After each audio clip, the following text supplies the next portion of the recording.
Hey there, everybody. All right, looks like this is going. All right, so hopefully I'll have a stream today. Um, I have to reset my laptop here, and I just want to check my settings to make sure that everything is actually working properly. Because I haven't been here as much. I'm technically not on vacation yet, so I still might have things that I get pulled into, but I think I'm in the clear for the most part. Um, But yeah, I had a lot of stuff that was keeping me busy prior to my vacation, which is why I haven't been streaming the way I want to and making videos the way I want to. There's some other stuff going on, but it's not that important as far as this is concerned. But yeah, we should be good to go. Speaking of, because I'm on vacation, I am also going to be doing my 24-hour Apollo Justice this time stream. That's going to be on the 27th at 11 o'clock, so I'm going to try and mention that whenever I can. But in the meantime, yeah, we're going to try and finish off this today. I've actually got, like, not a ton to do right now, so what I'm going to do is probably actually do an extra long stream today, try and make up for the missed ones. But like I said, I'm not technically on vacation just yet, so... Although, realistically speaking, like, I'm probably not going to have any more work to do. Anyway, laptop is restarting itself, so I won't be able to see chat for just a little bit here. I did say I want to check my settings, though. That looks like that's working correctly. That looks like that's working correctly. Okay. All right, we're good. Yeah, I wish I had the ability to, like... I wish I had finished this off, though. Like, that's something that's kind of bothering me. I feel like there is definitely room for me to have done so. Alright, so I have to hit people with, like, Inferno and stuff like that, which I'm not super happy about. Maybe I could switch it to something cheaper. Like, I don't need to be using this one, but I do actually want this to be the one that I'm leveling. All we're trying to do is get Armageddon charged back up here, so that when I go and fight the next... They're all boss fights, basically, as I keep descending down into that stupid place. I can get, like, more and more stuff done. Okay. Do I want to just do this so I can get Theurgy charged while also getting some other stuff? I might as well. I don't need the items afterwards, but what we can get here is get some major arcanas that might help. All we really need are the ones that give me, like, all-out attack damage. Would be good, and Theurgy increase would also be good. Those are the only two that I could really think of that I really want. Wind, I don't really have that here. I do have Phanta right here. Again, I'm using way too much SP, but we've got plenty of blue crystals right now. We got plenty of those.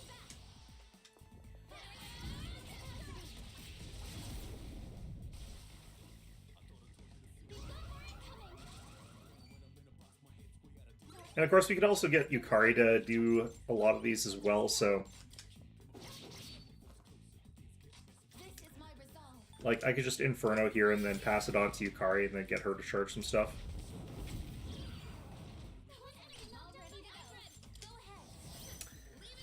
I guess I could also be passing it to Metis, because, like, she'll pretty much get another turn. We'll get another turn before, like, their turn comes up.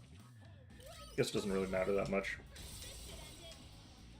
Ultimately, all I really want to do is, like, try and save some SP for Aegis.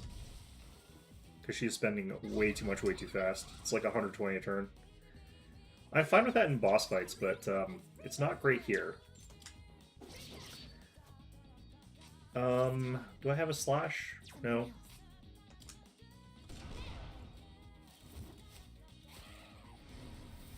Kind of surprised that they're faster than Yukari right now. That's really weird to me. Let's just use this because we can.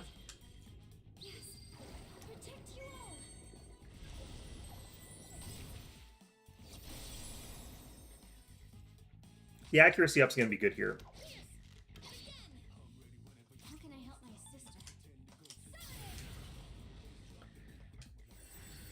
My laptop is taking a hell of a long time to restart itself.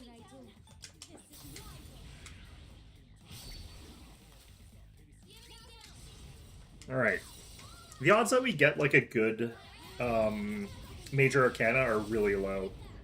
There's like 2 in the entire deck that we actually want here. Yeah, so like these are fine. I'm not really I don't care that much about them, but we'll take those 2. I don't really care too much.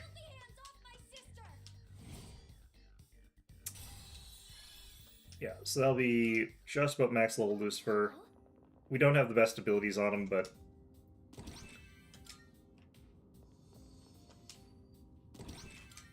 I think the abilities that we do have are good enough, honestly.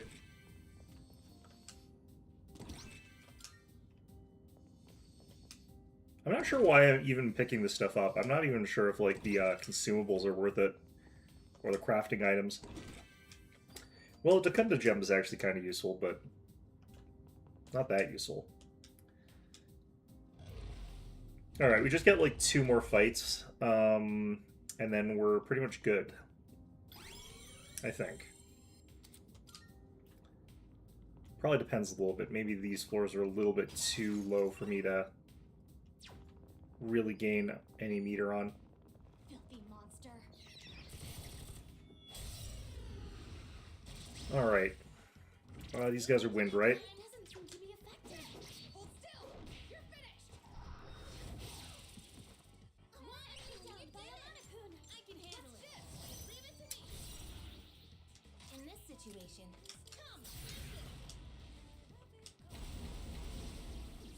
Oh. Well, you know what? That's fine.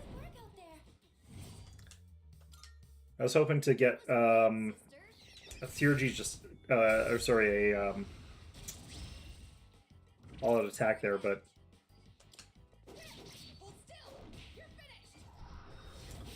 okay, so Aegis is at max.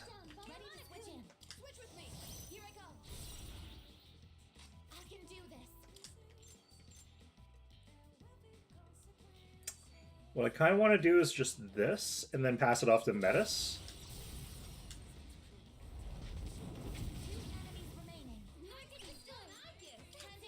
So this won't let me do a weakness anymore, because I got rid of that ability, but this will let me fill in her meter, which is kind of important. If I get a crit here, we're actually just going to pass this to yeah. Okay, perfect. I'm actually not going to do that. Let's go ahead and pass this over to Metis again. And we're doing that because, like, again, we just want meter here. I do want a major, or I would like a chance at a shuffle time, but oh, we got it anyway. Okay. By Sudi? Sure. I don't apparently have one of those cards yet, so let's just take it. It's not very good, but, you know. Actually, we can leave now. Yeah, there's a teleporter too. So let's just get out of here.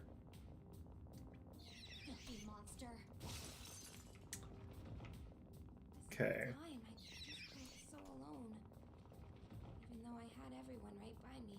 Wait a minute, this is the wrong one. Teleporter. Okay. We don't need to, but we are going to. So that we can go fight something way harder. Alright, let's see how many more floors this damn place has. I think we're probably not going to actually go down to the deepest part of this, honestly. I don't feel there's any need to. I don't want to. But we'll see how far we can get before I feel like I'm basically just stuck, and then we'll stop. I feel like getting to the bottom of this and like beating the Phantom that's going to be at the end of this, or whatever it ends up being, I'm pretty sure it's going to be... Oh. Yeah, okay. Well, apparently this is something. I have no idea what's going on here. Apparently we did make it to the end already. Yeah, this is Joker.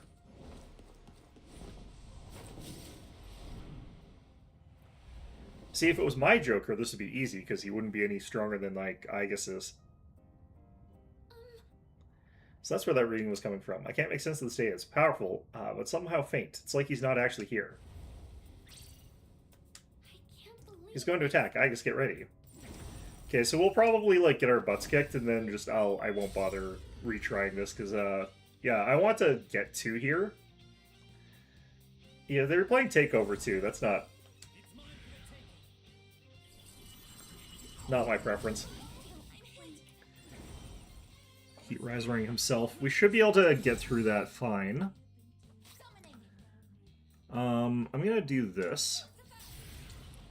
This might be risky. This might be dangerous, but What should I do? I think I'm gonna have her attack, but I'm gonna do charge first, and then I'm gonna have Ken use Dakunda.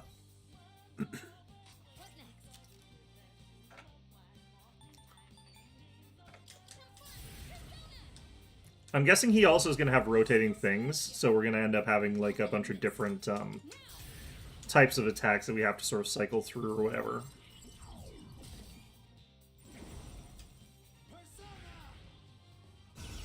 Well, I guess we are hitting him with... Oh, he just gets to do that. That's actually really cheap.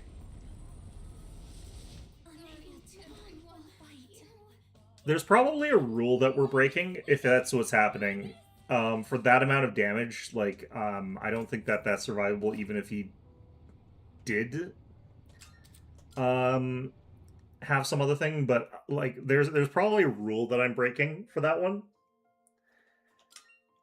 If it's a no reflect rule or something like that, that would suck. If it's a I have to fight it solo, that would be something that I'm not going to know what it is that I'm supposed to do for that. Is the problem, so I'm just not going to bother. I thought that I had more to go with, though, before I got to that. Kind of wondering what that would be. I may look that up later, but for now, let's just finish out the game, I guess. Oh, wait, let's... Just in case, let's do... Okay.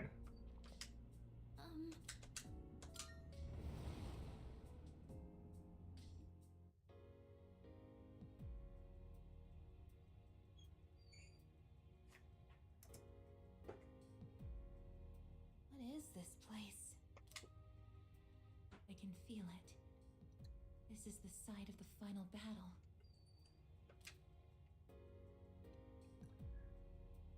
Hey, I can move. If it's a past that everyone experienced, then you can interact with it, remember? It's just like that shopping mall. Everyone? But this ain't your past, right? It's probably because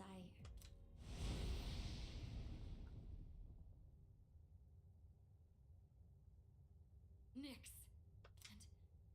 And that figure.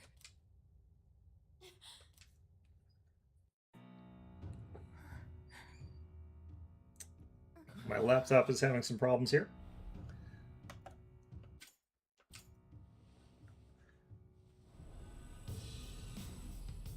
So this is the miracle he performed.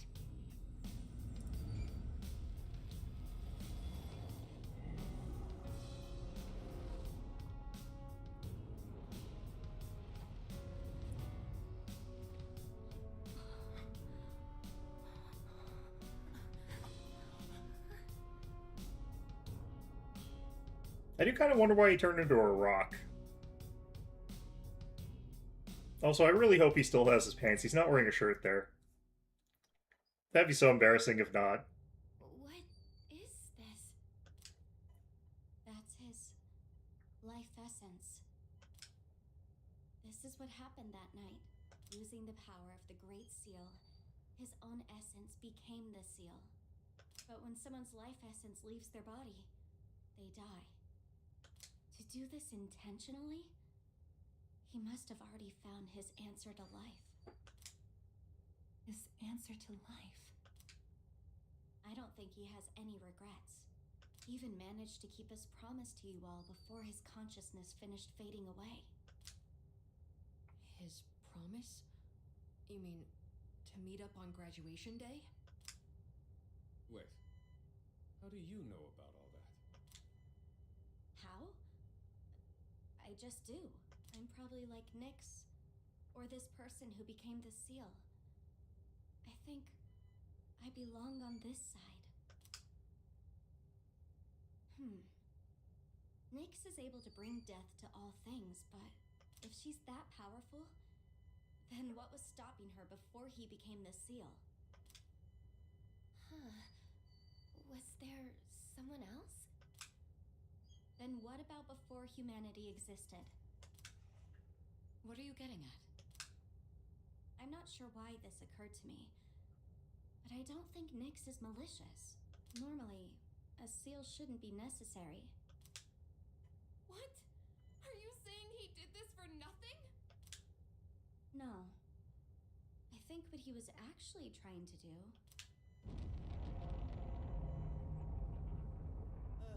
The hell was that? Everyone, look! What are we supposed to be standing on?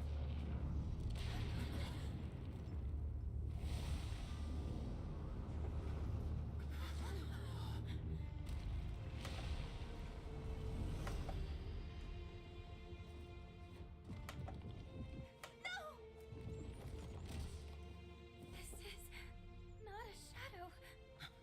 I think it's full of humanities. Just as I thought. The purpose of his seal. It's not meant to hold back Nyx. It's to prevent something from reaching her. What do you mean? That giant monster. It's not a shadow. It's a mass of the worst traits and feelings from every person's heart. Deep down, everyone is calling for Nyx. That can't be. There was a time when I also wished for death. It's probably true that everyone has a part of them secretly yearning for it. The only thing that separates the living from the non-living is death, the greatest equalizer. This is where, like, this game is very clearly not as Jungian I think I understand. as the other Persona games. Your life has no meaning. The thought of death can be comforting. This one's much more specifically Freudian. So strong. It could even create a monster like this. I guess that's just how it is these days.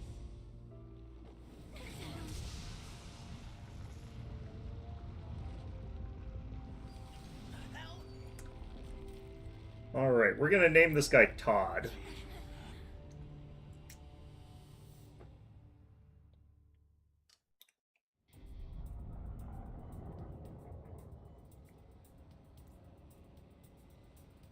Why is it after us?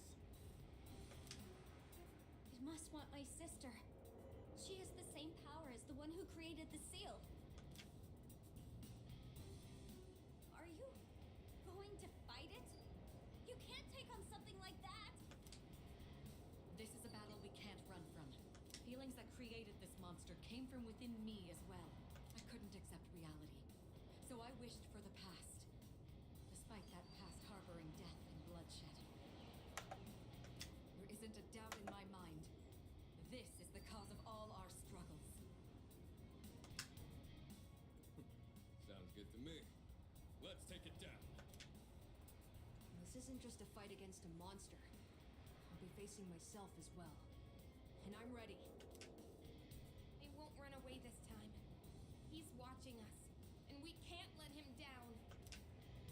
This thing's got no chance of beating us, and I'm liking those odds. Sister. This would be kind of a neat battle to have as one of those ones where, like, you can't actually lose sort of things, because, like, the protagonist from the door would be able to help you or something like that. I think that'd be kind of neat. Don't worry. It won't stop us. To live means to not give in to your own weaknesses. So we won't lose. We will live.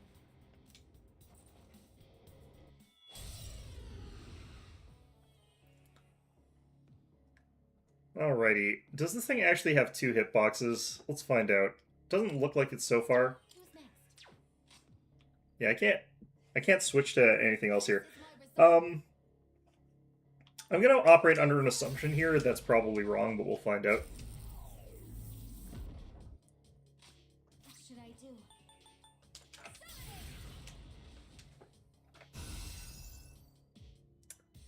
Oh, hey there, Morbits. Yeah, I'm at the ending. Yeah, sorry I wasn't around on Monday. I actually, I'm on vacation starting shortly, technically. But, had a lot of stuff to clear up before I went on vacation. Damn. Alright, then he resists that. He probably resists a lot of things. This is going to be annoying.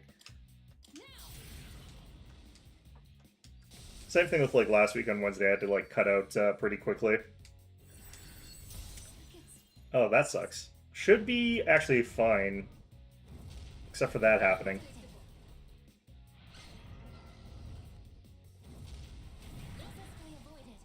Okay, well... I don't want a revolution right now. That would actually be probably bad. Let's see if I can get ourselves a critical here, though. I do have the bonus to that, and I bypass immunities. It actually recovers from that. We got the charge, we got the ability to Matar Kaja.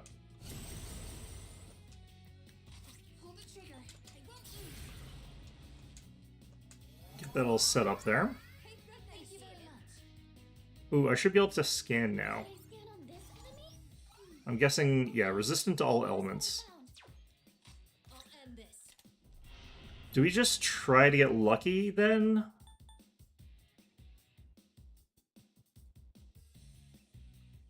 Also start throwing out these. I actually want to do Tetrakarns, though. And the reason I'd rather do Tetrakarn is because, like, he doesn't resist the repel from that, so... Whereas if I did, like, Makarakarna, he would actually, do that and he'd resist it. Okay. Not getting lucky with these.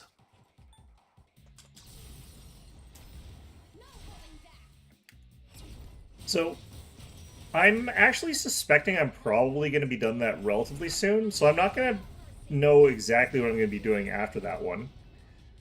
Yeah, there's the fact that that's coming out next year too. But yeah, I'm not 100% sure what it's going to be next. I am going to be doing my holiday stream, so I'm going to be doing the entire Apollo Justice on the 27th. I'm going to be starting that at 11 Mountain Standard Time. But yeah, I was thinking I might do what's it called? Expedition 33, but I don't want to jump right into another big JRPG style thing like right away. So I probably won't do that. So I'm not 100% sure what I'm going to play next. Okay, let's debilitate again here. I might just play like some random like small time games, like ones that aren't going to take too much like crazy effort or anything like that. Just some minor ones like Mechabellum. I might play some, but we'll have to see.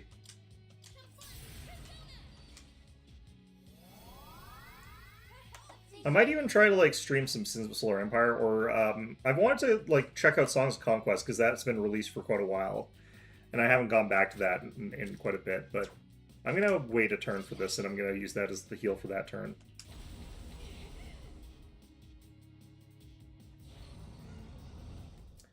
Oh wait, this is almighty damage. This doesn't count as physical, so I can't repel that with Terakasha anyway.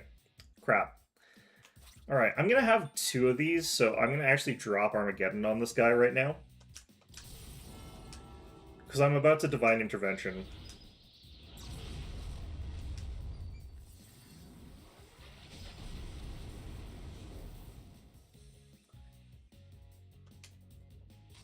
What's the best move? Okay, so that might have been a horrible mistake. We'll find out in a second. I can't remember exactly when stuff goes off, but I think that I get to use Ken before I die, so if I'm wrong, I'm wrong. You're in bad shape. You need to recover before you get hit. There we go. I made a promise. Alright, so I can't unfortunately reflect any of this stuff because, like, or the important stuff, because it's actually physical. Or not physical, which, okay, Dark Embrace is probably going to instantly kill me, so I probably can't use that.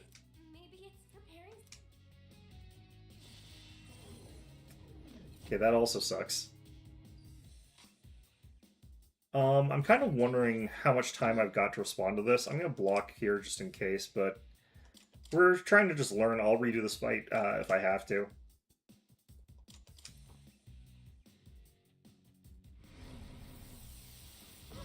Detected.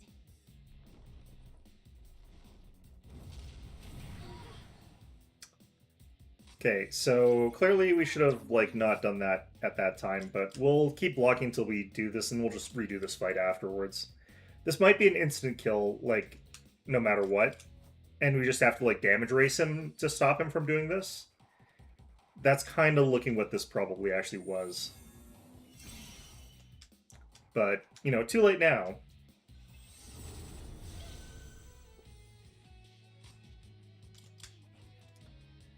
Also good to know how many turns I get to actually deal with this instead of, you know, whatever.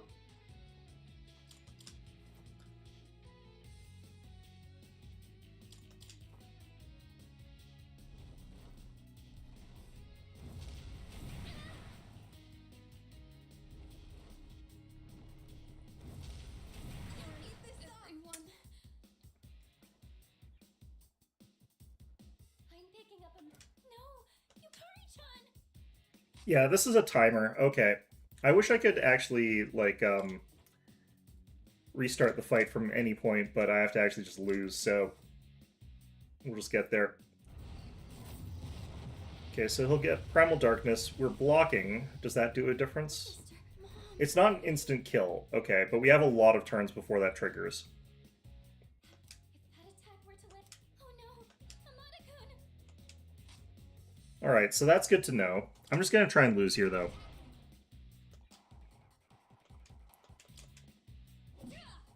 We'll retry the battle from there. Not yet. Close. He does have a physical attack.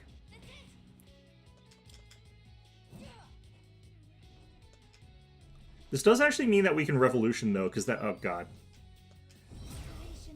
We can actually Revolution here, because, like, only one of his attacks here is actually physical. Visual sensors. And it's just Vile Assault, which is bad. We don't want to get hit by it, but it's not going to, like, instantly kill us. Down. No, it can't be. Aegis, wake up! And we can Tetrakarn against it, so... Alright, so that teaches us a little bit of an important thing there.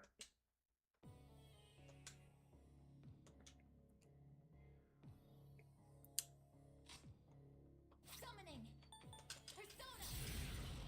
Alright, start off with that. What's the best move?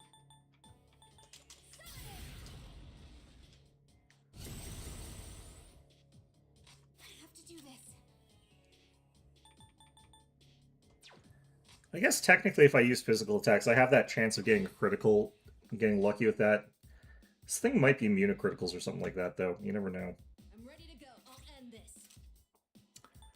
We'll start popping Tetrakarns down on people.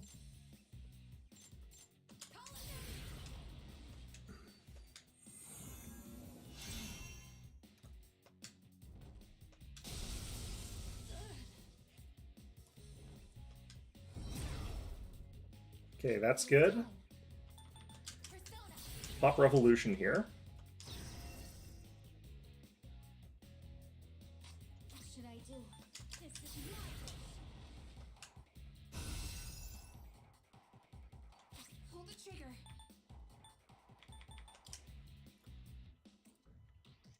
This really is just to heal Ken. I don't mind doing this, though. Thank you very much. Just to get that little bit of meter there. Way too slow. Okay. You think you can hit me? What is optimal? Something else. Alright, this is as good as this is gonna get. Too slow. We might have rolled a critical on that. Let's handle this. Nope, that's just a lot of damage, though. Okay. What next? Got all 3 DLCs this week I appreciate it. for Songs of Conquest.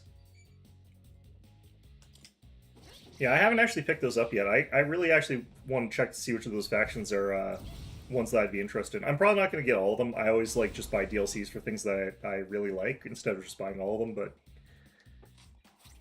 yeah, it looks interesting. I wanna give that one a try again. I have to debilitate again.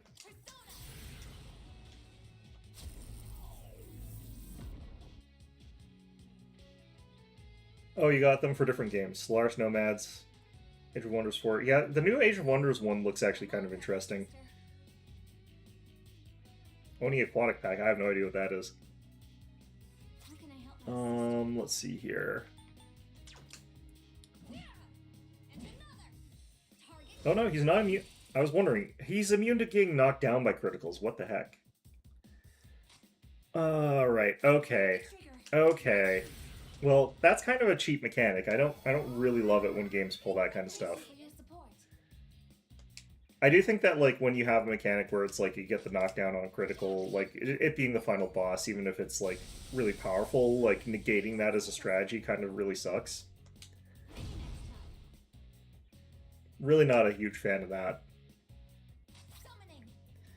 Alright, so we're less inclined to cast Revolution right now because of that. That's it. You're finished. Oh, O and I is Oxygen not included. I thought there was a game called Oni in all caps. Just give It wouldn't surprise me if there were, but like, Alright, I think we're healthy enough that I can get away with using, this. It'll all be okay. Together we can't lose. I feel like Oxygen not included, you having your dupes swim is a bad idea, though, because, like, they keep doing stuff in the water. Like, there's a tiny ankle-deep puddle, and they're, like, dying of hypothermia every time.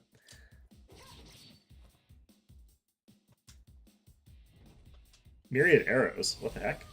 I didn't know he had that ability. Well, glad we reflected one of those. I'm not 100% sure if Ken is going to have his thing activate here. We're going to extend this.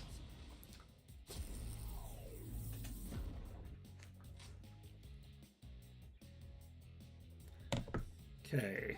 Engaging.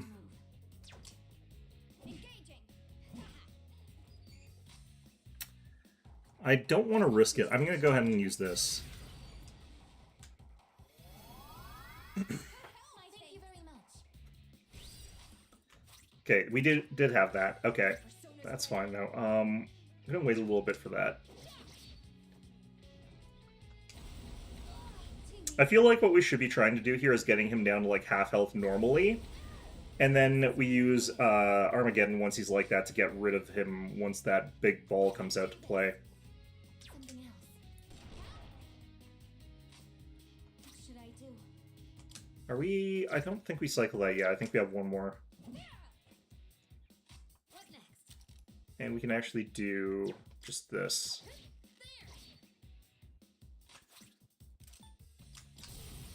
Okay, so we're going to lose Makarakarn, like, right away, but Myriad Arrows might repel back, which would be really, really good.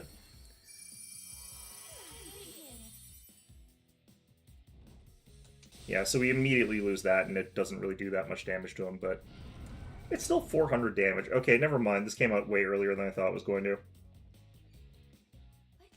Maybe it's Alright, let's see if we can knock him out of it.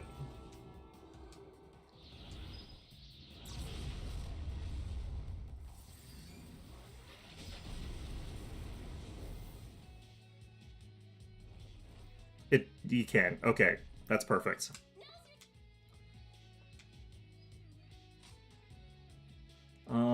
Is her... I don't think her attack is super important right now. I'm gonna use a Soma here. Oh no, wait. Is there a single target one? Eh, whatever. This is final boss. Thank you very much. A bit of a waste, but whatever.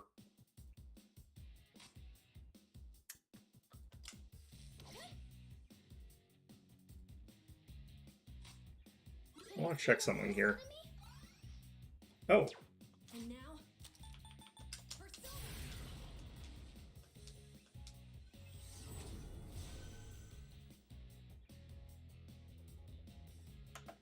we got a little bit longer with that. My energy. We've already got charged up, actually, so we're gonna wait.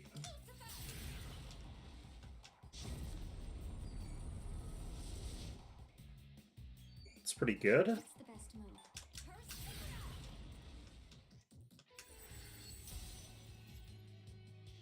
I have to do this. He's probably gonna recover after this. I wonder how much damage you have to do to knock him out of his attack stance, though. Alright, let's see if we can get charged up again. That would be really, really good here. Let me help you all. There we go. Perfect. My persona's ready. Call it out.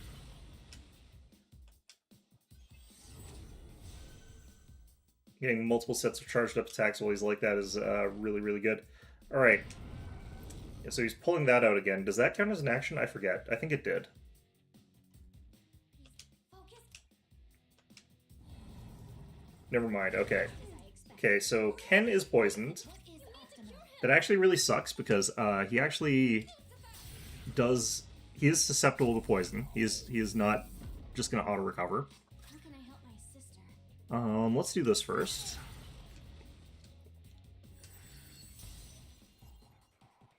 Well, I thought I had a charged up attack there, but apparently that was not anywhere near good enough. Alright.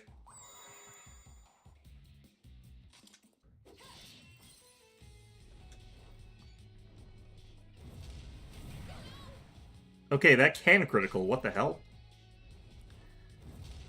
Well, that's Yukari down. Everyone. No. Yukari-chan. Okay, so we're gonna have to do this. That's gonna cost me a turn, though. I'll get him this time.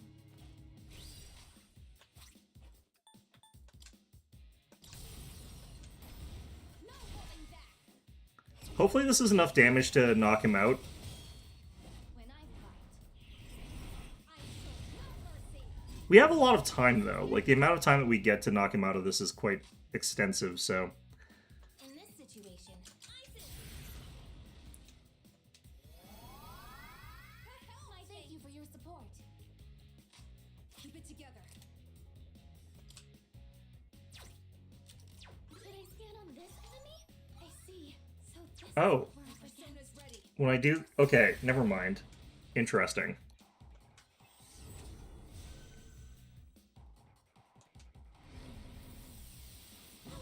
Detected. Yeah, that would have been awkward. Okay. Summoning. I think we've got that for long enough. I'm gonna try and get rid of this here. Just gonna try and blitz him. What should I do? Do this because her big attacks are all physical. Hold the trigger. I won't lose.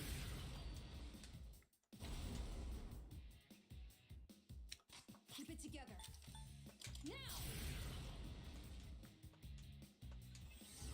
I don't think I've got one more turn to get rid of this ball thing here. If he gets a crit, I'm in a lot of trouble here. Do we have enough? I think we have enough Monculi. Good. I'm just gonna have to... Yeah, I just have to hit him. Is optimal.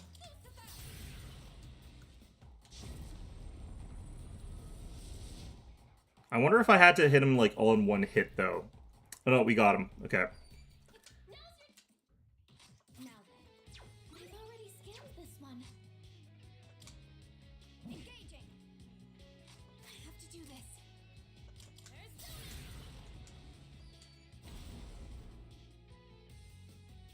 Don't have any charged up attacks or anything like that. They were just hitting regularly. I should be able to get another Armageddon pretty soon here. This is my resolve. No. Eh. This better work.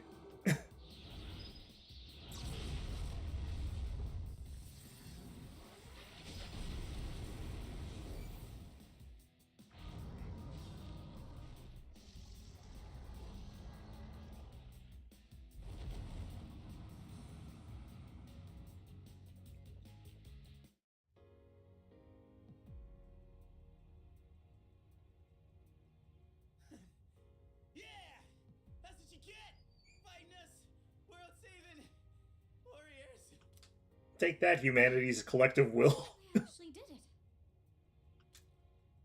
I told you it wouldn't stop us.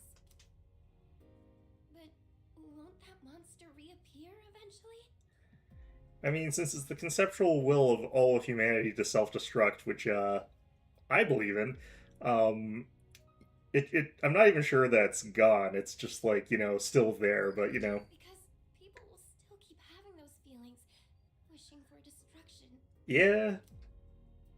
You're right. It's certainly difficult.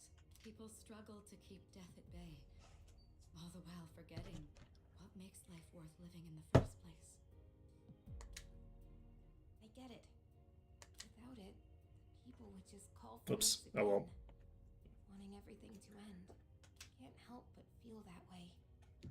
When we're staring it right in the face. I couldn't stop it myself either. Even if we did go back to that battle, it wouldn't change anything. That's why he made that choice. Yukari. I miss him. It hurts knowing he's gone forever, but I can see his choice and why he made it. I just have to accept it. But it's still really, really hard to do that. Again, I wish there was a little bit more dynamic. This was a bit more dynamic depending on like your choices in the main game, because like Yukari could be really shaken up about this. She could really care about you, but like that wasn't the sort of like main social link in my playthrough. So in this particular playthrough, it would make more sense if like Fuka was more broken up about this and Yukari a bit less so. I have to do better too. He protected all of us. And he Like this still kind of works because like Yukari's the person who keeps losing people in her life more often, it feels like, but she's not the only one that happens to. That also happened to Lataki Hiko. He moves past it pretty effectively, but it was harder for Yukari to move on with hers. For Ken, it's kind of everybody really. We have to stay strong. Just Like that's one of the recurrent themes of the game. Junpei kind of doesn't have to because the person that's supposed to die actually comes back to life in this version. I feel like I finally got to really see him off. You can romance her. Oh yeah, you can, but like I wish it had more impact on like this moment in the game, is what I'm saying. If it wasn't for that monster, he could have made it back. Oh, when I say in this one, I mean like this playthrough. I mean in the playthrough that I just did, not the version of the game. There's a special cutscene for Yukari. Yeah, I mean they did really want to make her like the canon option, didn't they? Which that's fine. I guess it's not like we can get rid of that thing for good. We can't change the feelings of the whole world. Yes, we can. We can do it. 4 is probably the only one where it kind of feels like there isn't a specific person that they're trying to push as like the canon specific pairing for the main character. Because you kind of end it and like everyone sort of is in the position of potentially liking the main character still. But yeah, I like guess if there's anyone there they were trying to push you towards, it's probably Rise, but It'll be different someday. As long as we're alive, we can change things. I know, because I was even able to change myself. That's our goal. And we gotta believe we can do it first. People aren't as hopeless as they think. We've already learned that much. Yeah, you're right. as long as we're alive, we can change things. You know, Aegis, I think I get why you got the same power as him this whole time. I was wondering why it got to be you and not me. did you want them? But you were the one who really knew how to move forward. I guess you have that in common with him. I don't know if I feel like that's the reason that happened, because there's other people who wanted to move forward even more so.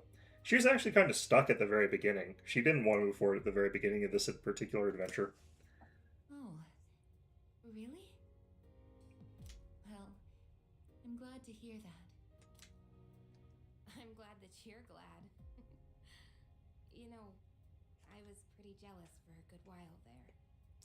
I actually feel like Yukari doesn't really want to be the leader, though. Yeah, just petty jealousy. She does get jealous of people, though, who are in positions who are like Mitsuru or stuff like that, so I guess that tracks, but like, I don't think she actually wants to be the leader, though. And I said so many terrible things to you. I'm sorry. Not really. Yukari-san. Come on, let's use that key and go back to our time. I think we're all ready to start April 1st now. Agreed. April Fool's suckers, you're in a new time loop.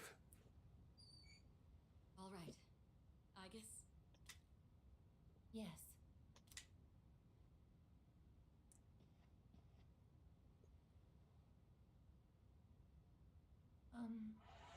I don't know how else to say this, so I'm very glad I got to know all of you. Isn't it a bit early to be getting sentimental? And you don't have to be so stiff. We're all friends here, right? Actually, you shouldn't say that at all. It's like you're saying goodbye. Yes, you're right. I'm trying to remember. Like, for some reason, no one can see Elizabeth, but in, I think, Persona 4, they can see Mary. I don't think people can see Margaret. But people seem to be capable of perceiving the twins in Persona 5. I wonder what's different about them. Maybe it's because they get split in half? Do they ever actually see her after she's merged back together? I'd have to double check that. And if that something isn't death, maybe it's friendship. Is that the answer to life I'm supposed to find?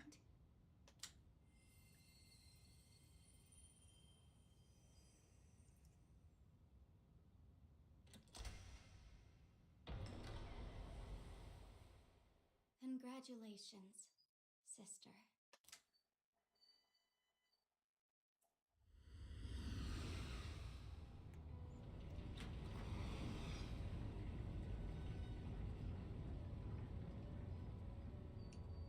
Where are we? What is this place? The hell's all this now? Didn't we just walk outside?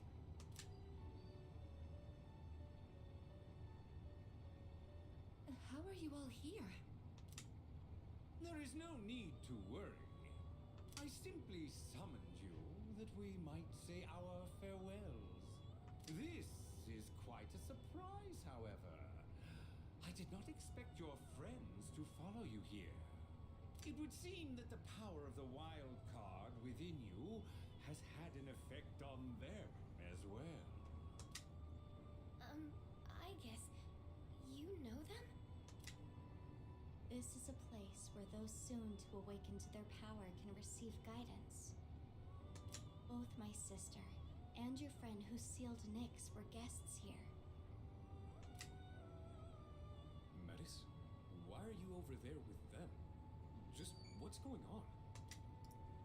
It's like I said before. I belong on this side. I mean, it would have been very funny if she just answered, I just walked over here. There's nothing to stop you from just walking over there. The abyss of time will disappear soon. The flow of time in your everyday lives will return to normal. Congratulations, sister. And the rest of you as well. Metis, you... Do you recall saying that you could no longer fulfill your purpose? To protect him? Well, I think you might still be able to do so. What? This one's less of a protect and more of a rescue. This is more like, I guess, in Elizabeth go on a kind of rescue quest to try and fix problem. It's fine. We all discussed earlier getting rid of that monster for good. Maybe someday, enough people will come to the same realization as you. For that to happen, the world would stop calling for Nyx, and the monster would no longer appear. So until that day comes, continue fostering connections with others. That is how you can still protect him. I I really can keep protecting him? Metis, who are you really? Won't you tell us? I think she's my other self. The pain of losing him was unbearable. So much so, I just wanted to be a machine again. You must be the part of myself that I wished away. My lonely sister, always afraid of being left behind. You came to help me acknowledge and confront the pain of life. I understand now, but I wish I'd figured it out sooner. Sister. The souls of all living things are connected through a plane, similar to a sea. I think that's where I came from. Your heart is connected to that sea as well. You truly are alive. And from now on, we'll always be together, sister. I'm coming home.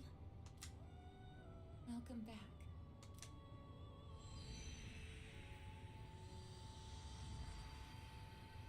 Wait, why'd that make my weird gear thing disappear? I feel I thought that was an actual real thing. it's been some time since I last felt like this. I haven't needed sleep in a while.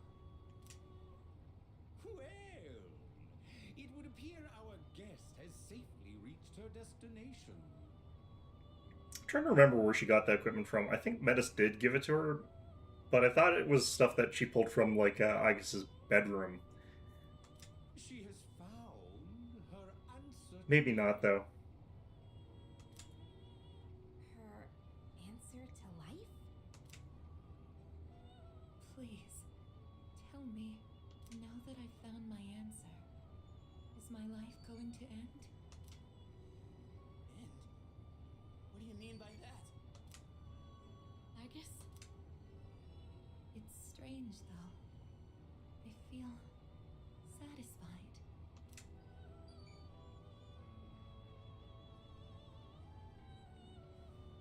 Wait, I guess, are you... Oh, no, you can't! I wish I had been there to say goodbye. I shouldn't have locked myself away in my room. Huh? Am I crying? Now that I think about it, Metis cried before. I must have even thrown away the ability to shed tears. You've overcome this ordeal splendidly. And now you've reached the end of your journey. It is time for us to part.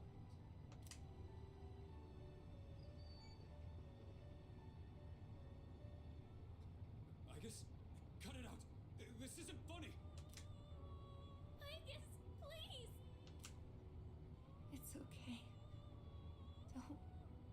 Don't worry. Aegis! Aegis!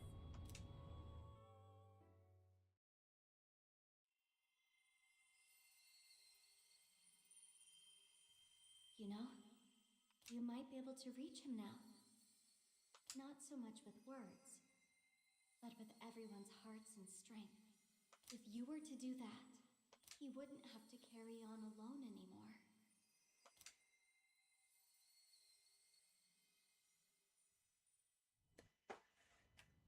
And that's all for the weather. At the tone, the time will be 12 a.m. Good evening. It is now April 1st. Here are the latest news reports.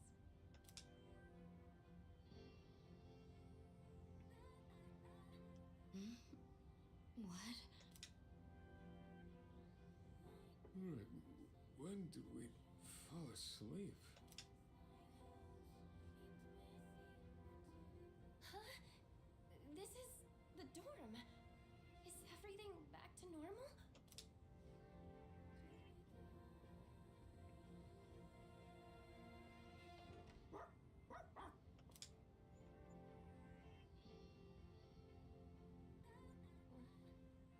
What is it, Koromaru?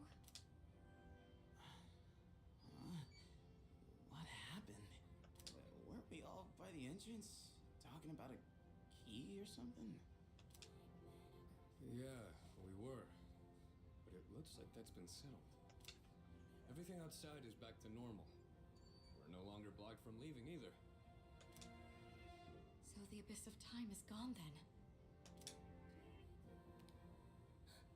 The date! It's April 1st! So, it's all over then, right? Aw, hell yeah! About damn time! Hey, Aegis, wake up! We made it out in one piece! Wait a second. After we used the key to open the front door, we ended up in a room that looked like an elevator. And while we were there, Aegis-san... She's fine. Hey, come on, Aegis. You're not gonna lie there forever, are you? Wake up. Aegis! Kirijo-senpai. Let's not jump to conclusions. We'll take her to her room for now. We can use the equipment there to check on her condition. I want to see. I didn't get to see the angle for the wall. I want to see if it's been repaired. How's it looking, Fuka? I'm on it. I've used this equipment a number of times before. It should be designed to allow us to operate the most basic systems on our own. No good. If only it wasn't so late at night. I'm sorry. I tried contacting the lab, but they're unlikely to send help anytime soon. It's okay. I think I've almost got it. Is that it? Her vitals are on screen now. Let's see. No. This can't be. Did you find something? Her synaptic circuits. They're completely burned out.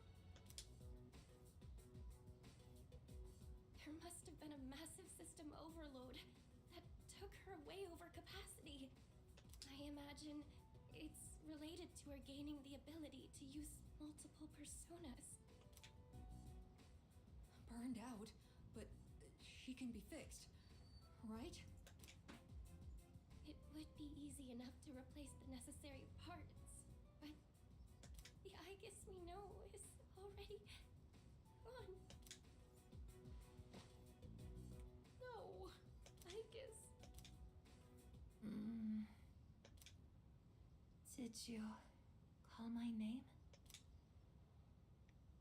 Aegis! Did something happen?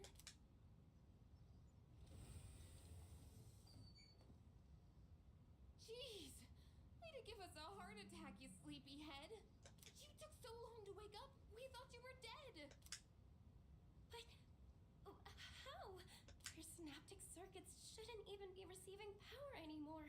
It's almost like she's really alive.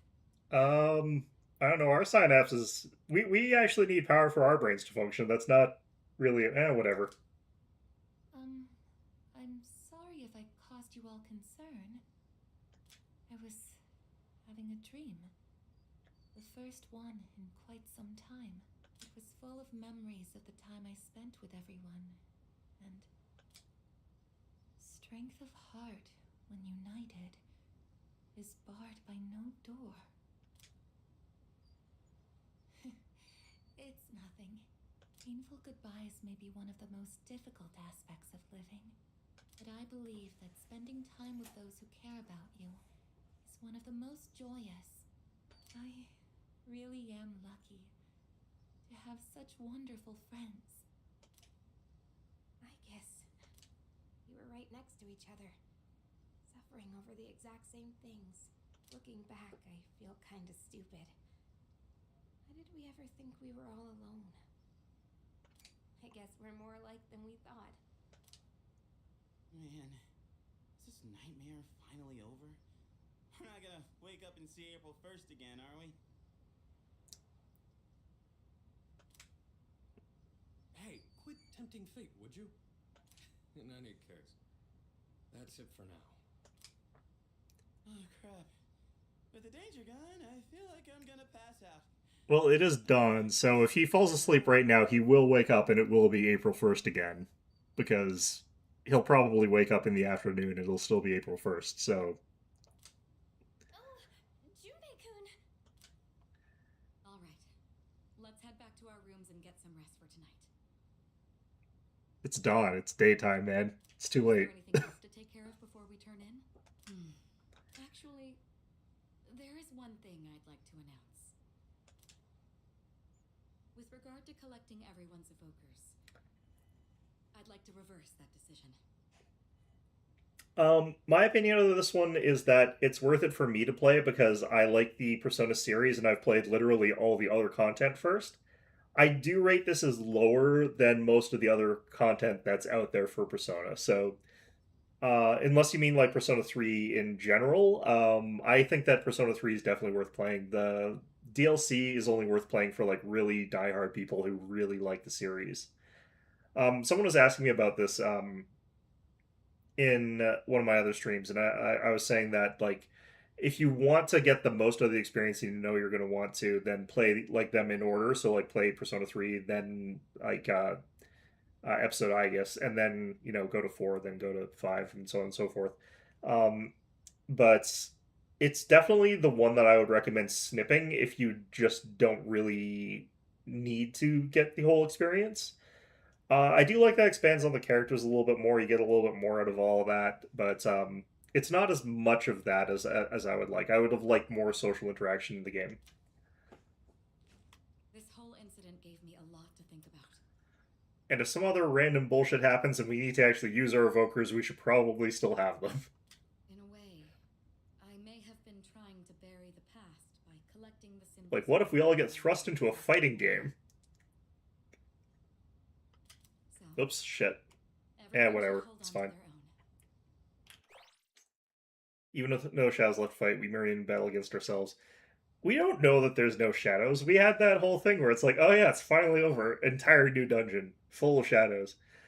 Like, the thing that they sort of realized with the whole thing, you've played 3, 4, and 5, yeah, so if you really, really want to get a little bit more out of the Persona series, I do think it's worthwhile at that point.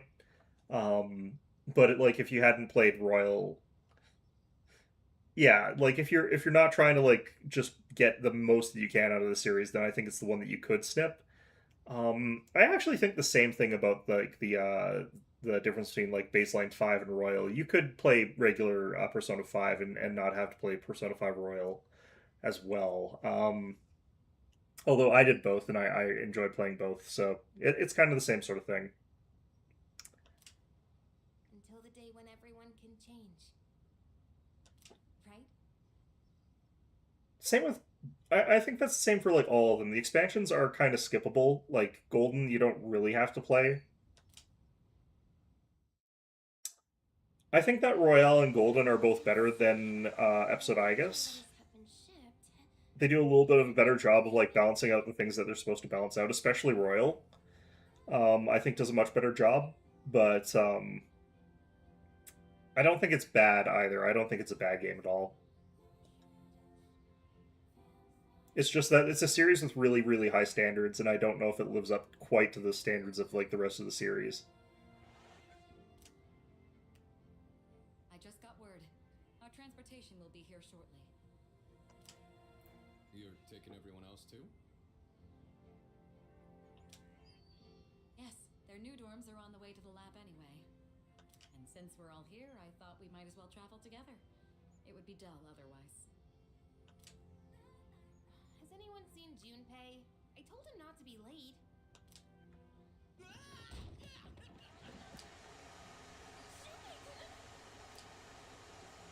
he's trying to carry everything at once. Just ignore him. He did the same thing last year. I see. It sounded like it really hurt, though. He's tough. He'll be fine. Oh, my face. No one saw that, right? We did hear it though. Are you alright? Can't leave him alone for 5 minutes. Sounds like they're here. I'm assuming the same thing's gonna happen like with Metaphor. They're probably gonna do an expanded little bit like that you can do for like Metaphor Refantasia. Maybe they won't though, but I'm assuming that they'll do that, and I'm assuming like it'll be fun, but I think you'll be able to skip it. I don't know. As far as like the DLC expansions, as far as like must plays, I would probably rate Persona 5 Royal as the highest out of all of them because I think it intersperses with the main storyline the best and most elegantly because they force you to like interact with that the whole way through. They kind of do that in Persona 4 Golden. And I think that like the worst of them is definitely episode Aegis because it doesn't really have anything to do like it doesn't like add anything to the main story that pulls through into the experience that like they could have done. Whereas like at least with 4 they gave you like Mary, so she's in like the first half of the game or the main part of the game, and that adds that like that sort of through line into the DLC or whatever you want to call it. And then like Royale obviously has the entire change in like the story and structure and everything like that. That really adds to what that ends up being. Let's get going, shall we?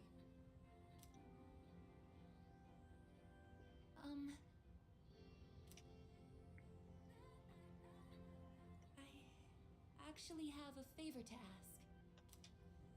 What is it? I know it's last minute and might be too late, but This is basically a remake of the PSP version. Yeah, would it be okay for me to not go back to the lab? more animated. Yeah, definitely way more animated. The PSP had a lot of limitations of what they could actually do with it. Before, I thought I'd lost my purpose, my reason to live. I do wish that they like when they were remaking this, they did add in some like more modernized elements that they've come across. But you know, Now I realize.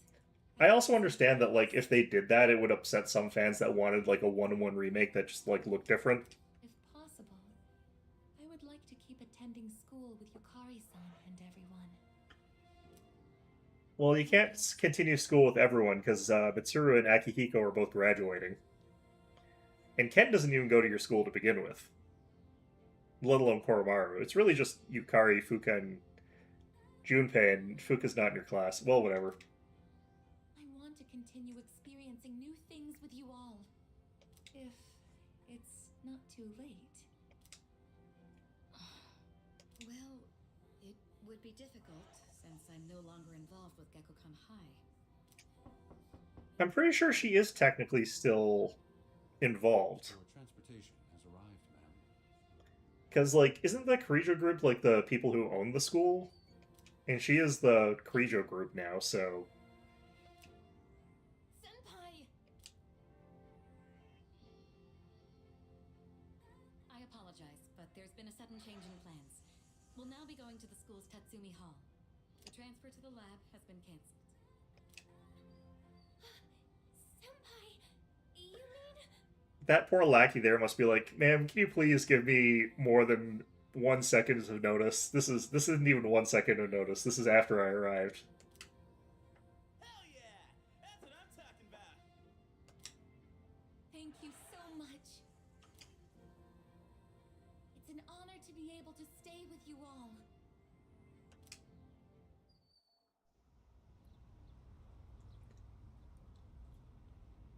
I do think that this is kind of important in a certain sense because, like, I feel like if you're not following along closely with the story of, like, Persona 3 Reload, this does clarify some stuff that's a little bit up in the air. Like, the ending in Reload, they don't actually make it super clear that you're literally dying at the end of... They do make it pretty clear, like, you can tell that that's what's happening, but... it's definitely possible to interpret it as like he's just falling asleep and everyone's there.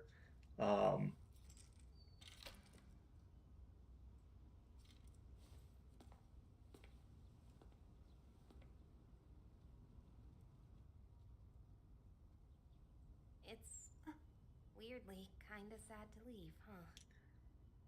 Yes, but change is part of life. Hey, so if you're gonna live in the dorms next year, do you wanna be roommates? Huh? I imagine you still need one. So it just makes sense, you know? Because we're friends, aren't we? I kind of forget also why they can't use those dorms for the next year as dorms, but apparently, like, they can't just transfer it back into being regular dorms, I guess, for some reason. I don't know. It's like they're the Cease building, so like they're getting rid of that because they're disbanding Cease. They could just make it regular dorms.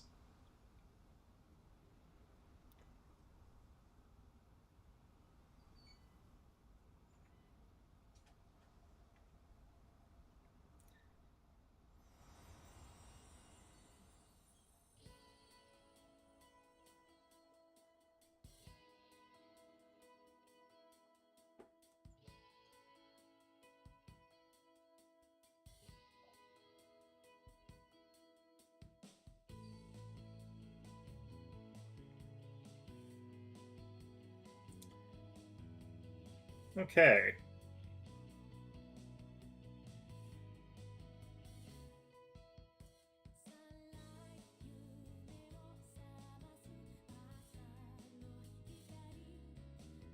I don't think I ever did get a look at the part of the dorm that was supposed to be damaged in that fight afterwards. I wonder if it did get fixed or not. That's it? Probably. There might be something at the end of the credits. There almost never is for these types of games. Like, I haven't... Yeah, GG. Yeah. Actually, no, there was at the end of Persona 5 Royal. There was that little bit where Dead Boy shows back up when I'm on the train. I don't know what could conceivably happen here, because, like, Dead Boy here is just dead. He's stuck somewhere. Maybe Elizabeth, because Elizabeth goes on her own, like, whole-ass quest after this, canonically. Because she's actually trying to, like, reverse the whole seal thing. Or make it so he doesn't have to do that.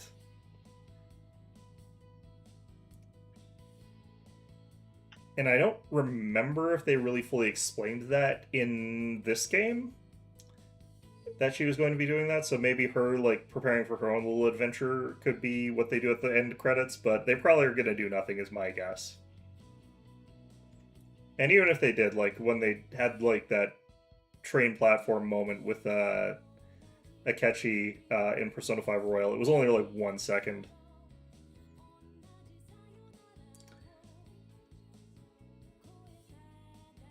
You know what would be an incredible twist for that little surprise ending in, like, Persona 5 Royal would be, like, if the, like, actual Goro Akechi actually still died, but the one that got out was his shadow somehow. I don't think that would work in a, like, metaphysical sort of sense, because if he's... Well, actually, no, because, like, he'd be the perception of Akechi from the perspective of a different person, so if that was the case, then the shadow could still be there. Yeah, no, I guess that could happen, but him getting out of there would be impossible, I think. That would be very funny, though. That would make me very, I would find that very entertaining.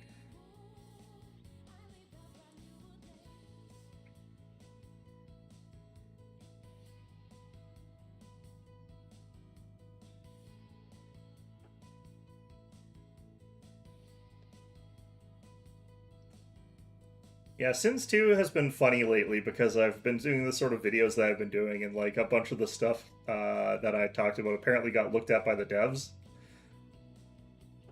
You're thinking it's going to be in August or September? I don't know. Usually they'll... Yeah, no, that could be that timeline. Usually they announce that they're going to like release something like a DLC or whatever, like a few months at least beforehand, so... But, yeah, I did learn that apparently one of their balanced devs does actually watch my videos, which was very funny to me.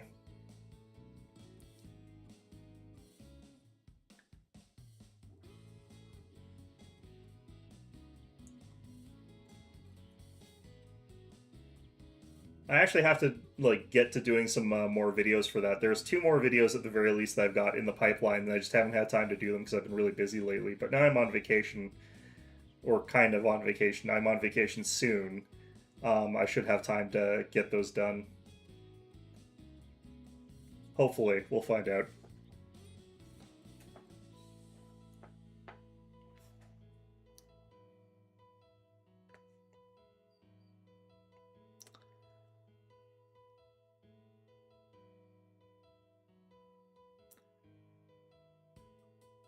I guess with blue hair looks very strange to me. It's almost like Fuka-esque, actually. Because they both have that kind of shorter hair. One of the other things that I might be playing a little bit for stream is I do actually plan on getting the Skitarii DLC for Darktide. That's coming up really soon. I'm not super excited for that particular class, but I'm probably still going to pick it up, and I'm probably going to still level the class. Like their gameplay has been pretty consistently fun for most of their stuff, and their last class, the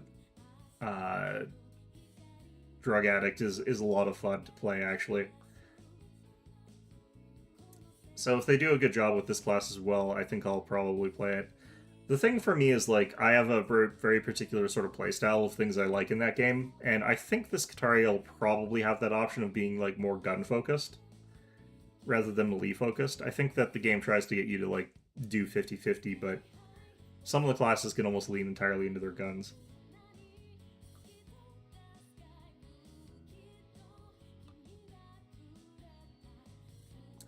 Yeah, I think the thing that, like, stops me from really recommending episode Aegis isn't, like, it being bad or anything like that. It's just I always can see, like, little glimpses of potential where they could have made it just that little bit more interesting to me. And, like, that lack of fulfilling that potential, because it would be so easy to get little things in there that would make the experience a lot better, kind of, like, makes me knock it down more than it probably deserves, in all honesty. Because as far as, like, actual gameplay and everything like that, and things like what you're getting for character development, it's all fine. Like, it's all actually pretty good, but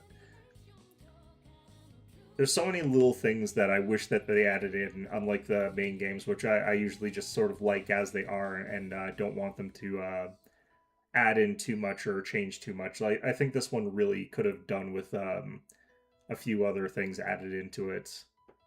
Even if it would have made it a little bit longer, I think that would have been fine. There's also a few things that they probably could have clipped. I don't think the end game needed to be quite as long as it ended up being, but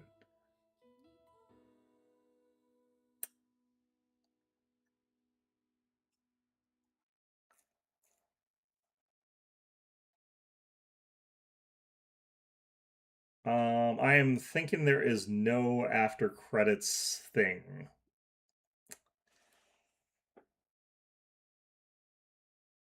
Which, fair enough, I guess. I was kind of oh, there's something in my hand. This is the New Game Plus item. It feels warm. Toilet Butterfly. Yeah, that'll be for New Game Plus. I don't really I don't tend to do New Game Pluses anyway. Yeah, nothing.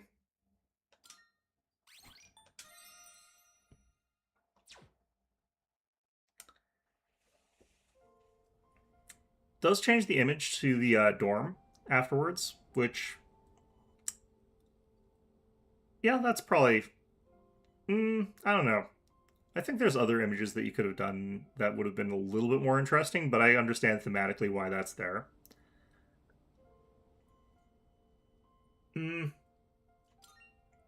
Alright, well, I guess we are switching games. Well, I'm glad that I finished that, and I'm glad that it was, you know, pretty good. But let's switch over here.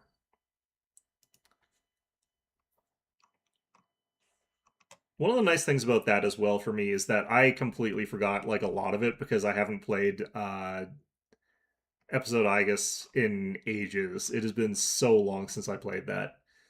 Alright, where is this?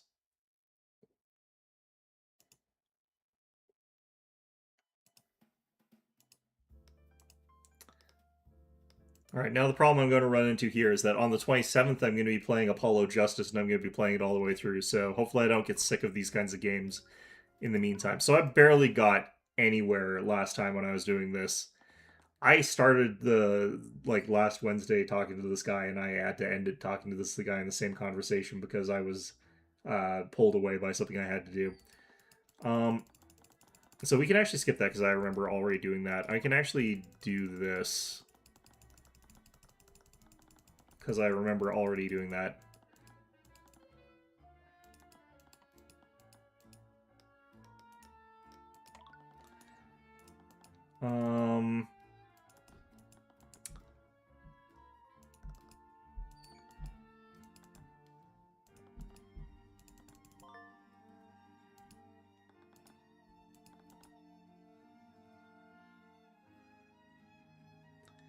Yeah, I don't remember if I read this or not. It says if the protective magic had been completely nullified, but that shouldn't have been possible.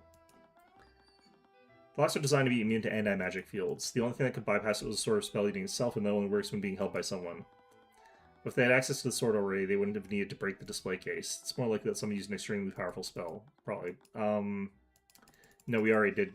Oops. Go through this. Other stolen item. Armbands, we already know about that.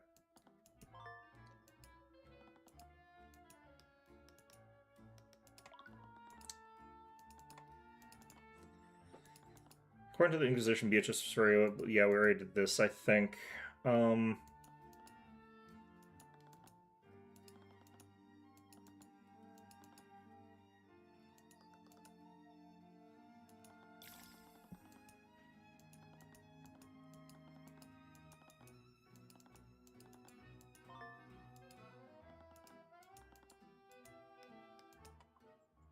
Okay.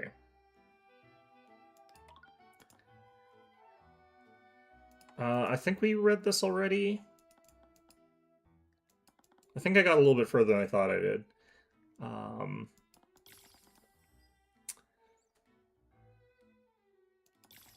William is being unreasonable. I was frustrated, but that's all there was to it. He deserved what happened to him. Yeah. Do you have any conflicts with him prior to that night? We have had disagreements in the past. He was receiving pressure from the Crown about what I was displaying in my museum. Kim believed some of my exhibits were too controversial for the public eye. What do you mean? I'm sure you've noticed the rising tensions between common folk and the nobility of late. I've never been one to shy away from the bloodier parts of Weaving Guard's history. Citizens must know about these parts of our history, otherwise they're liable to repeat them. Yep. We're already seeing that happen in the Great General Steel and these insurrections in the countryside. Nothing but British simpletons, a lot of them. Okay.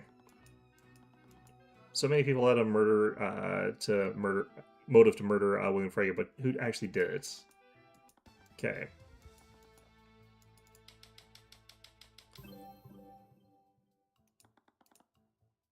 Don't assess. Okay. Thief.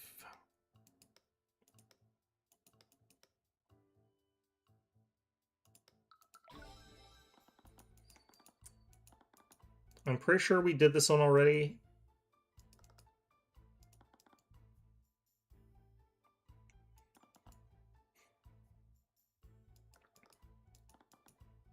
So the way that they're incorrect about this one is that I think the way that they described it, you could actually deactivate the wards with the password, steal the sword, use the sword to disable the wards, and then break the case. That should be possible, given how they described it, but it's caused Herald to report theft to the Kingsguard. After Lord Hellison reported what happened, the Inquisition discreetly placed the manor on lockdown. They searched every room in the manor to try and find it, but was eventually found in Beatrice's bedroom. Led them to believe that she had stolen it. That's correct. Kingsguard moved to arrest her, but Prince Aster ordered them to step down. Then there's Leaf statements. My father's extremely upset. I think Beatrice may have offended him during their meeting. Servants said they demanded to be left alone. He retreated into study immediately after Beatrice left. I tried to speak with him when the theft was reported, but he didn't much care about the missing artifact. Told me to leave him alone and let the Kingsguard investigate the sword. When did he speak with him last? It was before they activated the lockdown. It was a little after 1 a.m. that night.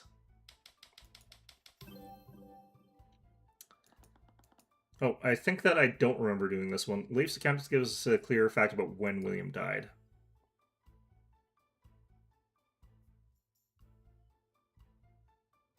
What if William died after the lockdown activated?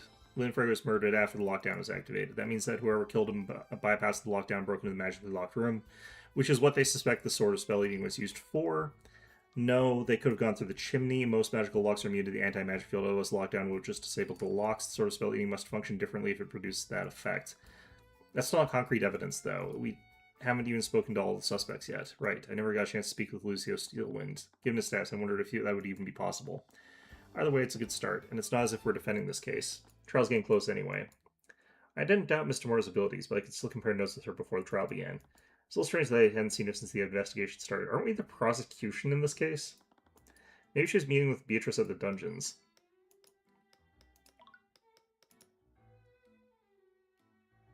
Okay. So we can see the effects of the magic on all the stuff on the ground there. Interestingly, we can't see the wards. That's kind of interesting to me, but it's probably just I'm not sure why.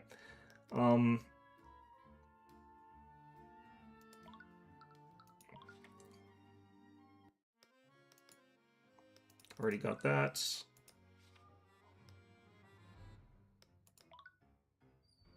Isn't this the sitting room? What? Yeah? Okay, weird.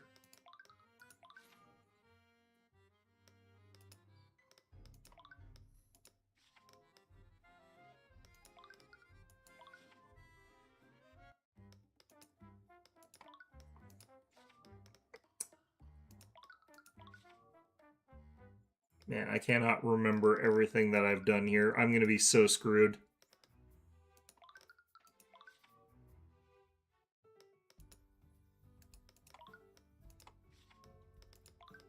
Yeah, this is gonna be a bad case for me. I arrived at the dungeon to search for Miss Tamora. She wasn't at Frega's Manor, so she must have been here to discuss the case with Beatrice, or at least that's what I thought. I didn't see her anywhere here, too. Hey there, Eris Illmater. I didn't expect to see you here. Celeste let out a shriek as Eris approached the two of us from behind. She really had a habit of doing that. I was starting to wonder if she was doing that on purpose. Yes. Eris, what are you doing here?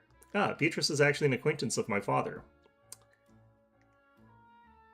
Interesting. Okay, he sent me here to help her through this ordeal. That brought up so many questions, but I didn't really have time to pull on that thread. There was less than an hour before the trial began. I needed to find Miss Tamora. Have you seen Miss Tamora anywhere? I need to talk to her. She was just here, but she left to retrieve some documents from her office. Do you have any idea when she'll be back? She didn't say, but I can pass the message on to her. I'm sorry, it's related to Beatrice's case. In that case, why don't you leave a message with Beatrice herself? She is the defendant in this case. I feel a little hesitant, but was Beatrice's life on the line? If anyone should know about what I'd found, it's her. Okay, let's go find her. Followed Eris's lead as she led us to Beatrice's cell. Once we found her, she left the dungeons to give us some privacy. I spent some time going through my findings with Beatrice, from the list of suspects to the possible motives behind the murder. I noticed that with each revelation, she became more uneasy. The idea of someone framing her must have been stressing her out. It's not necessarily true. I see you've certainly been very thorough, but I still have no concrete evidence that points to anyone. Oops. What? Sorry, I was just thinking, damn, I missed that. If he reveals these findings to Prince Aster, he might suspect something. Okay. I was able to catch one of those thoughts. Beatrice, I'm sure you're aware that Prince Aster has your best interests at heart. I know, even though we haven't spoken for the last 5 years, I still consider him a close friend. And I suppose you have no issue with me sharing these findings with him. Even he wouldn't support us if he knew that I was involved. Of course not. What? She was actually involved in this? Something wrong, Mr. Cuthbert? Beatrice was actually behind this, but how? She's involved in it. We already sort of knew that. She's involved in it along with Tamora and Eris's father, which I don't think is actually that. Alright, I did say she was intelligent, but doing all this while blind was ludicrous. So there is, like, some sort of conspiracy going on. I don't actually know if she's the murderer, though. No, I must have been taking her thoughts out of context. Mr. Cuthbert, perhaps you should get some rest. Thought very carefully about what to say next. There was only one way to get a certain answer to the eye, but if I was wrong... Beatrice, you weren't actually involved in this, were you? Her gaze narrowed in response to my question. Once again, she clapped her hands together. Sighed, do you suspect me now, Mr. Cuthbert? You didn't answer my question, Beatrice. As if I'd even need to justify it with a response. I might as well have been legally, I was more of an accomplice. Yeah, so this is what I was sort of saying. But no, Mr. Cuthbert, I was not responsible for my father's murder.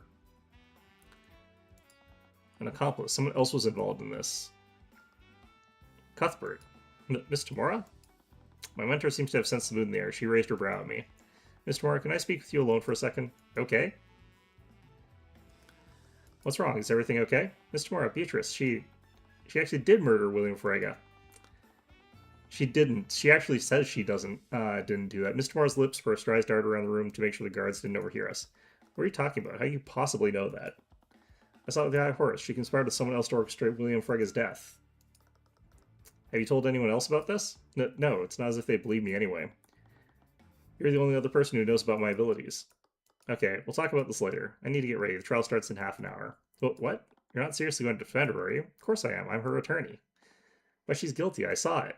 Look, at this point, I don't know what you saw, but you think I can just abandon a client minutes before a trial? No, but it's not for either of us to decide who's guilty and who's not. Everyone has a right to an attorney. More importantly, you had no right to use the Eye of Horus on my client. I don't have time to argue about this. We will be talking about this later. Before I had a chance to respond, Mr. Moore walked away. Celeste had given us some privacy, but she definitely inferred the tone of our conversation. Is everything okay? I think Beatrice was actually behind this. What? I couldn't blame her for not believing me. It's not as if I could tell her about the Eye of Horus. Although, why hadn't I told her? Alright, so what do you want to do now? What? You couldn't say something like this if you weren't sure, right? I thought long and hard for a moment. Maybe we don't need to do anything. What? Steelwind is handling the prosecution. She's far from being a pushover. If Beatrice is truly guilty, I'll just have to trust her to get the job done. Either way, I don't think we're in any position to get involved. Right, if you say so. There's really none of my business. I had no stake in this. I wasn't obligated to do anything. Okay, so apparently our flashback, because I remember that everything we're doing right now is actually a flashback from before the case where we take over for Steelwind, that we actually don't figure out who the hell stabbed Steelwind. That's actually interesting. Alright, I've done everything I could. I would just have to leave it in Steelwind's hands. Shivved. Dead. It's none of my business. Okay, well... William Frege was a tyrant anyway. He was a noble who did nothing but steal wealth from the common folk. The world was better off without him. It's not as if any of this was my responsibility. Mr. Morrow must have been doing this for a reason. All I had to do was wait for the next trial to run its course so we could pull this up and put this all behind us.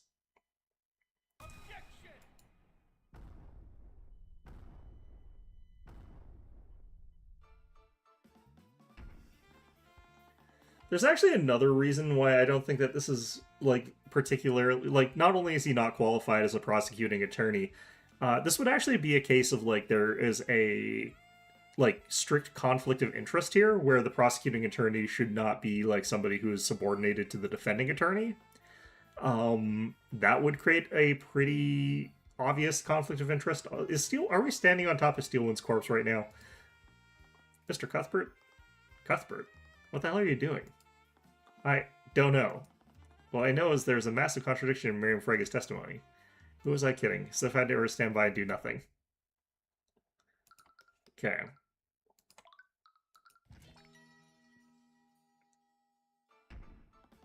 Your Honor, the defense, I mean the prosecution. I would like the right to cross-examine this witness. Bailiff, arrest Mr. Cuthbert. I'm holding him in contempt. This is the correct response from the judge here. This is... well, wait. I really didn't think this through, did I? No. Steph flung his sword to the bailiff, walked from the judge's podium, and whispered something into his ear. What? Steelwind, the other Steelwind has got my back here. I see. Very well, then. What are they saying? It appears that Miss Steelwind has somehow predicted this would happen. She has my back on this? In accordance with her wishes, Mr. Cuthbert may now act as the prosecutor in her stead. What? The paperwork was submitted shortly before the trial. Mr. Cuthbert is designated as her stand-in. It's unorthodox, but it's not without precedent. Really? That's wild. I remember when Steelwind asked me something strange earlier. What would you do if you discovered that one of your clients was guilty? What would you do if they were guilty? I suppose I'd withdraw and tell them to find another lawyer. And if no one else would represent them? I don't know. It would definitely be a difficult choice for me. But I would never be able to represent them if I knew the truth. I don't think I could stand by and let a murderer escape justice. Again, this is like something that you can't have as a mentality as a defense attorney, because that creates a situation where just because you have a very strong certainty of the guilt of your client in mind does not actually mean that they are guilty. even if they confess to doing it, it doesn't actually mean that they are guilty. So you have to defend them to the best of your knowledge and your ability with the evidence at hand. Um, Especially if like they are confessing to guilt of something that they are not actually guilty of doing, because like generally speaking, that's some situation where they're doing that to cover up for somebody else who might be threatening them, or it might be because like they're a member of a larger hierarchy that they're trying to protect other people above them. Um, or you know the consequences of like the investigation going forward might hurt somebody that they care about or whatever. But in those cases, you know you've got still got a duty to defend them, even if you suspect everything that makes them guilty. Um, well, this isn't how I expected the trial to go. Shortly after our march onto the prosecutor's table, Celeste awkwardly followed behind me. Curiously, she only did so after the bailiff didn't arrest me. I guess we're really doing this.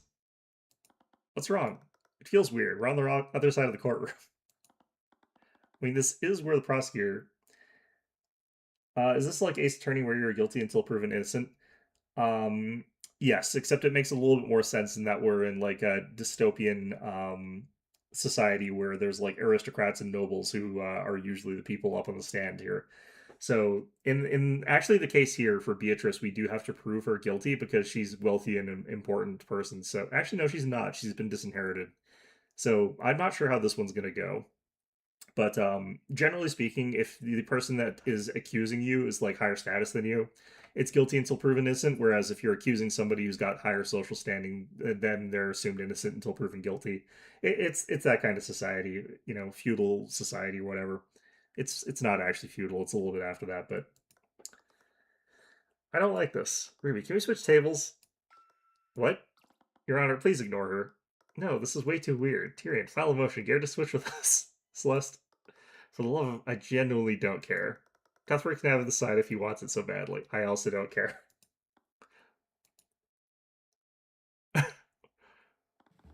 With that out of the way, let's pursue proceedings. Saying that we're all at our preferred spots.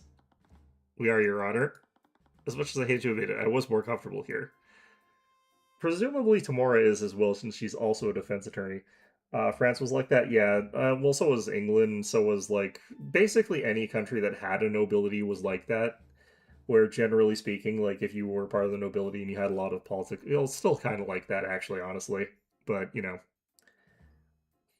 Japan was until about 20 years ago. Japan's still pretty bad about being. Well, Japan is consistently guilty until proven innocent. So I guess that you're right. It is better about that in that they consistently apply it to everybody. Uh, but yeah, Japan has a different sort of process though, because they'll do a like much more thorough investigation until they have a much stronger case. So it's not as bad as it sounds about the way that they do things, but yeah, I still don't really like the way they do things there. Um, Not that I wanted to encourage her to do this again. Are you planning on being the prosecuting attorney more often? I guess. With all these interruptions, I think it's best to review the proceedings up until now. Thank you. I cannot remember stuff that happened when I started this case. The prosecution proposed that Beatrice Frega's motive for the murder was to claim the victim's inheritance. However, the defense brought forth a witness who testified that Beatrice was disinherited by her father 5 years ago. Am I correct, Mr. Mora? Correct. Very well. Concerning the circumstances, I think it's best to have Lady Frega repeat her testimony. Yeah, technically, the way that the American justice system works is that, like, while de facto, it's still the same as that, where it's like the higher in wealth and influence you are, the like less likely you are to be prosecuted. The way that that happens is different, and it's because they can throw like $1 trillion on a massive defense team, and if you're poor, you can't do shit about that. So you'll lose the case because you don't have a very good legal team who's not looking for like all the little loopholes or whatever that the other team is capable of doing. But on paper, it's supposed to be a more egalitarian system until money gets involved. So if they had just like state appointed defense attorneys and prosecutors for every single case, there would probably still be some biases, but it would probably be better. I don't know. Bill, please escort Lady Frey to the stand once more. Wait, why are we talking to her? Miss Frey, can you please give her testimony to the court once more? Of course. After my sister's accident, my father said that she was unfit to inherit our noble house. He declared to our family that he would be removing her from his will. It was 5 years ago, but I remember it well. One day we all woke up and discovered that Beatrice had fled from our home. She left a note for us, and in it she renounced her name and denounced my father. So your father disinherited Beatrice shortly after her departure. He wouldn't technically have to if she renounced the family name. That means she's no longer privy to the family privileges, so... Yes, he did. This would make it more clean, though, so it would be more official. As such, Beatrice would have no motive to murder her father. Any inheritance she could have received would have long ago be long gone by the night of the murder. Was that really true, though?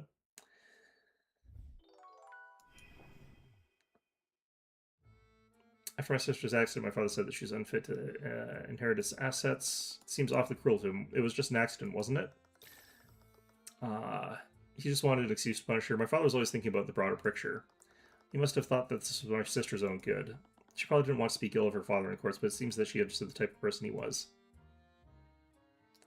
He declared to our family that he would be removing her from his will. So he was making a show of it and sending a message to the rest of your family. I felt a little guilty for doing this to her, but I would need to establish Beatrice's motive wherever I could. Your Honor, I find Cuthbert's comments to be extremely insensitive to the witness. I see no reason for him to speak ill of the deceased. I am compelled to agree. She was using the judge's fear of House Frege against me. It was 5 years ago, but I remember it well. You must have been less than 13 years old at the time. Can't imagine how that must have been. But can you really trust your testimony if you were only a child at the time? There's no particular reason that you cannot take the statements of children as witnesses, but you do have to remember that they might not have the same understanding of the situation that they're in at the time. But 13 is old enough that they would have a better understanding of what's deliberately happening. I remember it vividly, my father's words, the look of absolute fear on my sister's face. I remember the way the sun was shining through the window that morning. It was all my fault. Are you the one that caused the accident? I remember everything. Are you about to break into that meatloaf monologue? I hope so. It sounded like a painful memory for her, and she seemed to blame herself for what happened. It'd be best not to press her more than necessary. One day we all woke up and discovered that Beatrice had fled from our home. That must have been a surprise for all of you. Did she tell anyone else about her plan? No, she didn't. She left without a word to anyone. She should have spoken with us first. She seemed to be sincere about that. She left a note for us, and in it she renounced her name and denounced my father. From what I've heard about your father, I don't find that surprising.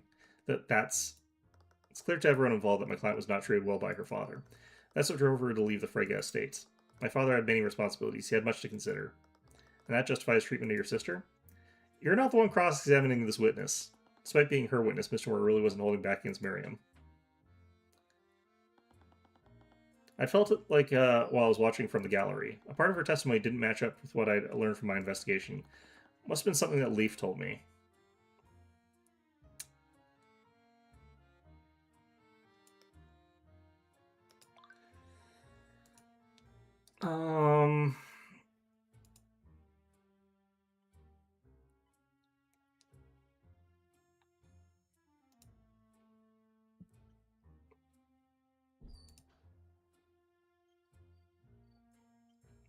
So the problem I have here is I don't remember this because it's been like ages, but, you know.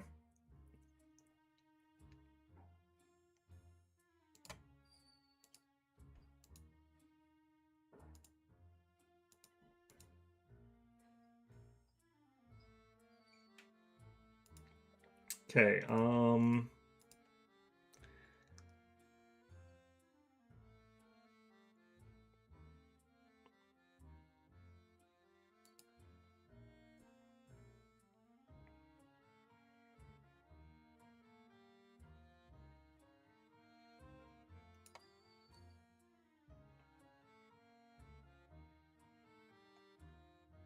Okay, I am not sure which of these would be what we need here.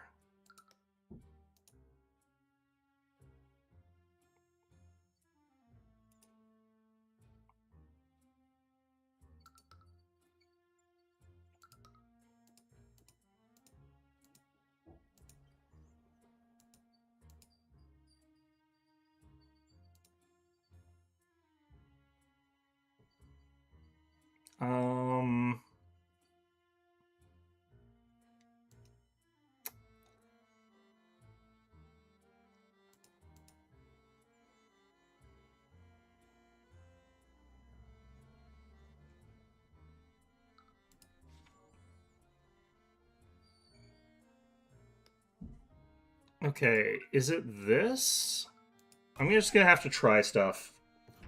This is not it. Nope.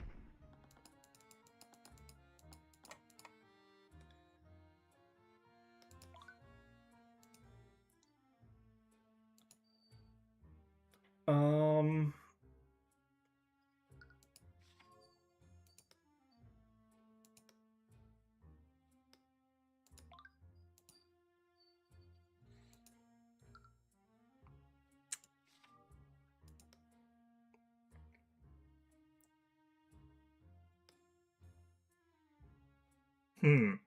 Yeah, again, the problem is I don't actually remember what Leaf told me. So when we get to this and he says that must have been something that Leaf told me. So I don't remember what Leaf told me. I'm guessing it's probably got to be these two things here.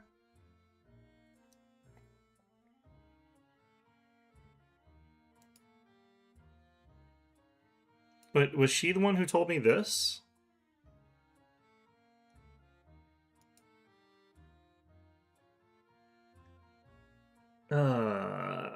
This might be one of the ones where I need to like kickstart it by like looking stuff up here. Simply on account of like it's been so long since I've done the case that I don't remember the details of it.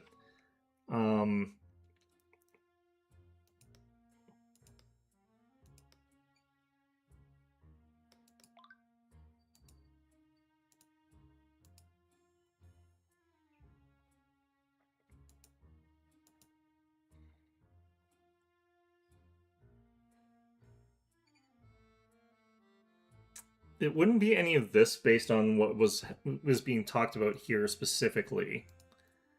So what was it that she told me? Specifically these two things, but I think there were other things as well. Shoot. Okay.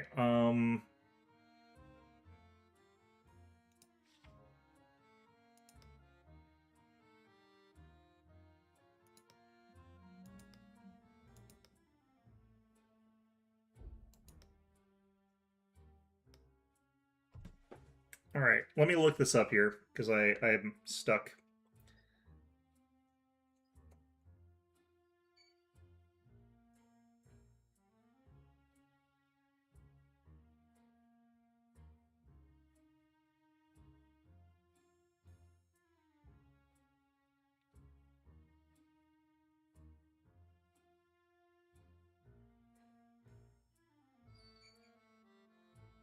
And hopefully just doing this like a little bit to sort of jumpstart the case here because like I legitimately have not gone over the details in ages.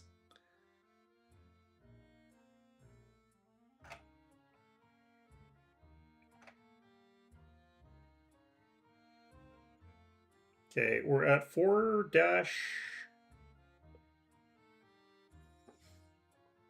Apparently it's statement 5, I think.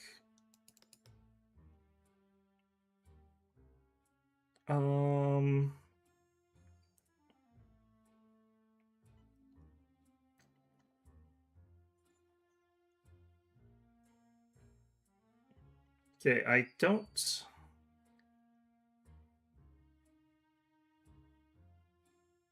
Did I? Let's see if this is the right one here. I don't actually know.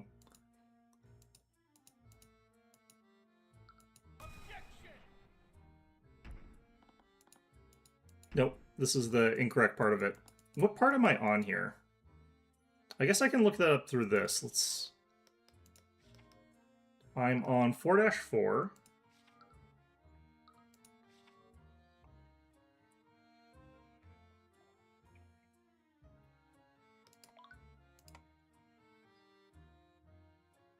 It does say this, so I might have an out-of-date thing here.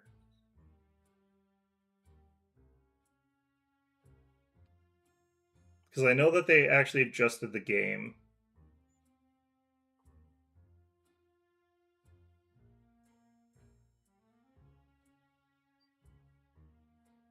The game has been patched. Miriam's statements. Present William.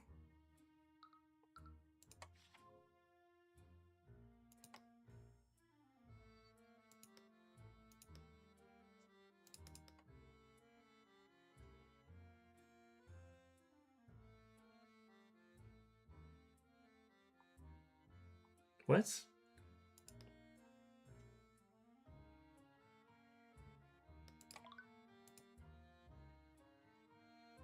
Which statement am I supposed to do this for? Let me just try this on a couple.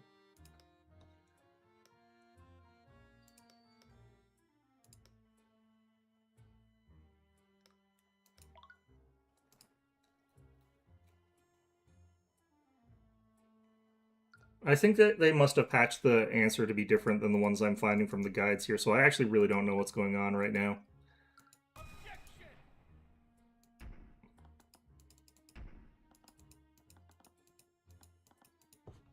Okay.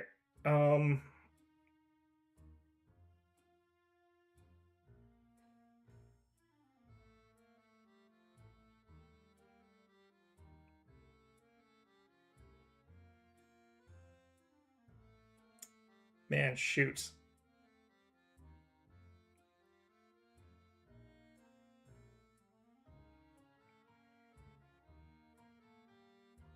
Yes, they have...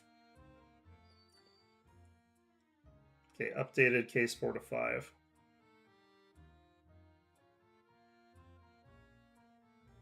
Third statement.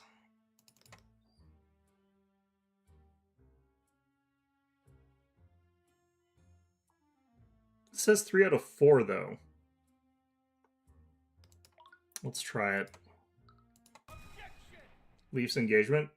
Miss Frege, it's clear that you're regretful about your eldest sister was treated. What is... I don't actually know what the... You shouldn't rub salt in her wound. I don't actually know what the specific thing that we're complaining about here is. The thing that you're talking about apparently is supposed to be after what we do here, but she clearly regrets not staying up for her sister all those years ago, so perhaps she's trying to make up for that by lying to protect her. Excuse me, I did nothing of the sort. Miss Frege, you testified that your father disinherited Beatrice 5 years ago. However, I have testimony from another witness who spoke with the victim on the night of the murder. After Beatrice's meeting with William Frege, he openly declared that he would be removing her from his will. He even entered his study to draft a new will to reflect that decision. So that raises the following question. Why would the victim need to declare that he was disinheriting the defendant? Doesn't make sense if he had already disinherited her 5 years ago. Is that so? Well, where did he hear this from?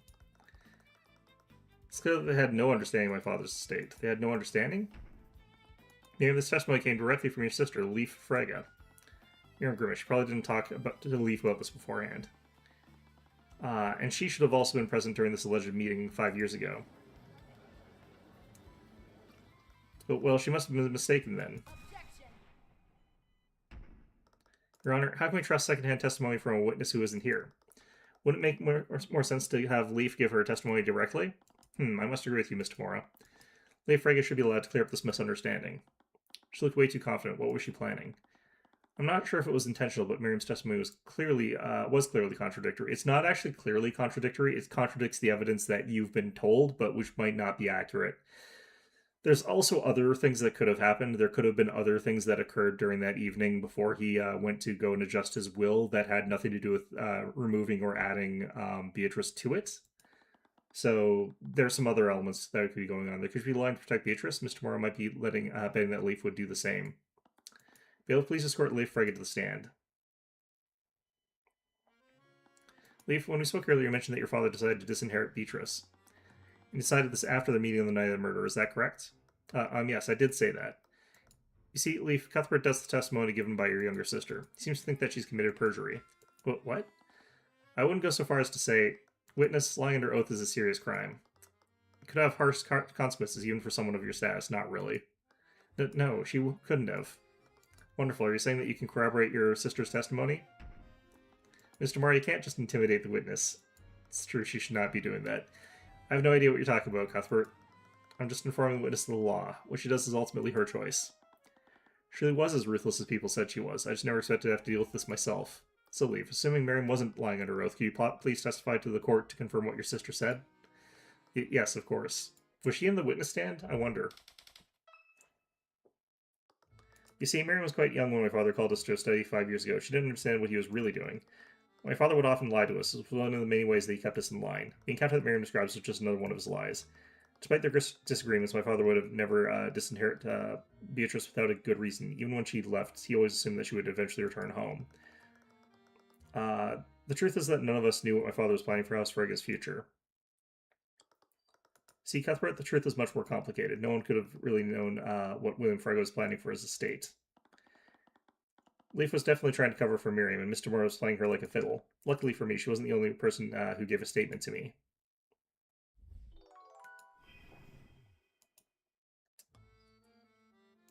Okay, so this is where we bring up the thing that you were talking about there.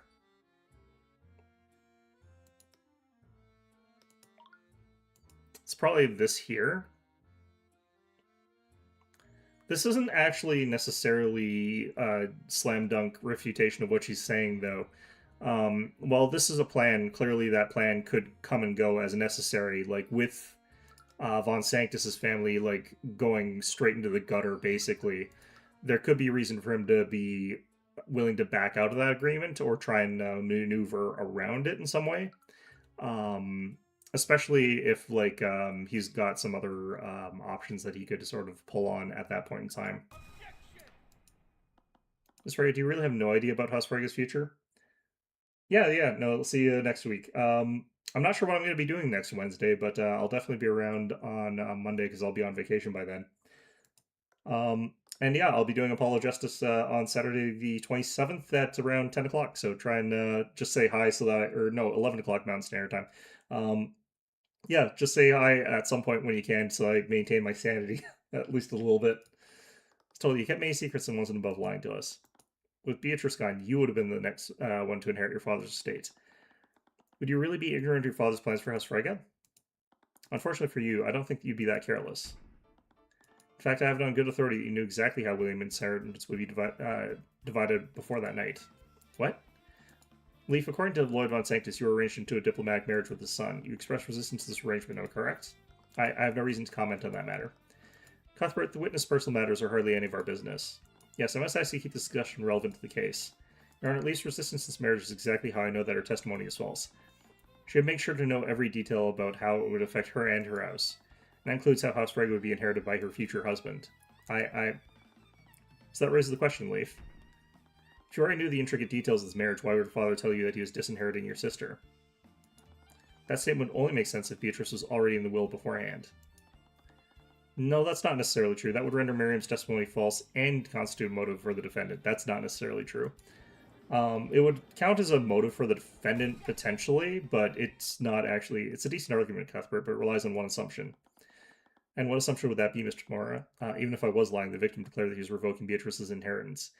If that's true, he wouldn't have to revoke Beatrice's inheritance because what would happen is the estate would go to the individual, because he's assuming that he's alive when this happens, but the house would be handed over to Sanctus's kid, which means that he wouldn't have to disinherit Beatrice anyway. Like, whether she's disinherited or not becomes irrelevant. She already must have been named in the will previously, otherwise there would have been no need for him to say that. That's not necessarily true. It wouldn't make any sense otherwise. And that's where your assumption is. You're assuming that William Frege was acting logically. What are you talking about? It's clear that William Frege was extremely controlling of his daughters. By your own admission, Leif Frege was resistant to the marriage arranged by her father. In addition to that, Miriam Frege found herself wrapped in controversy regarding the Nightgrave trial a few months ago. And finally, Beatrice Frege, the prodigal child, finally returned and made a public spectacle of it during the Lord's Ball. What are you trying to insinuate? In his eyes, William Frege's ability to keep his daughters in line was clearly weakening. He must have gotten desperate and made a grand declaration in a feeble attempt to scare you, Leaf, even if that declaration was clearly inconsistent. But he wouldn't. Your ability to remember must be muddled by the shock of your father's death. The statement couldn't have possibly been true. If by some coincidence it were true, that would make you guilty of perjury. Or perhaps it was Miriam that was lying in her testimony. If her father's statements were true, the court might be inclined to investigate her for lying on the stand. But, Miss Tamura, are you threatening her? As I said before, I'm merely stating the law.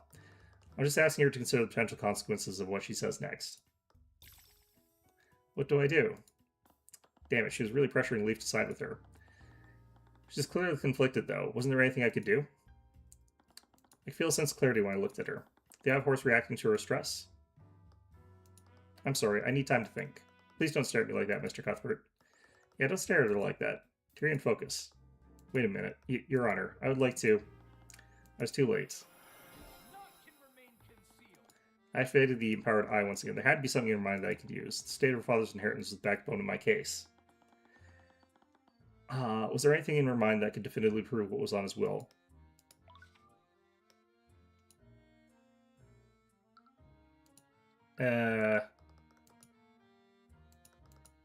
Fonsax's holdings are weakening by the day. I doubt he'll be able to put up much resistance. Once Beatrice inherits the estate, we might be able to rebuild our family. She's assuming that Beatrice would inherit House Frega. That confidence must have meant that she's certain that of what was in William's will. But how can I prove that? Under the specific circumstances, technically speaking, they don't actually need to do much of any of what they're doing here in regards to the will, because they could simply have destroyed it, at which point it would default to his next of kin, which would be them anyway. So regardless of whether they've been disinherited or not, it wouldn't actually make a difference as long as they were able to destroy the actual physical will. Which might not be that easy, but it seems like he had it with him, so... Which, usually I think you're supposed to have it with an attorney. I'm not actually sure about that one. Or it's supposed to be with, like, an executor that you trust, but, you know...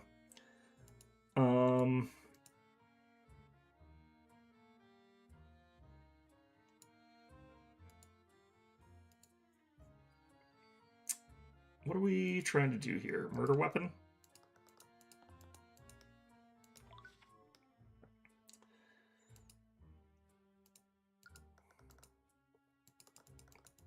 Yeah, that was already that one.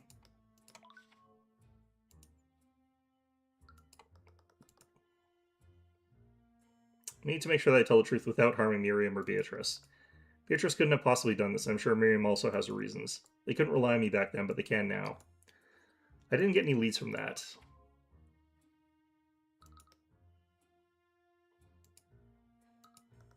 Beatrice, after all these years, she's finally returned. I can't believe that this is how things have ended up. If only I were as strong as her, I'd be able to endure this. I didn't get any leads from that. Really? Interesting. Why did Miriam say those things? Am I misremembering what happened? No, I would have remembered something like that. She must be trying to protect Beatrice. So Miriam's testimony was a conscious lie. Beatrice's inheritance wasn't revoked until the night of the murder. That doesn't actually prove that, but... I know we had our differences, but I did love you and I never wanted you to die. She seemed genuinely surprised and regretful about his death. From our encounter earlier, I knew that Beatrice had an accomplice, but I doubted that was Leaf.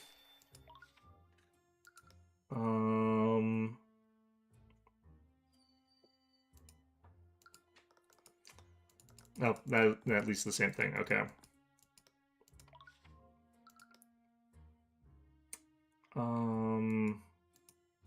Aster? What? Why am I thinking about this? No. I thought that there might be some element of that because these two are connected.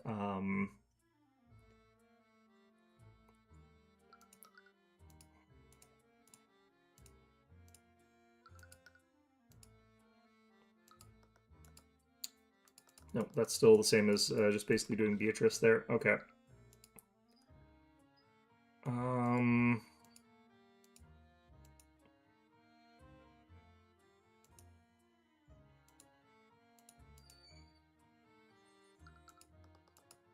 How did both the swords find their way into Beatrice's room? Could Tracker have... No, Mrs. McCoy's sword is one thing, but he couldn't have possibly broken into the Heraldson gallery. Although, he was extremely fixated on it. What? Did she know how Celeste's sword was taken? As much as I wanted to follow that lead, it would be all for nothing the trial ended now. I need to try something else. Who is Fixer? Is that... Who is that? I don't think we actually know who that is. Interesting. Okay. Nope, nothing about that one.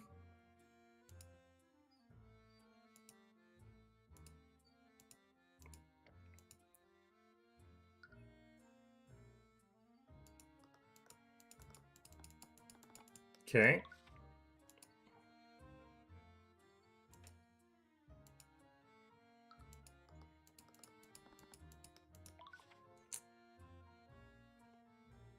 I probably forgot to click on one of the like obvious ones here.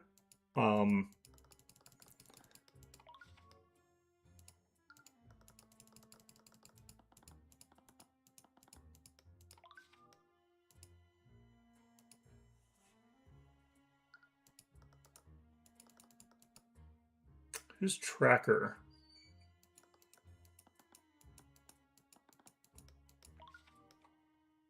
Is that the wolf? That's probably the wolf.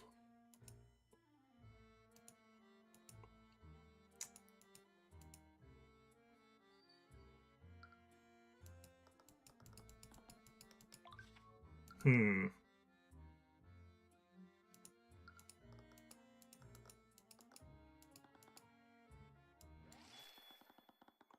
I believe you've had enough time for deliberation, Mr. Cuthbert. Are you able to prove the defense motive or not? I'm not, Your Honor. At least not yet. It's clear we won't get anywhere until we can confirm the state of William Frega's will. And we can easily confirm that tomorrow morning, when William Frega's will is read to his family. How did you? I see. Once his will is read, it will become public record. I see no harm in waiting until tomorrow morning.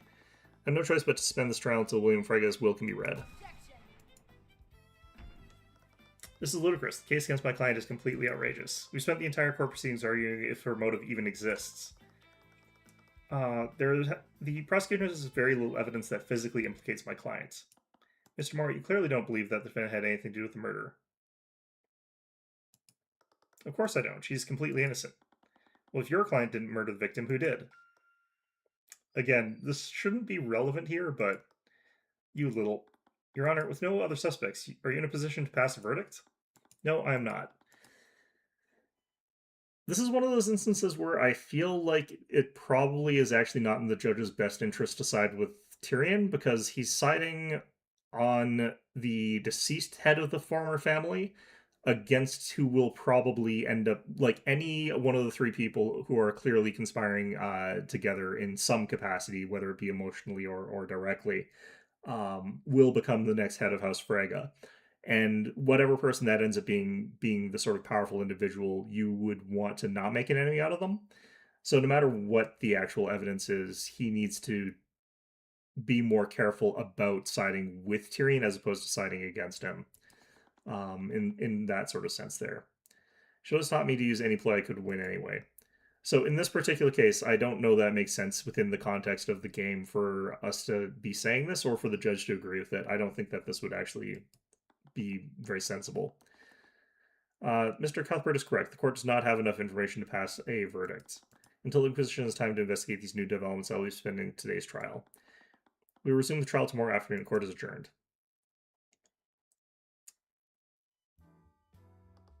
Well, that happened. So sorry, I kind of acted without thinking. But the weirdest part is that Steelwind somehow knew you would do that. Right, that is strange. Did she seriously predict what I do off of that one conversation? No, it's probably been like a consistent thing across all of your different shenanigans throughout this entire game so far. Considering how things turned out, she was right on the mark, but that was still a gigantic gamble on her part. Anyways, we have some time to ourselves. I'd really like to catch up on some sleep. Yeah, today's been exhausting for a lot of reasons. My work had only started. I still had no idea who Beatrice's accomplice was. The will reading was just an opportunity to buy some time. So the question remained, who really murdered William Frega? The other question is, did he actually complete a new will? Because if he does have a new one, then that's actually important information. What the hell was that? Why is your son filling in for Arya? You told me he was harmless. Listen, I have the situation under control. You don't, but I mean... if that's true, I'd hate to see a situation you consider out of control. Hello, Eris. Eris, my father's not pleased with today's developments. You promised that the verdict would be passed before William Frega's will became public record. This has thrown quite a wrench into the plan. I understand. Cuthbert is just confused, but he's not a threat to us. We better hope you're right, Tamora, or else your poor ward might suffer the same fate as Prosecutor Steelwind. What? House Frega is too important of a prize for us to let go. Bring us results tomorrow, or else we might continue to make more drastic measures. I'm actually not sure why, like, Steelwind, like, the younger Steelwind wasn't able to, like, get, Nightgrave to, like, mend her wounds in a way that would, like, heal her. Miriam, there you are. Where have you been? I've been speaking to Father's attorney. The state is in absolute chaos. Do you really need to do that? I'm pretty sure they have it under control. These vultures are practically salivating over Father's death. The will hasn't even been read yet. Yet I can barely keep these cretins from robbing us blind. Oh, I see. You were quiet at the funeral this morning. Are you okay? Of course I am. Miriam, I know things are chaotic now, but we'll get through this together. Beatrice has finally returned. Maybe now we can... And why do you think she returned? What? She's clearly doing quite well for herself. She could have come back at any time. And the very night she returns, Father ends up with a knife in his throat. How can you say that? Weren't you trying to protect her at the trial yesterday? Don't tell me you actually believe she did this. Her attorney is Ruby tomorrow, Leaf. Even you can put together what that means. No, I know her. She would never do this.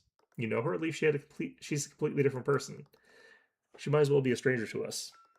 How can you say that? You adored her so much. I did, Leaf, but things have obviously changed. Everything changed after she abandoned us. The only difference is that I'm not going to fall apart over it like some sad, mournful child. Miriam, I just wanted us to be family again. Well, you're going to be sorely disappointed, just like you always are. You always live in the land of fairy tales when you act like the victim when reality fails to live up to that. I don't do that. Wake up, Leaf. She's not here for us. She's here for Father's money. If you're done weeping over the absolute disaster that is her family, I need to think about what all this means for my future. I suggest that you do the same. What do I do? For the first time since the Lord's Ball, I was finally able to get some sleep. I woke up this morning refreshed, but also a little anxious about the results of the will reading. We arrived back at Fragged Manor. Beatrice, Leaf, Mirren, and Von Sanctus had all been gathered, along with Mr. Moore, who was accompanying Beatrice as her attorney. I wasn't really sure what to say to her after everything that had happened. It still felt too awkward to approach her and talk about it. Thank you all for coming here today. As William Fragg's close associate, I must express my deepest condolences for your loss. I think I speak for all of Weavengard when I say, enough, just get on with it. Ahem, very well then. To get straight to the point, the Duke's will was magically sealed when it was given to me. Okay, so apparently he's the executor of the will and he did have it sort of stored. I do wonder then, that does imply that he did not have time to rewrite it. I can see that painting in the background is still altered. He asked me, his executor, not to submit to the courts for probate until after his death. Although I imagine none of us expected such a time to come so suddenly. The attorney opened the sealed envelope and quickly scanned over the will. Duke assets include sole ownership of several banking houses throughout Weavengard, the equivalent of 10 million gold in various investments. 10 million. 10 million gold. I couldn't even begin to imagine anyone could do with that amount of wealth. Well, and lastly, sole control and ownership of the Frege noble house. I, William Frege, being of sound mind and body, who do hereby declare this to be my last will and testament. I hereby give, devise, and bequeath all my assets and property, both real and personal, to Jaden von Sanctus, provided that he enters into a legal and binding engagement with my daughter, Leaf Frege, within 6 months of the date of my death. What? That's... William must have added that addendum to prevent von Sanctus from trying to steal his empire. That legal and binding engagement was predicated on Leaf accepting it. She clearly didn't want to go through with it, so if she simply waited 6 months, von Sanctus wouldn't have any claim to the estate. In the event that Jaden von Sanctus does not enter into such an engagement within the specified time frame, my assets and property shall be distributed as such. So, this having been written this way actually does imply that Beatrice is functionally meant to be disinherited, given the standards of what they're going through, because he was trying to pressure Leaf into that engagement so that the property could then be divested to the Sanctus family. So, what this functionally does, even if they say further down that Beatrice will receive whatever, blah, blah, blah, that's largely irrelevant, because functionally what he was intending to do and what he was trying to do was to disinherit her anyway. All of House Frege will be divided equally among my children as per the laws of our kingdom. I was right, William Frege never disinherited Beatrice. That's again not true, he functionally had. And since Beatrice would receive a portion of William's inheritance, she had a motive to commit the murder. I glanced at Miriam. It was hard to read her expression, but something appears to be on her mind. The other thing to note here is that from every account from everybody so far is that she is actually already independently successful. So she has no particular reason, unless they can prove that sort of debt conspiracy, which has not been functionally proven yet, that whether or not she actually needed the money or not, that would become a matter of contention here. Without a word, she walked out of the room, ignored both Beatrice and Leaf. Leaf, on the other hand, seemed to be in good spirits. Isn't this great, Beatrice? You can lead House Frege now, just as it should have been. Regarding that, in light of recent events, I believe I should clarify one thing. As per the Slayer rule, if Beatrice Frege is found guilty in the current court case, her inheritance will be revoked and divided between you and your sister. I see. I shouldn't feel so happy for myself. It can't be all, can it? Surely William added a note of Leaf's obligation to marry my son. Not sure what you're trying to imply. Leaf Frege is an adult with legal autonomy. She's free to make whatever decision she wishes about who she legally marries. Now, if you excuse me. Wait, we're not finished yet. Come back here. I'd love to catch up with you, Leaf, but I was only allowed out of my cell to attend the reading. I noticed an Inquisition knight outside the door. He seemed to be watching Beatrice intently. But don't worry, I'm sure once this misunderstanding is resolved, we can talk all we want about our family's future. Of course. A group of knights led Beatrice out of the manor, and Leif followed after them, leaving Celeste and me alone with Miss Tamora. About what happened. Look, I'm not angry, Cuthbert, just disappointed. It was an extremely unforeseen situation, and still one clearly put you on the spot. You felt pressure to do something, and you made a rash decision. I'm sure the court will understand if you withdraw. Well, what the hell happened to Steelwind? Isn't she better yet? Like, they have magic. What? Cuthbert, you're not a prosecutor, you know that, right? Yeah, he is not, like, I sort of mentioned this as well. He's not strictly qualified to be doing what he's doing. Didn't you become attorney to defend prosecuted mages? But Beatrice is guilty, I saw it. I'm not going to argue about this again. You are going to withdraw. This is not up for discussion. I'd always regarded and respected Miss Tamora. She never steered me wrong before. Maybe she was right. Maybe she knows more about what's going on than I did, and she was still my mentor. I wanted to believe that, I really did. But deep down I knew this was wrong. Miss Tamora may believe in Beatrice's innocence, but I couldn't just abandon this case and let her escape justice. My hands were trembling. Why was I so scared right now? I felt Celeste gently holding my shaking hand from behind me. It was warm and comforting. It was the same sensation that I'd felt back then. I took a deep breath. I'm not going to do that, Miss Tamora. What? I'm not going to withdraw. If you believe in Beatrice's innocence, and if you truly believe you're on the right side, then prove it by beating me. Fine, do whatever you want, but you're only going to make everything more difficult for everyone. Tyrion, as soon as Mr. Morris stepped out of the room, my body dropped to the floor. Whatever bravery I felt before got replaced with an extreme amount of fatigue. Skilled Lord, that's the first time I've ever spoken to her like that. But you still did. You stood your ground. Figuratively, I mean. Right now you're just kind of sitting on the floor. Yeah, I needed a moment. Can we go back to the ballroom? Yeah, hey, so, I didn't want to interrupt whatever that was. Just follow us to the... Why are we bringing him with us?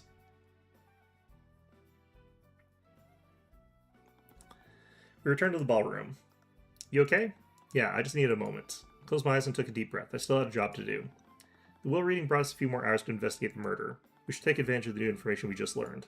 So, where should we start first? Right, I was the prosecutor now. That technically made me the boss for the time being. This is weird, right? Yep. Awkwardness aside, I've never really led a task force before. What would Steelwind normally do in this situation? She would tell Orem to go stand in a corner and make sure to sweep up all that dust that was over there so that he stayed out of the way of the investigation so he couldn't screw anything up. Well, she'd normally have us investigate areas of interest. Right, the context of the investigation tends to change after each round of court proceedings. What we're lacking right now is physical evidence. Can you and the Inquisition search the gallery in Beatrice's room? Maybe you can find evidence of how the sword of spell eating was stolen. Whatever you say, boss. That covers the Inquisition, but what are we going to do? Duke's inheritance plays a large role in this case. Even if it's not valid, we should take a look at the modified will that he was drafting. Might give us some insight about what he's really planning to do with his inheritance. So, again, like, the way that his will was written and the way that he was planning for things to go, he didn't really intend for Beatrice to receive any of the money. Or in the event that that plan fell through, he didn't really have a particular backup plan for how things would be going in particular. So the fact that he was trying to actually give all of his assets over to Jaden Von Sanctus and then just have the secondary thing as an afterthought fundamentally doesn't mean anything relevant as far as I'm concerned. I think that they give way too much importance, or Tyrion gives way too much importance to that fact, which I don't think is really relevant to this case here. Now, given that Leif had the ability to sort of avoid that pressure, that could mean something, but given how the family dynamic seems to work, in the event that she, like, refused in either way to actually go through with the marriage, he would have done something as a result of that to change the will, and would have, like, possibly modified it so that probably Miriam would get everything. Is my guess, since he would be angry at Beatrice, he would be angry at Leif. So he would probably just give everything to Miriam out of default because she hadn't done anything to upset him at that point in time. Although he seemed like she didn't like him either, but... Alright, let's go here.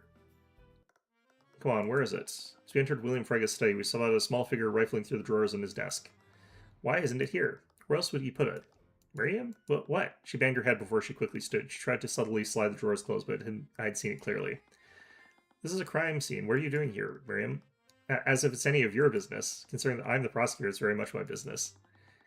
Glanced at the knights stationed outside the room. They should have stopped her from entering, but they probably intimidated by her status. However, this could be a blessing in disguise. She was clearly looking for something in this room, and I had a feeling that I knew what it was. What were you looking for? It's not your concern. I'm merely trying to find something that belongs to me. Really? Because I have a feeling that we might be looking for the same thing. You're looking for the will that your father was drafting, aren't you?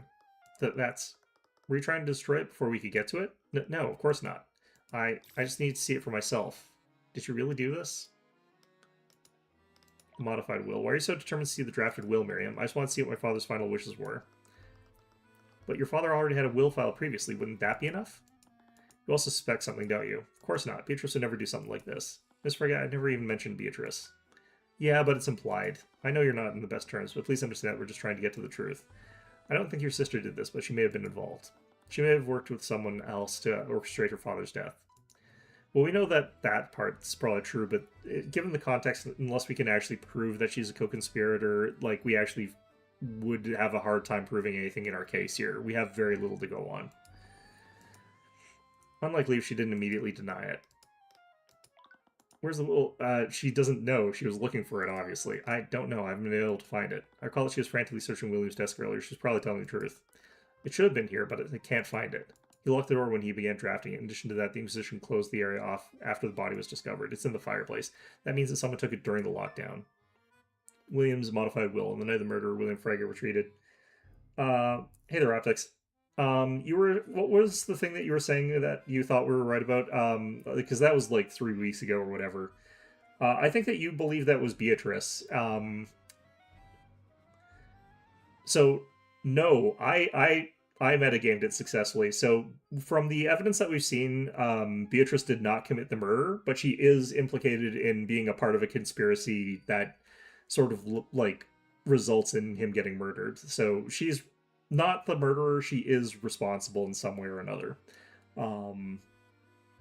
So yes, you did not, and I did. So ha ha ha. If I recall correctly of what it was that you mentioned, I'd have to go back and check though. It's been a long time. Yeah, they were kind of like leaning into making it seem like she was guilty like way too hard.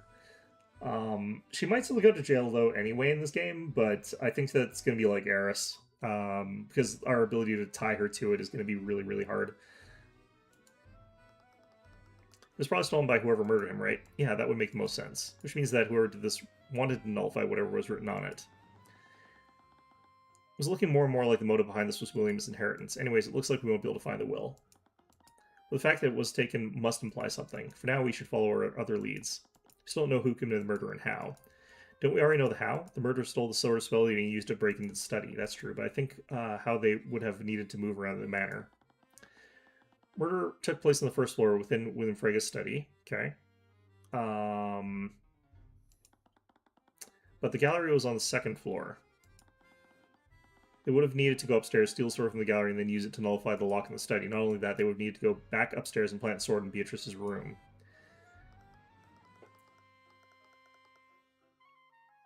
I thought she did the murder to get Leaf or whatever out of her engagement. It's possible that that was part of the motive, but it seems unlikely. There seemed to be some sort of like conspiracy that you might have missed that is going on between Beatrice, Ruby, and Eris, who all seem to know each other.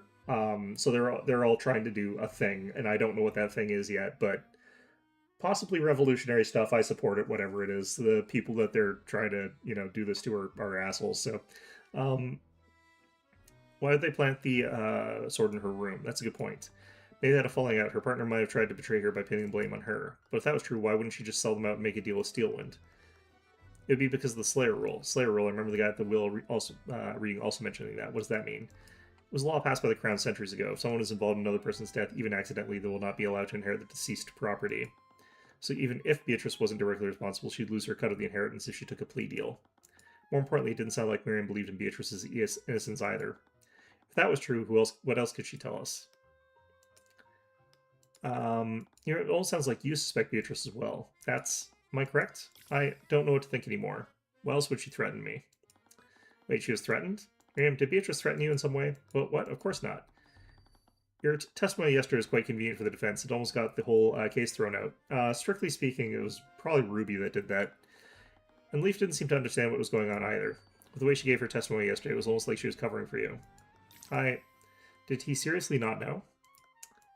Please, promise me that you won't tell anyone about this. I won't tell anyone what happened. About an hour after the murder, I was approached by Ruby Tamora. She gave me a list of statements to give my testimony. The statements weren't true, but she assured me that my status would protect me from any scrutiny. What?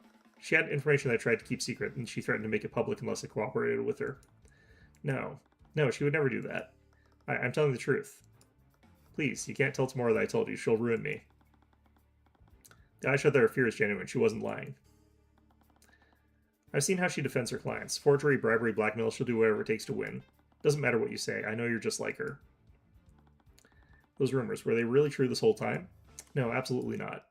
Hey, Tyrion, are you okay? Now wasn't the time to doubt myself. There was too much at stake right now, and I wasn't done yet. We should check on Commander White. He might have found something. Yeah, right. He never finds anything useful. Just don't push yourself, okay? Yeah. I'd have plenty of time to think about this later.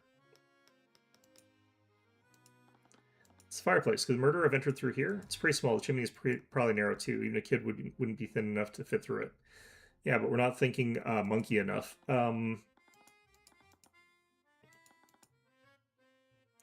Yeah, we've already read that. Why is that highlighted as being visible again? Basically everything in here is.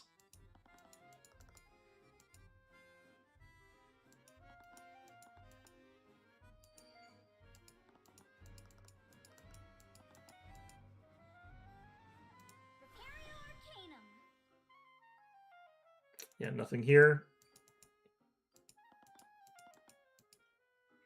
Yeah, I do wish it didn't do this thing where it's like flagging the stuff as new, but alright, well, I'm pretty sure that all of that was old, so we can just leave here.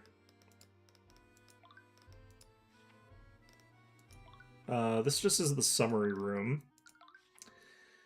Von Sanctus is going to be pissed. Oh. I didn't see him there, but I spotted the Grand General.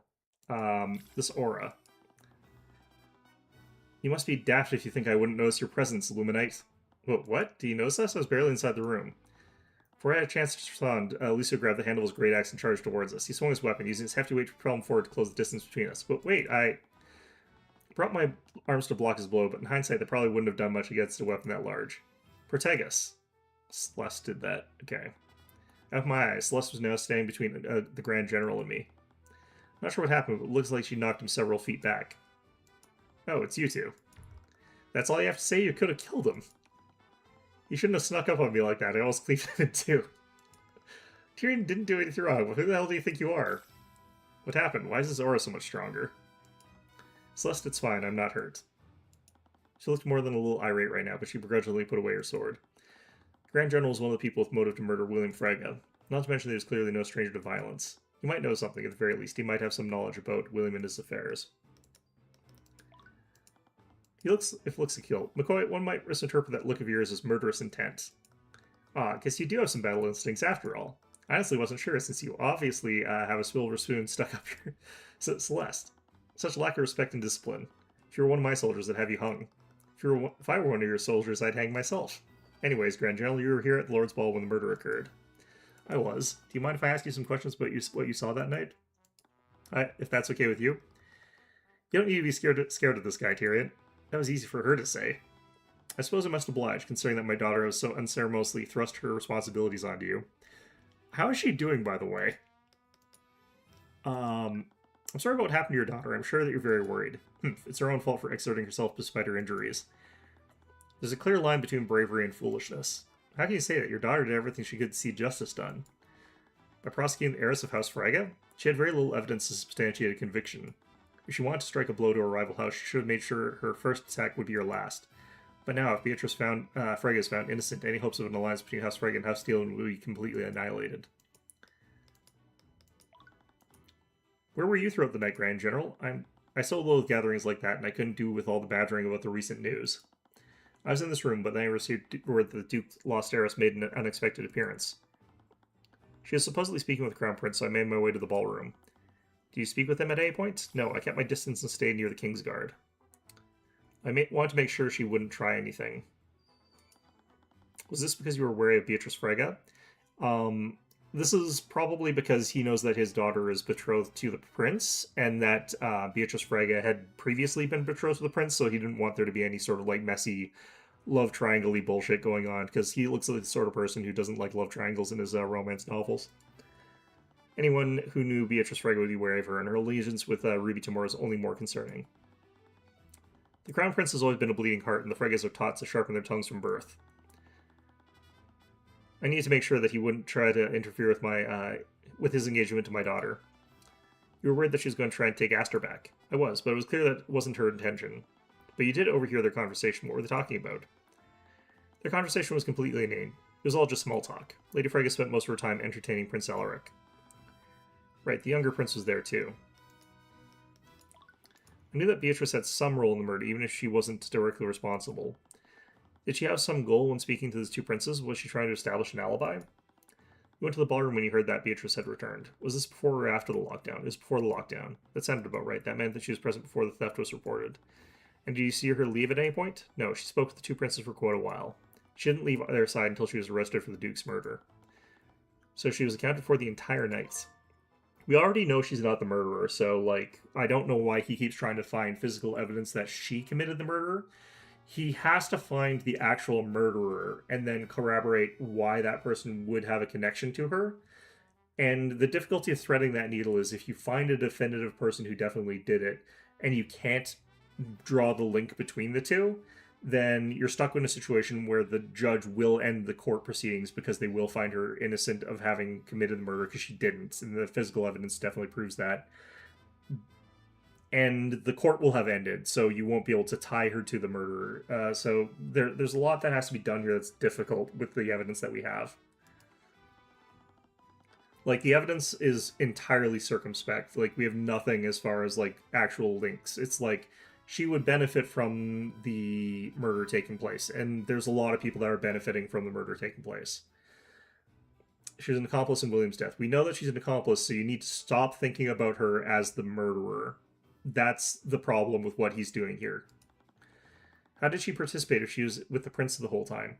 The thing that she would have done would have been some sort of grander conspiracy where she and some other people that are all working together had conspired to have the murder committed in advance and had certain things planned out. She may not even be here for any practical, physical purpose of things that she would have to do for the murder to take place. Like, that could have all been done in months in advance. Thank you for answering our questions, Grand General. I'm merely repaying my daughter's debt to you. He'd been surprisingly cooperative, but that didn't lift any suspicions off of him just yet. I would need to find more evidence if I want to know for sure. Anyways, we should probably move somewhere else. Let's go, Celeste. McCoy, what? Your spellcasting is undisciplined, but your battle stance and reflexes are commendable. You have my respect as a warrior. If that means anything coming from you. Humph. What an undisciplined and defiant brat.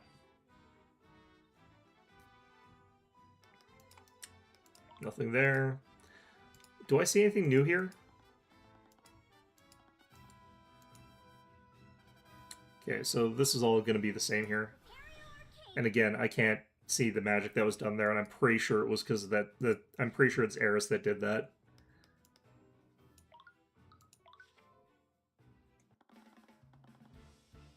Keep it in that corner. Don't let it get away. Get away from him. As we entered Beatrice's room, we saw the Inquisition covering something near the bed. Some sort of animal, a wolf to be exact. Wait, is that... I remember spying that same wolf on the night of the Lord's Ball. Has it been in the house since the murder? Intruders. Must protect Queen. I'm surrounded. I must protect territory from enemies. Must have seen the Inquisition as true intruders in his territory. Would that mean he saw this room as his home? I slowly started to walk towards him. Oh, wait, Tyrion? Stay back, kid. There's no telling what it'll do. I ignored them and continued to approach them. Don't worry, I'm not here to hurt you. Huh? This human, he can speak language of dog? The same thing that happened with Violet. I could communicate with any animal.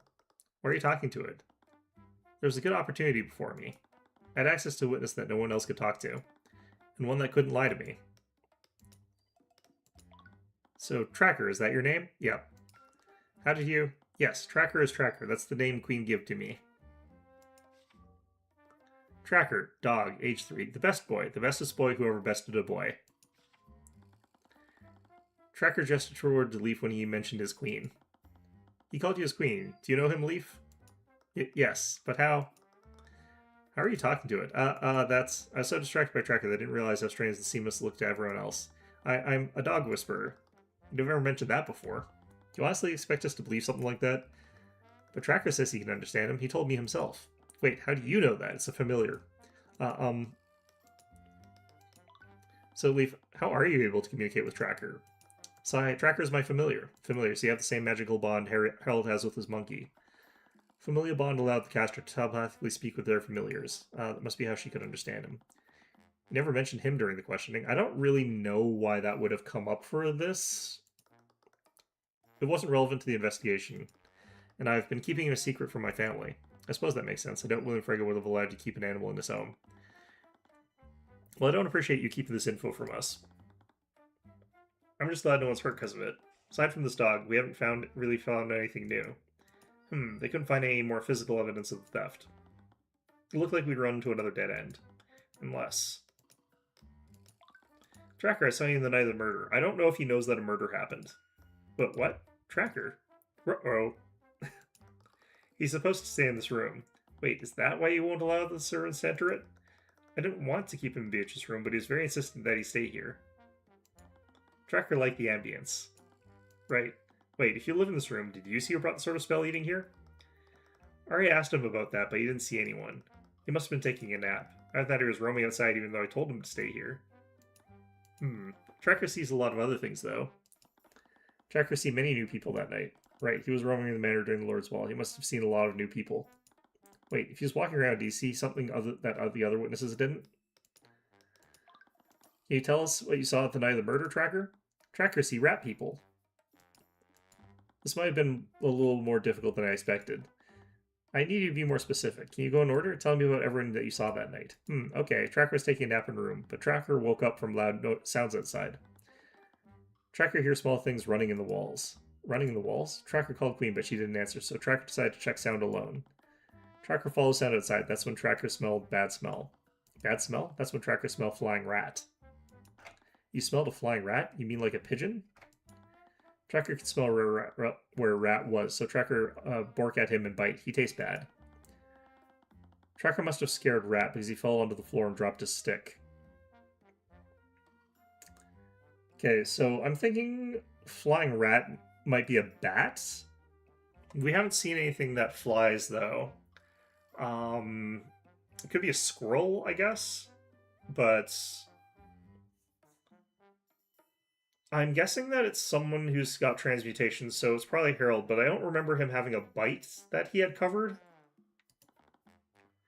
The rat had a stick. Tracker could see them now, so Tracker did one final bark to scare them off. The rats were scared and went back into the walls. It went into the walls? That's when Tracker picked up the stick rat dropped. Queen finally answered Tracker she told me to go back to this room and hide. After message, Tracker brings stick back to room for inspection. The stick is obviously the sword, yeah. Do you remember what time this encounter happened? What is time? Oh my god. What do you say, Tyrion? Do you see anything?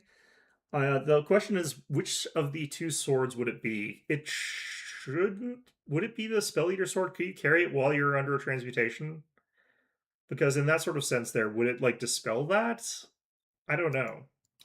Well, he definitely saw something. Okay, let's try to take a moment to work through this. Tracker is an animal, and despite being able to speak with him, his use of words is very primitive. So you should carefully examine each of his statements. First thing he heard was small things running in the walls.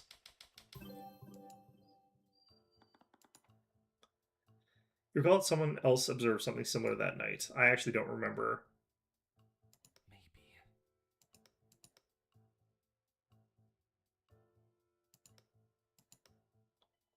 I might have to look this one up here. Because this is probably going back to, like, things from way, way the hell back. Or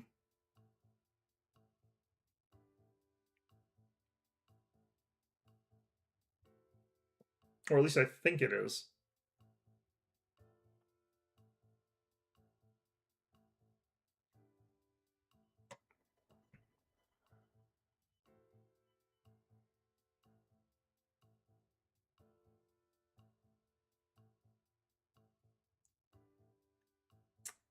Oh no, we're...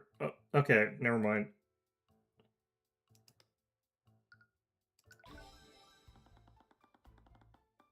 Oh yeah, no, this is what I was sort of... yeah. I thought it was supposed to be him that I was supposed to get to, but apparently it was just re-summarizing what the dog was actually saying.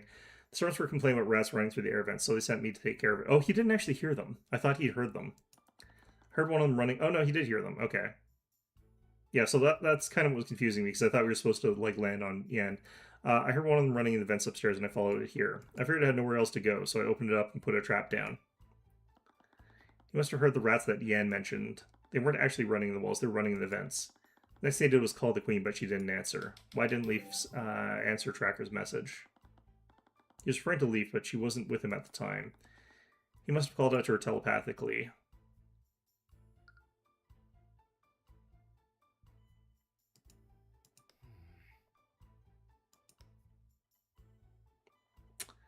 Would this have been during the lockdown?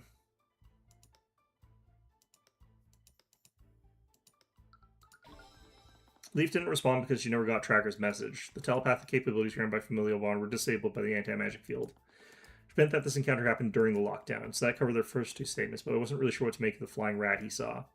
Tracker, why do you refer to the rat as flying? Because rats don't usually jump and fly? Yes, I got that. Is it possible that something that what you saw wasn't really a rat?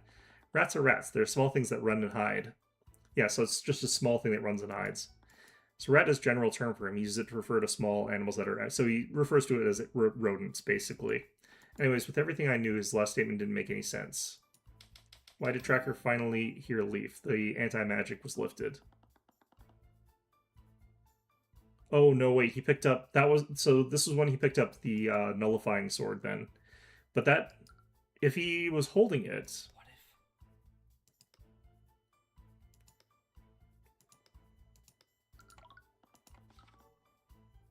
Oops.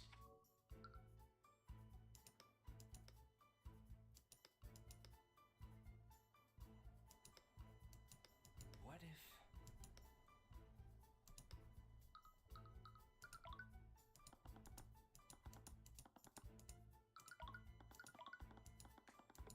The double negatives cancel? Wait.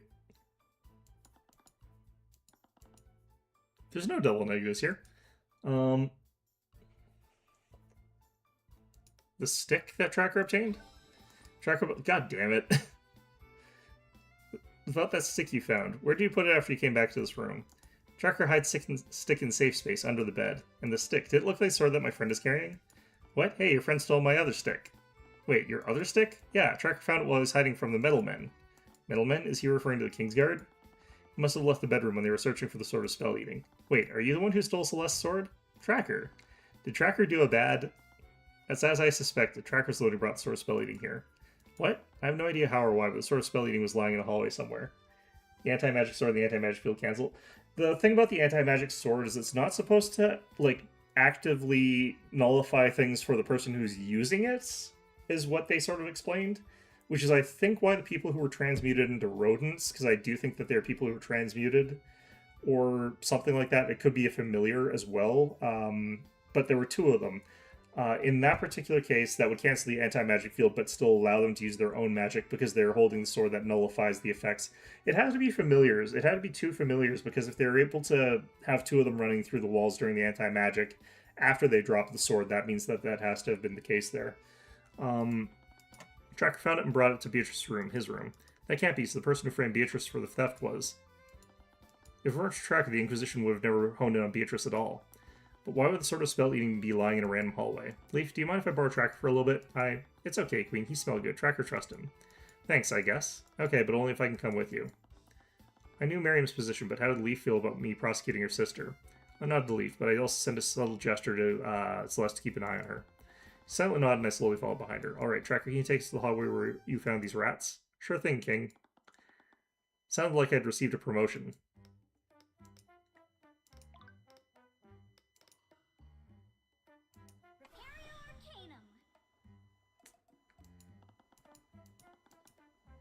It's Tracker bed. It's like resting on a cloud. Its dresser covered in a layer of dust. Doesn't look like it's been touched in years. Table for guests, but it's dusty.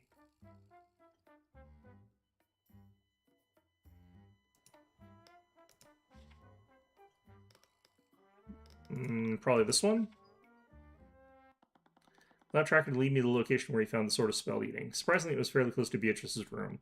He apparently didn't travel very far before he met those rats he mentioned.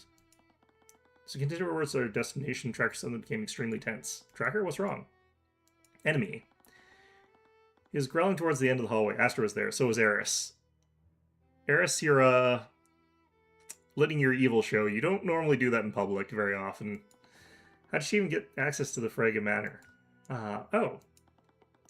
Before we even had a chance to react, Tracker jumped between Eris and me. He began barking at her angrily. Oh dear. Tracker, stop that. Leaf tried to calm Tracker down, but he was undeterred. He continued to bark at Eris, and it looked like it was taking all of Leaf's strength to hold him back. Aster, My apologies, Mr. Cuthbert. I am deathly afraid of dogs. I understand why you're... Bark, bark, bark. I have to go.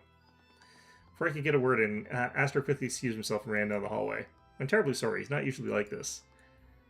That's to be expected. I'm not sure why, but animals have always been able to see me for who I am. I'm not sure why, but animals have always disliked me. Thanks, Eris. What was Eris doing here? Probably evil. I can see the vent that the animals were going through there. She said that her father was friends with Beatrice, but she was involved in this case somehow? I guess it didn't matter. I didn't come here to talk to anyone. I needed to examine the hallway and search for clues. Eris is a great character. Eris is a lot of fun. Hi there. What are you doing here, Eris? I should be asking you the same thing. I recall you telling me that you were a defense attorney. Yet here you are, prosecuting a defendant. You're even leading the Inquisition that you supposedly hated so much. But to answer your question, I'm here on behalf of Beatrice. My sister? Yes, Tamora is occupied handling other aspects of the case.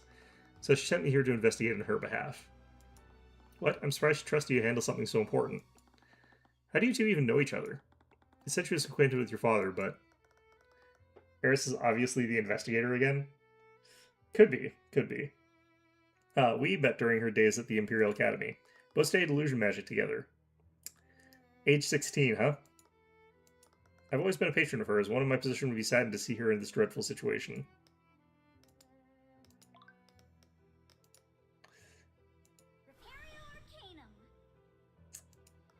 What? What do you see? I'm seeing small traces of illusion magic inside them. They're in the shape of droplets, and some of them are shaped like footprints. Footprints? What kind of footprints? They look like they came from some kind of animal. It's hard to tell what kind, though. I also see some small handprints, too. What? The traces also go deep inside these vents. Same for the vents on the other side, too. So this would explain the bits of illusion magic that we found on the dead body, if I recall correctly. She's got someone... Well, I think that she's part of... Like I said, she's part of the conspiracy here. Like, but, I don't know, like, which member of this particular thing she is. Like I said, the people who are sort of involved in the conspiracy to get this done seems to be Ruby, Beatrice, Eris, and Eris's father. Although I'm still not entirely sure that Eris's father is actually a father. Establishing modus operandi. Yeah, I guess so. Yeah, no, she does tend to do that. I'm not sure that she's actually responsible for this one, because I think that the groundwork for this one's actually different from the way that she usually likes to operate, I feel like. That's where the jumping rat went. I thought you said it was a flying rat. Trackers see that too. It'd probably be better to just move on. So we saw two animals. That explains the two different types of paw prints inside the vents. Anyways, where'd the rat come from? Rat came out from the other wall. Do you mean the opposite side? Yes, Tracker saw a flying rat escape that way. What was the rat doing here in the first place? Why would there be illusions of traces of illusion magic inside the vents? What spell could possibly left those traces? As I told you many months ago, illusion spells tend to do one of two things. They either create freestanding illusions or they can disguise an existing creature. Spells only leave traces on the objects they are cast on. A freestanding illusion wouldn't have less traces like this. A disguised creature must have been inside those vents at some point. The small red droplets have to be blood, most likely from a creature affected by an illusion. But those vents are tiny, no one would be able to fit inside them. Tracker could see them now, so Tracker did one final bork to scare them off. The rats were scared and went back into the walls. But a rat would be able to fit into these vents. Well, yeah, I guess that'd be true. But that would mean a rat had an illusion spell active on it at that time. It's not only that. He said the queen finally answered him, and this happened after he picked up a stick. That contradicted something else that we knew was active at the time.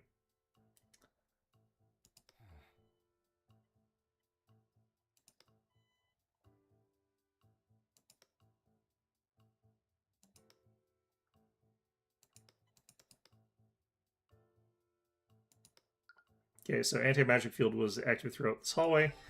That should have been nullified by the stick that he picks up. Tracker saw this rat during the lockdown. They would have been inside the anti-magic field created by the lockdown. How could the rat be invisible during the lockdown? There's only one way that rat could have had an illusion spell active on it. Wait, you can't mean. What if the rat was holding sort of spell eating? On the night of the murder, Tracker smelled something strange and followed the scent to the hallway. We saw a flying rat come out of the northern air vent. Tracker barked at this rat and scared it away. When this happened, rat supposedly dropped a sort of spell-eating. Tracker took the sword and brought it back to Beatrice's room. What? That can't be right. The rat wouldn't have the strength to carry, or hands to carry a sword.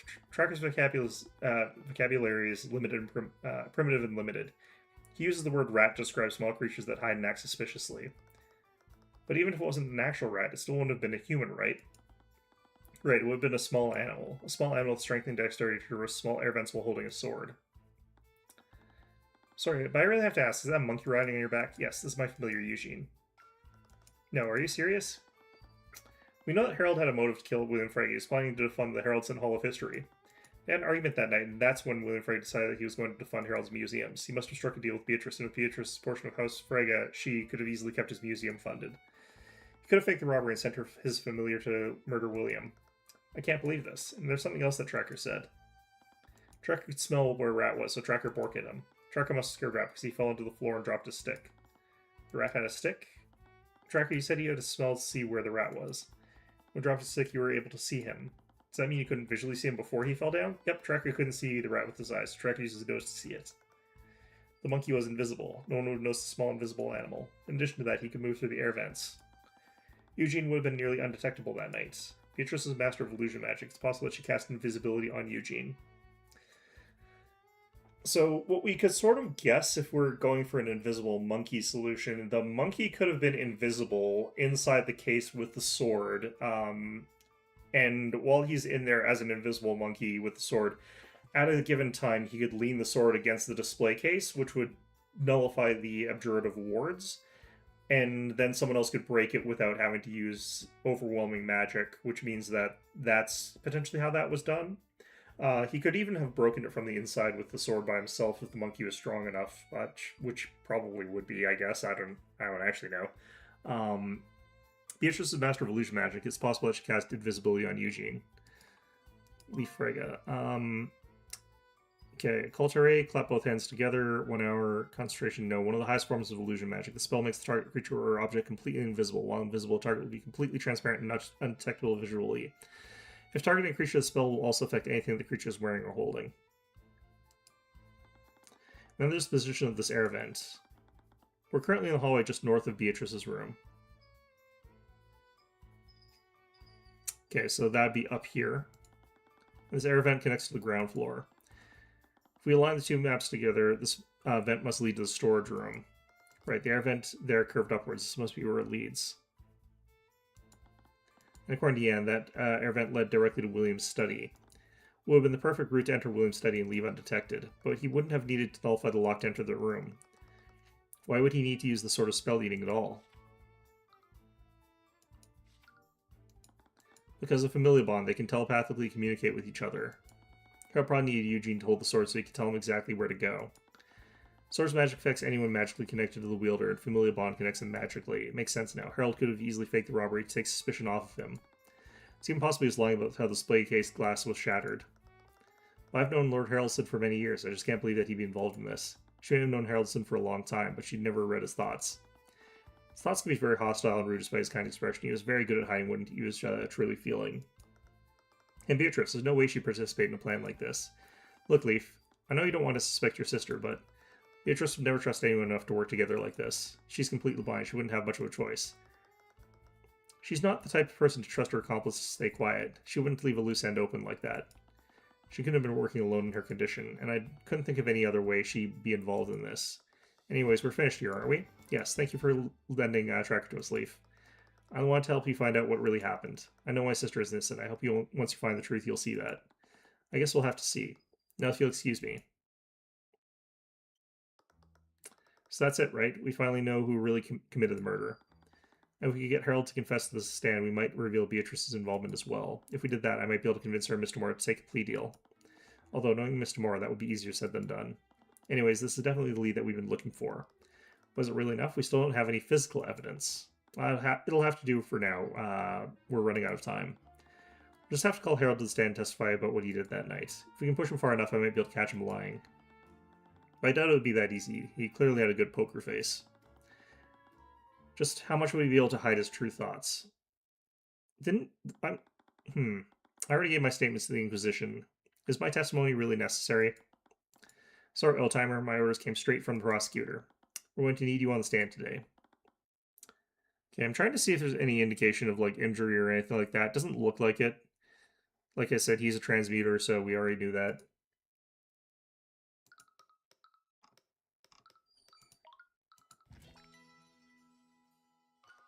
I'm glad we can talk like this again. I'd forgotten how much I miss speaking with you. Yes, I only hope our next conversation isn't within a cell. Beatrice, on that night, what were you talking to Father about? I'm sorry, Leaf, but I can't tell you that. Beatrice, I just want to know I just want you to know that I believe in your innocence. How are you so sure? Beatrice, you're my sister. I know you. Leaf, do you know the things I've done over the last 5 years? No, I can only imagine how difficult it was to survive. Survival would never be enough. I've had too much stolen from me. I've been denied what was rightfully mine, and it's taken me years to finally wrench it back. What are you talking about? I know you suffered under him, and I understand your pain. Once this trial is over, we can finally heal. Already taking care of Steelwood, I simply need that boy to have an unfortunate accident. You still have that dog, don't you? And you're on good terms with Tyrion, too. Should be easy for you to facilitate another unfortunate accident. What? I can tell from the sound of your voice that you don't even have the stomach for such things.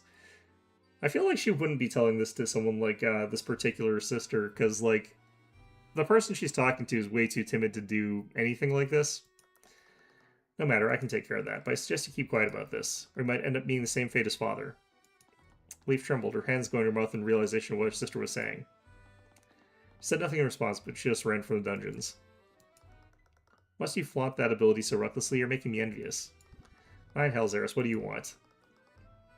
Why wouldn't I want to see my favorite little mole rat? Ugh.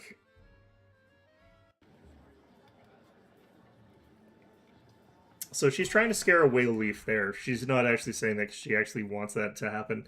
Of course, now resumed for the trial of Beatrice Frega. Let's review yesterday's proceedings. There was much debate over William Frega's inheritance. More specifically, it was unknown whether the defendant had any claim to her father's inheritance. This detail was crucial in determining whether the defendant even had a motive to commit the murder. Luckily, the victim's will was supposedly read earlier today and is now part of the public record. What were the results of the will reading, Mr. Cuthbert? William Frega was planning to leave all of his assets to Jaden Von Sanctus, his hopeful son-in-law. However, this was predicated on the condition that Jaden marry the victim's daughter, Leaf. It is clear to anyone present that Miss Leaf would never follow through on this engagement. That's not, again, something that I would view as being likely true. She is very susceptible to pressure from her family. So I think that even though she's resistant and doesn't like the idea of that, is not actually established by the facts. If the engagement is not made in 6 months, William Frega's assets would be divided among his 3 daughters. Now that the primary source of pressure for that is gone, it's clear that that's not likely to happen, but I think that it would have been expected that it would have happened during his lifetime. I see, so there was no mention of the defendant's disinheritance. Correct, Your Honor. This means the defendant did have something to gain from the victim's death. And again, I don't think that that's correct, but Your Honor, despite the confusion around the victim's inheritance, there's still very little physical evidence that implicates my client. May I remind you that Miriam Frega was not telling the truth in yesterday's proceedings? You can't prove that. That itself is extremely suspect. And William Frega is clearly not above manipulation and lying. You can't prove she knowingly gave false testimony. I'll admit that I can't prove that. I'll also admit that there's a lack of apparent physical evidence to substantiate our case, which is why the prosecution would like to call Harold Haraldson to the stand. Lord Haraldson? Sword of Spelling clearly plays a large role in the murder, and the theft is one of the few pieces of physical evidence in this case. As the gallery's curator, I believe he can further elaborate on how the sword was stolen that night. More specifically, I could find out more about what he did on the night of the murder. Bailiff, please escort Lord Haraldson to the stand. Witness, please state your name and occupation for the court. Of course, my name is Harold Haraldson. I'm the owner and curator of the Haraldson Hall of History, located in Home Hearth. I wonder why it has a question mark for his age. Has he been using that ageless pendant thing? That's quite the alliterative occupation. Harold, can you please testify to the court how you discovered the sword of spell eating was stolen? If it will help. I was keeping an eye on my gallery exhibits when I realized that my familiar hadn't returned. I called to him telepathically, but he didn't respond. I became worried, so I went around the manor to search for him. About an hour later, I returned to the gallery and discovered that the exhibit holding the Sword of Spelling was completely destroyed. The artifact was missing, so I reported the crime to the Knights of the Ball and they activated a discreet lockdown. Luckily, we found the sword and my familiar later that night. So you went to search for your monkey, and that's why you didn't witness the theft? Yes, the thief was probably waiting for me to leave. They must have wanted to commit the crime without anyone seeing them. Or his testimony is completely full of it. His search for Eugene must have been to cover that he's using to hide his actions that night. So how do you prove that?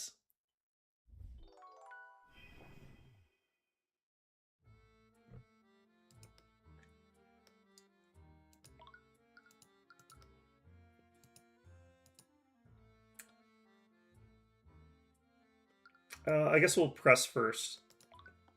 You're referring to Eugene? Eugene? Eugene Haraldson, Your Honor. He's the name of the witness's familiar. Yes, Eugene is a spry orangutan monkey. He helped me with my day-to-day.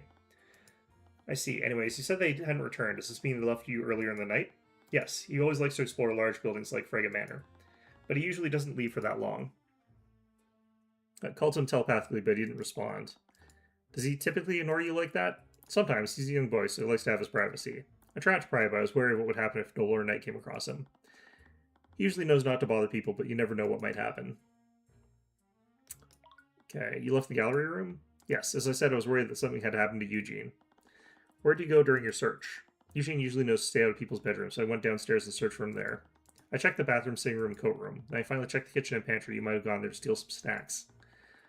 But you didn't find him in any of those places. No, I didn't.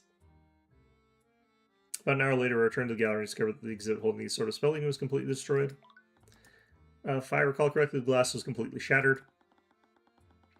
This is despite the presence of several aberration spells protected it. Taking an extremely powerful spell to break it like that, as you saw the glass display shattered into pieces.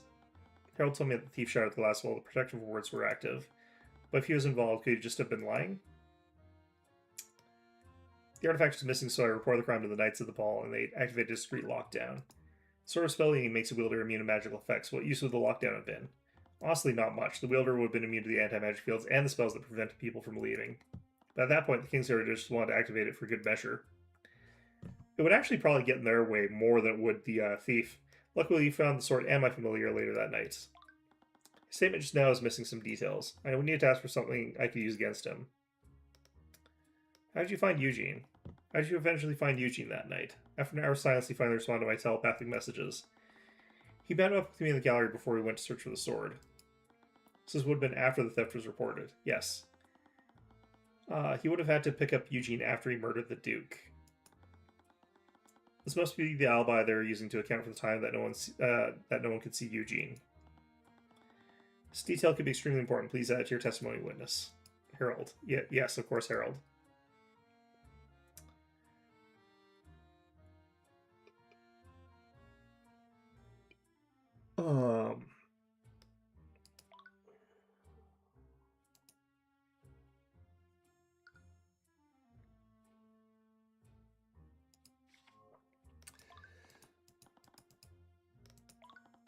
How do you eventually find the Sword of Spell Even? Kingsguard and I slowly, carefully checked each room in the manor.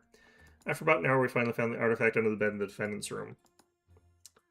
Must be where Tracker hides the sticks that he finds. Then I thought about it. He probably stole Celeste's sword too. Anyways, this detail could be extremely important. Please, yeah, I wish I could add both of these at the same time, but he says they went around the manor to look for Eugene. Do you think he's telling the truth?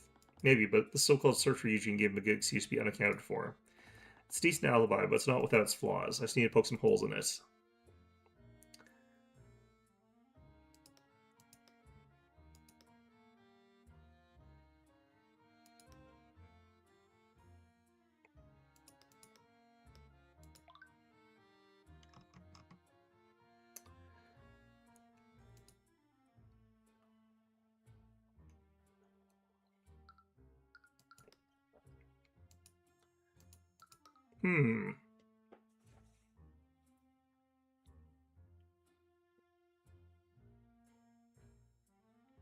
I'm not 100% sure what it is that I'm supposed to be calling him out on here, because they're implying that should be something about this, but I don't feel like that makes any sense. It should be something about this.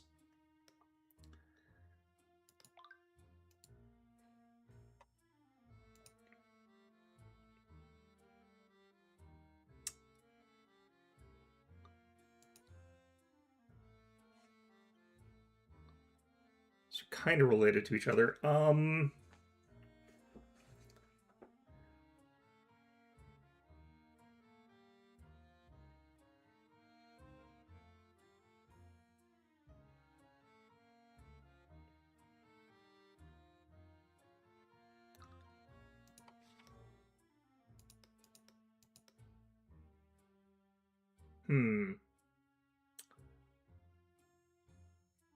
Do I have to change this one back?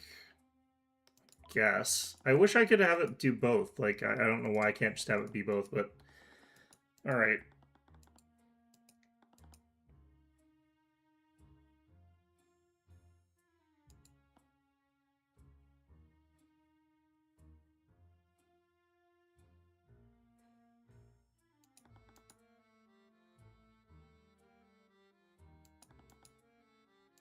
So why is this important? Or would it be the other one? I can't imagine how it would be important for the other one, though.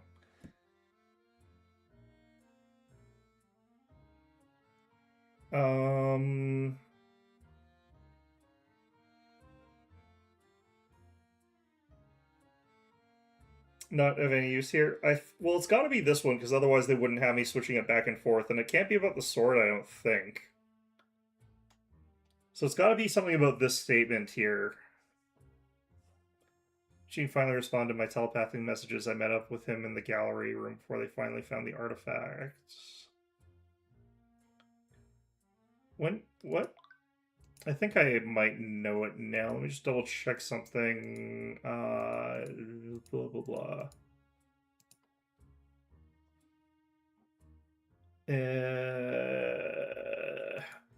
I feel like... Okay, where do I get... There it is.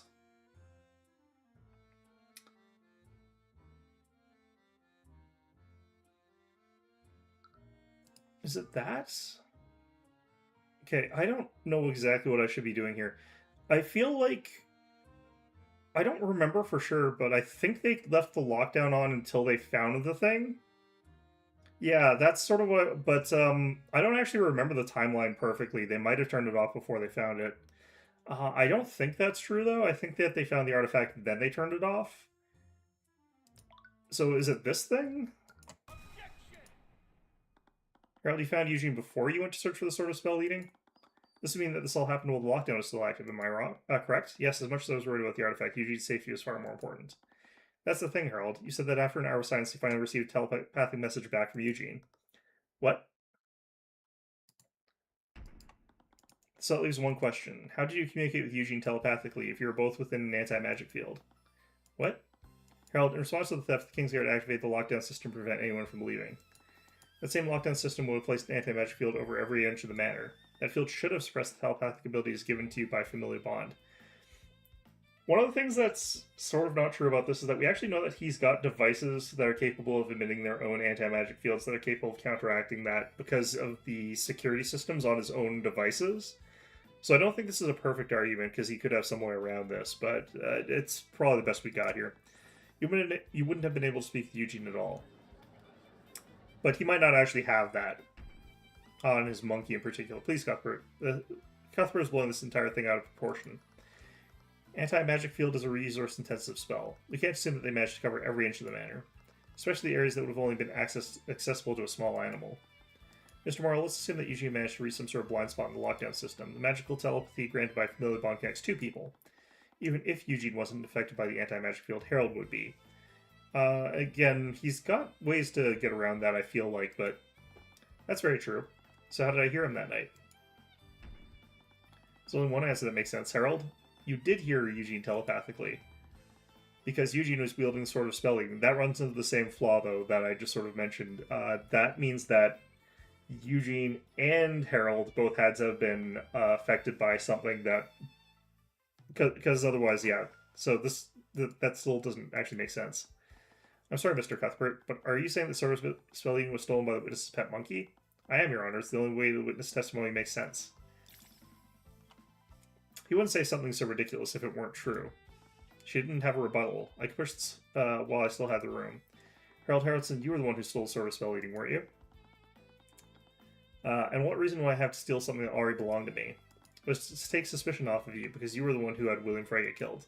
You staged a robbery and used the Sword of Spell Eating to make Eugene invisible. The Sword of Spell Eating doesn't make people invisible. What are you talking about? Then you sent him through the Manor's ventilation system, all so you could have him murder William Frey in his study. Well done, Cuthbert. I suppose you just can't stop yourself from pursuing a lying witness. That's what I do best, Mr. Mora. Of course. Witness, do you have anything to say in your defense? It's quite obvious, but I completely refute the prosecution's allegations. He's misguided, but he's just doing his job. I was expecting his thoughts to be hostile like before. Then, do you also refute your statement about Eugene telepathically speaking with you? I know better than to lie in the sand and try to save myself. I can explain how it happened, but I stand behind my testimony. Eugene did telepathically contact me during the lockdown, but how did he do it? Wait, so he didn't know how that telepathic communication happened? Maybe he wasn't thinking about it when he planned the murder with Beatrice. And that's your position, Cuthbert? That the witness sent a monkey to murder William Frege? May sound ridiculous, but it's the only thing that makes sense. It still doesn't make sense to me how he received that message, because, like, if he's in the anti-magic field and the monkey is not, because of the Sword of Spell Eating, then the telepathic message still shouldn't get through, because he's still in the anti-magic, so that should still block that, right? Unless that's not how that spell works, but I don't think that's the case. Let's look here.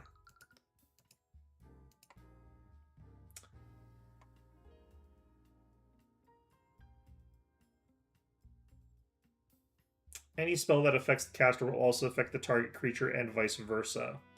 So I guess the Sword of Spell Eating nullifies the familial bond. It should actually nullify the familial bond then if that's the case, though.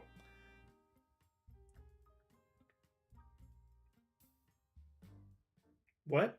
I'm not actually 100% sure. The Sword of Spell Eating has been sort of like inconsistent in the way it is, so... Or do you have any evidence to refute that, Mr. Mora? No, I fully and wholeheartedly agree with you, Cuthbert. Wait, Tyrion? Mr. Cuthbert, do you forget that you were prosecuting Beatrice Frege? Your Honor, even as a prosecutor, it's clear that Cuthbert just can't stop himself from finding the true culprit. But wait, I also meant to say the defendant conspired with the witness to commit the crime. I think it's to do with -1 times -1 versus -1 times 0.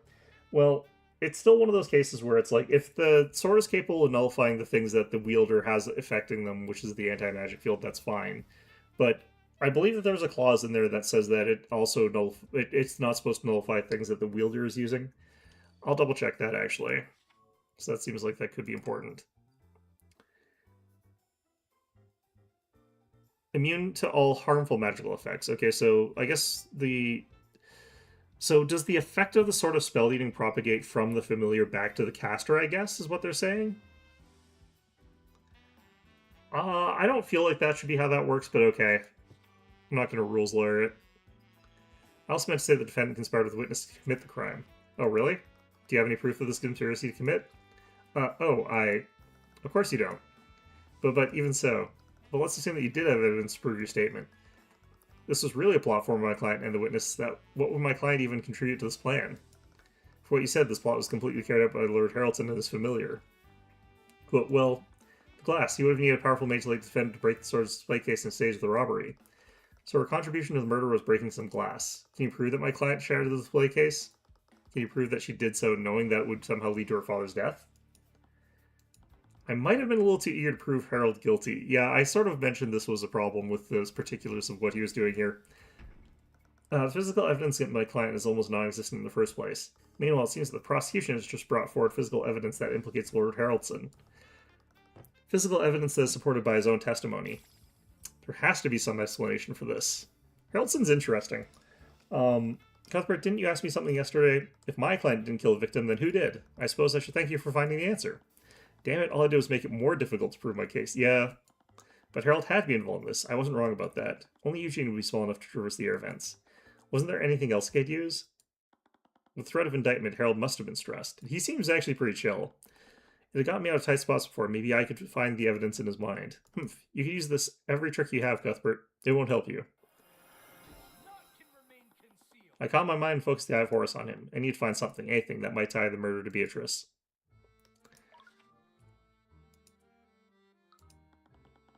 Not one but two artifacts were stolen during the Lord's Ball. Never expected anyone to completely bypass my security like this. What? He was talking as if he didn't have any hand in this. But that can't be true, can it? Let's see here.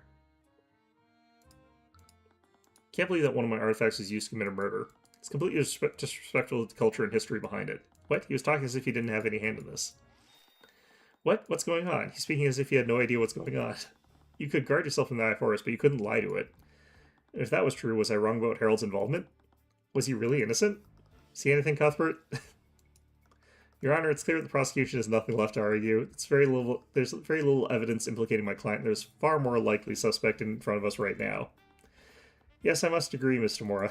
At the very least, I see no reason to prolong this trial any longer. But wait.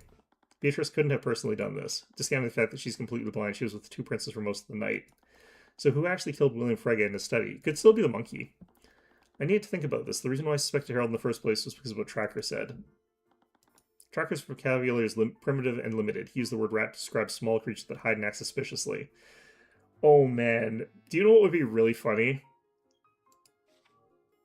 It would be really funny if this guy was described as being a rat. He's an abjurer, so it's the wrong sort of school there. The only person who could conceivably do it is Eugene, as far as the actual things that we've been given here. And then, of course, there's Harold, but he's the other transmuter. Who else is a transmuter? Celeste, I think, is a transmuter, but she's not a very good one. Yeah, it's just those ones as far as that goes. So, but even if it wasn't a natural rat, it still couldn't have been a human, right? You're right. It would have been a small animal. A small animal with the strength and dexterity to reverse a small air vent while holding a sword. Tracker definitely saw some kind of animal. Was it someone else's familiar? Who did Tracker see in the air vent? What if... No, it had to have been Eugene. Tracker found the sword in that hallway. And Eugene couldn't have communicated with Harold unless the sword protected both of them and from the anti-magic field. But why? Did Eugene just happen to be... Yeah, so apparently it does work the way that doesn't make sense to me, but whatever. That also doesn't explain what sort of spell eating was even there. No, Tracker said that Eugene came out of the air vent on one side of the hallway, then he fled into the air vent on the other side. Even for a small monkey, those vents would be extremely cramped. He wouldn't have entered those vents out of mere curiosity. Why was Eugene in the air vents? I now knew that Harold didn't participate in the murder. But do you know about what Eugene was doing that night?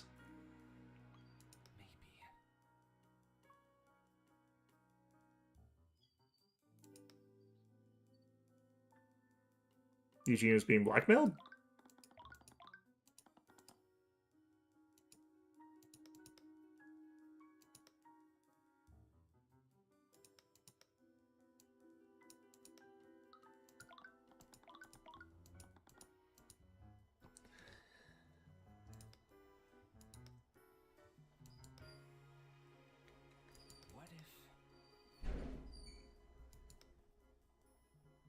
Not actually really sure why Eugene was in the air vents here.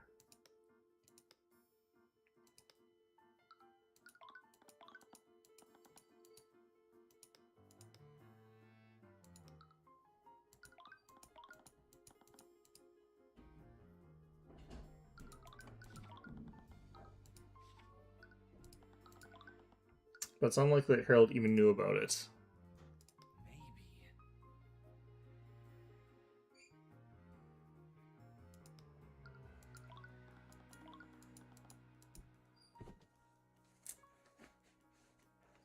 Did Eris bait the monkey with the smart band?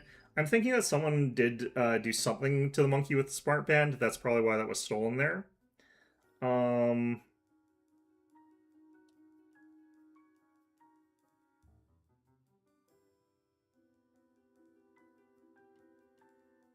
Okay, I had to look this up here. Apparently it's just Eugene was acting of his own free will. I don't actually understand why that's a thing that we would think about. Like, why is this...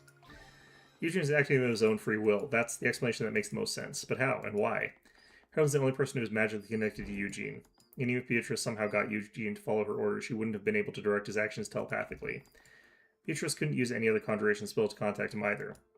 She was also in the anti-magic field when she was with Aster. So if Eugene was the one who murdered William Frege, was he acting independently?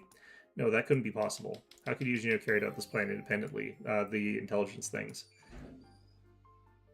This plan required knowledge of Frege Manor's ventilation system. I don't know if they were doing it to bait him, though. I don't know about that. Eugene might be smart for a monkey, but a normal monkey wouldn't have known how to identify and destroy William's will, even if Beatrice had somehow trained him to do all this beforehand.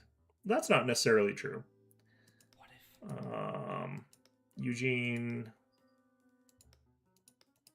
Or...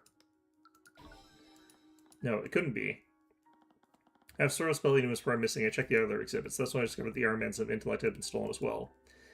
Yep, Stalin found the armbands. I looked at the display case where the armbands used to be. They'd been removed, but the glass case was completely intact.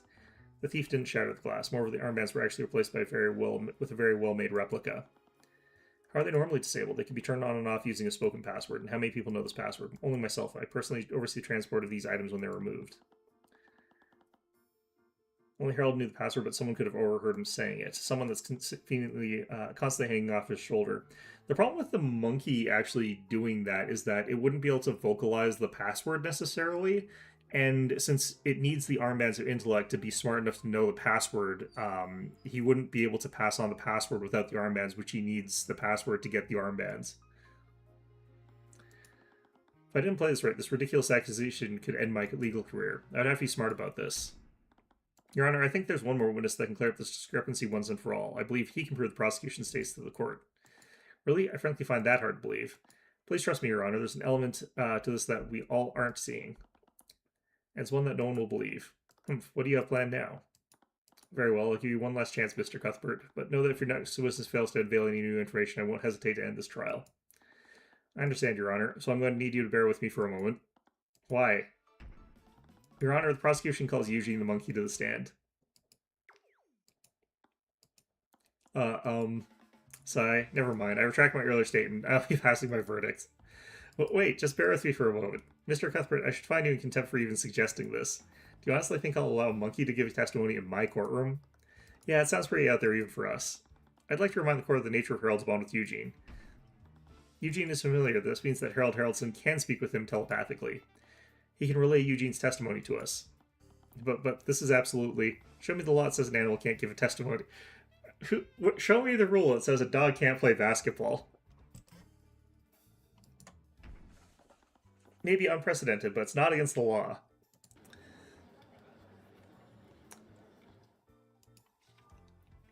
Oh.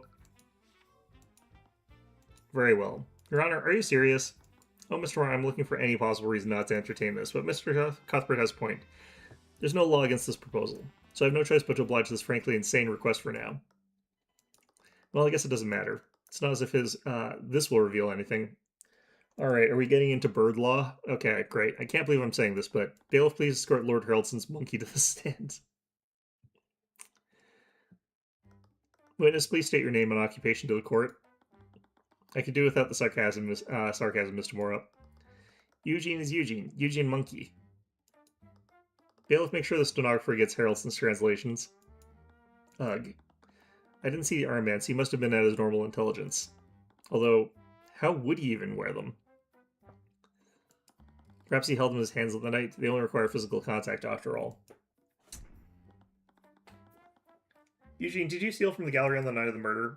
Ook, ook, ag, ag. Eugene, never steal from Harold. Eugene, respect Harold. You'll have no problem testifying about where you went during the Lord's Ball. I can't believe I let you convince me to permit this. Ook, ook. Eugene, explore house. Eugene, look for a new place to play. Eugene, also look for spiders. Spiders, yum yum. You think Eugene steal armbands of intellect? Eugene never steal from Harold. Harold friend. Eugene always Harold's friend. Apes strong together. Wow, you did it, Cuthbert. You blew this case wide open. Is this really going to help us? Look, you'll just have to trust me on this. I trust you. That sentence sounded like it turned into a question at the end.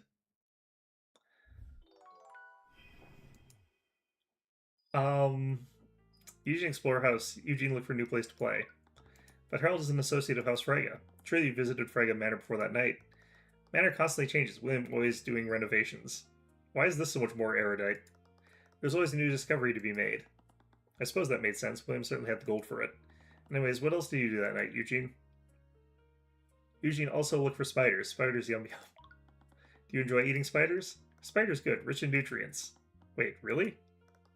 Some cultures in the Eastern Kingdom eat roasted crickets. I've tried them. They're actually not bad if they're prepared correctly. I don't think I could ever be that adventurous. The candied ones are my preference if I have to eat bugs. Or the breakfast tortilla ones that they have in Mexico, those are also good. You think Eugene stole armbands of intellect? I wasn't accusing you of anything, Eugene. Perhaps you accidentally unlocked the case and took them thinking they were some sort of toy? This could all be an honest mistake. Eugene not dum-dum. Eugene know how important artifacts are to Harold. Eugene never take from him. Eugene never steal from Harold. Harold friend. You might not have knowingly done it, but perhaps you took one of the artifacts by accident? Eugene never do that. Then how do you explain your brief contact with the Sword of Spell Eating? Harold couldn't have telepathically contacted you unless one of you is wielding it. Eugene don't understand question. Right, he probably won't understand what the sword works without his heightened intelligence. There's also a chance that he took the sword thinking that it wasn't like an artifact because it wasn't in a display case. Like his conception of artifacts might just be things that are in display cases. Unless Eugene always Harold's friend, ape strong together. Do you consider yourself close to Harold? I would guess so. They literally have a magical connection with one another. Right, I suppose the bond between a mage and his familiar would require a lot of trust.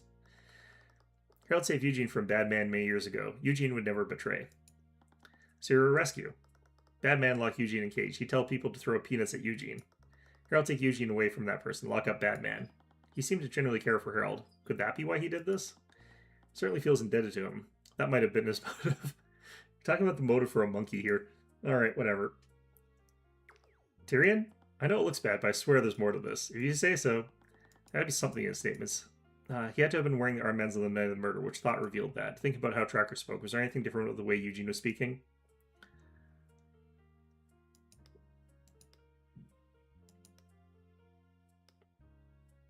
Objection! Your Honor, the witness' thoughts contradict the evidence. Oh, wait.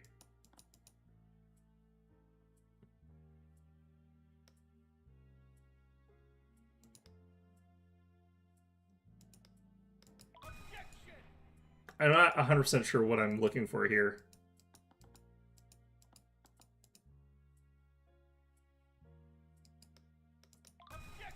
Just sort of going through the list here.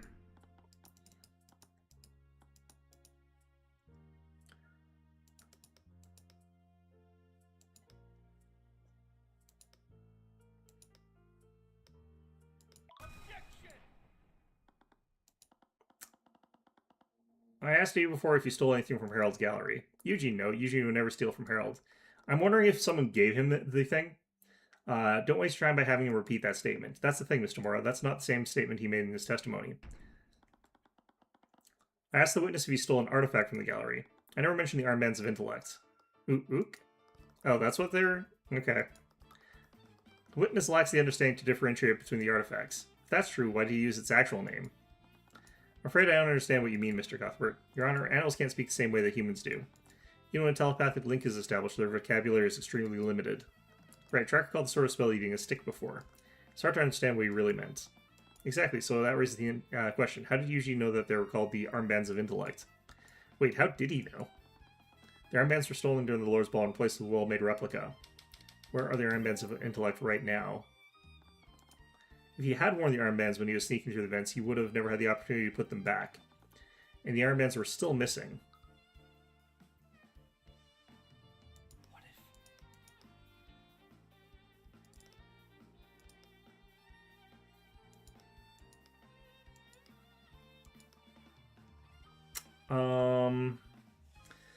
So it'd be pretty easy for him to just hide the armbands by keeping them in the vents if he actually was the one who used them.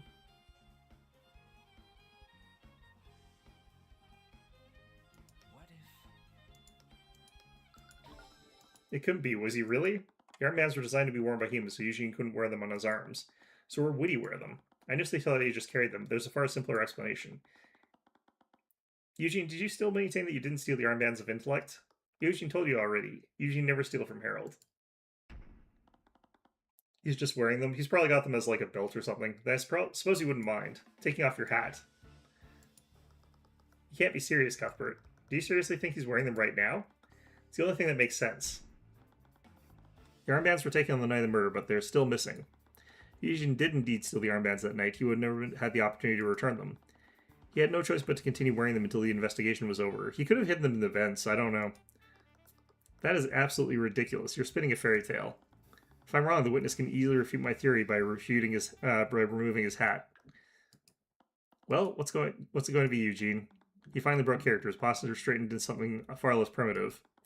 His back straightened, his breathing became controlled, his arms became more deliberate in their movements. He slowly but silently lifted his hat, revealing what had been red under all of our noses. No, you can't be serious. Everyone could see it plainly. He was wearing the armbands like a crown around his tiny head. From his hat, I saw him pull out something else. Well done, Mr. Cuthbert. I shouldn't have underestimated you. You know, him being intelligent doesn't automatically mean that he can actually articulate human-sounding noises. Are you serious? This is probably a blessing in disguise. Acting like a common chimp was humiliating.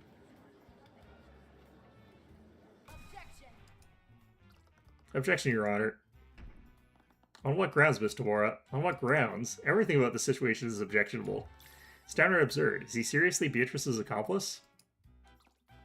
But, Miss Tamora, we can't deny what's clear in front of us. I was not ready for today. How is he even talking right now? Scholars believe that humans and apes evolved from a common ancestor. That does not. Perhaps all apes can speak the common language under the right circumstances. Evolved? Please, I've observed your society. I think calling yourselves evolved is being quite generous. This can't be happening. Well, are you all done gawking at me, bloody Philistines? Philistines? Wait a minute. Duke of Finance invites me my museum to set up some displays here every year. You must think it adds a semblance of culture to the Philistine. Ah, so we are somehow getting his thoughts? I don't know how that works, actually. Every insulting thought that I've been seeing from Harold, they weren't Harold's thoughts at all. They were Eugene's thoughts. He'd been wearing the armband since we first met. But I still don't understand. Why would you even take the armbands in the first place? I'll admit that the Lord's Ball was one of many occasions. The first time I touched them was due to sheer chance. You put them on by accident? My unawakened self was enamored by their glittering sheen. I merely wanted to touch them, but when I first held them in my hands, I experienced a sense of clarity that was intoxicating. I was afraid of what I'd experienced, so I placed them back where they belonged. But as I returned to my prisoner lifestyle, I couldn't stop thinking of what I felt. You were hooked. I couldn't quite phrase it like that, but I suppose you're not wrong. I'd heard the password to Harold's vault more times than I could count, so I'd come up from time to time to indulge in the armband's power. But the more time I spent with my awakened intellect, the more I craved his power when I had to put them back. And that's when he made the replica. While no one was watching, I devised a plan to discreetly take the armbands. Harold would have eventually discovered that they were stolen, but he would have concluded that Noble from the Lord's Ball took them, because of the pressure that he was receiving from the crown. I'm not proud of what I've done, but I never expected things to reach this point. I didn't expect someone to steal the sword of spell eating as well, and I certainly didn't expect a murder to happen that night. So you still maintain that you're innocent? Of course I do. I stole the armbands, but I did not murder William Fraggett, nor did I take the sword of spell eating. Allow me to elaborate.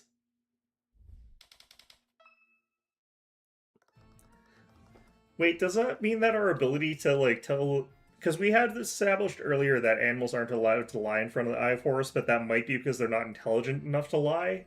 That must be the case, because, like, I sort of assumed that that was still the case with Eugene. Alright. Was not the crook who stole the sword of spell eating. The tests were completely different from one another. The display case for the sword of spell was completely shattered. I spotted the sword when I was exploring the manor. I was lying in the middle of a hallway. I wondered why such an important artifact would be lying there, so I took a closer look to inspect it. That's when I heard Harold call out to me telepathically. The sword must have protected me and, by extension, Harold from the anti-magic field. I want to take the sword and return it, but a wild dog chased me away from the scene. He has a point. He didn't need to shatter the display case of the sword. Yeah, he already knew the passwords.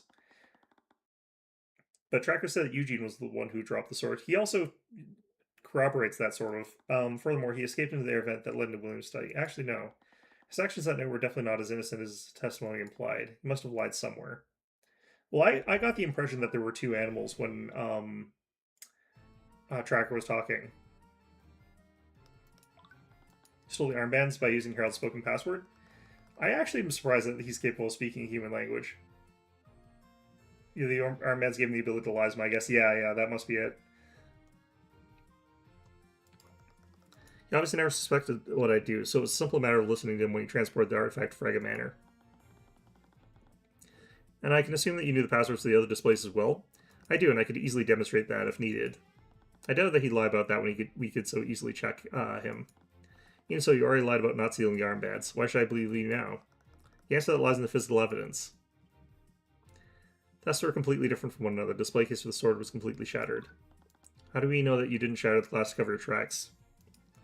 Harold's passwords would have disintegrated the locks, but they wouldn't disable the magic that protects the glass. Spells weren't even disabled anyways. Harold told you himself, didn't he? Only powerful mage could have shattered the reinforced glass. Oh, so the way they're saying this, they actually had the spells active, so it wasn't even anti-magic or nullified by the sword. Okay. But as a familiar, magic can be cast through you. Only Harold can cast magic through me. I can't cast any spells by myself. And even if I could, Harold's spell compendium doesn't have a spell that's powerful enough for that. His logic was sound, but if that's what he was saying was true, who shattered the glass? Anyways, I spotted the sword when I was exploring the manor. It was lying in the middle of a hallway. But that location was near the Frega's bedrooms. Don't tell me that you were... What do you take me for, some primitive lecher? I know what a bedroom looks like, and I'd never enter one uninvited, especially a young woman's. How gentlemanly. Then why were you there in the first place? I was coming back from the rooftop garden, but I suddenly felt something interfering with the armband's magic. The anti-magic fields. Yes, I was worried that something had happened, so I made my way back to the gallery to meet up with Harold. I see. Could you add this to your testimony? Yes, very well.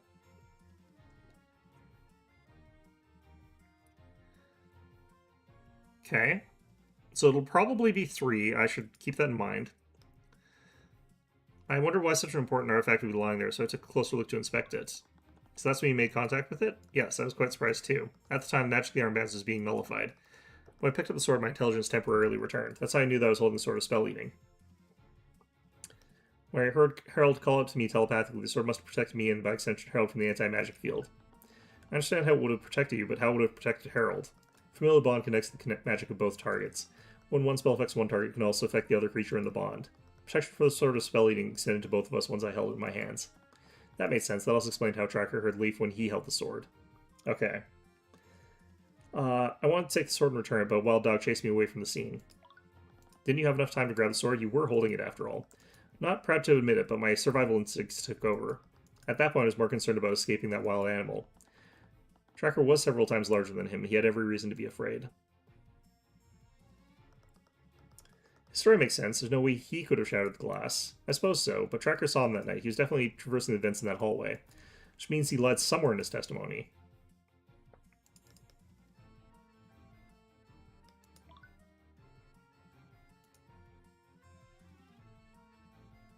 So I don't feel like the monkey would be a flying rat or a jumping rat, and this is why I feel like there were 2, but... Sure, you're well aware of this, but the best way to lie is to hide a false detail within many truths. What are you trying to insinuate, Mr. Cuthbert? You said that you were heading from the terrace to the gallery. Do you take any detours? Of course not. With the armbands nullified, my intelligence was slowly fading. I want to return to Harold as soon as possible. Witness, I'd like for you to take a look at this floor map of Frega Manor. I actually don't know where the terrace is at all. This is the location where that wild dog found the sword of spell eating. So tell me, Eugene, how did you spot the sword of spell eating? When it was hidden in the hallway north of Beatrice's room. That's... Why are you nitpicking such an insignificant statement? You probably just got distracted and went down the wrong hallway. Mr. Mora, Eugene came from the rooftop garden, and he was adamant they went directly to the gallery to reunite with Harold. Even if his intellect was muddled, he was intent on reuniting with his worried companion. He definitely took the direct route, but if he did, he would never have been able to see into that hallway. I actually don't know where the thing is there, but... It means that the witness lied about where he was before he discovered the sword of spell eating. He wasn't coming from the rooftop garden. He came from the air vents in that specific hallway. So why were you in that hallway, Eugene? You lied in your testimony. Was it because you wanted to hide what you were really doing that night? Eugene, you stuck to the air vents to avoid detection. Then you used the air vents in that hallway to break into William's study. After that, you murdered him using his letter opener, didn't you? That's not what I went there to do. No, I didn't mean...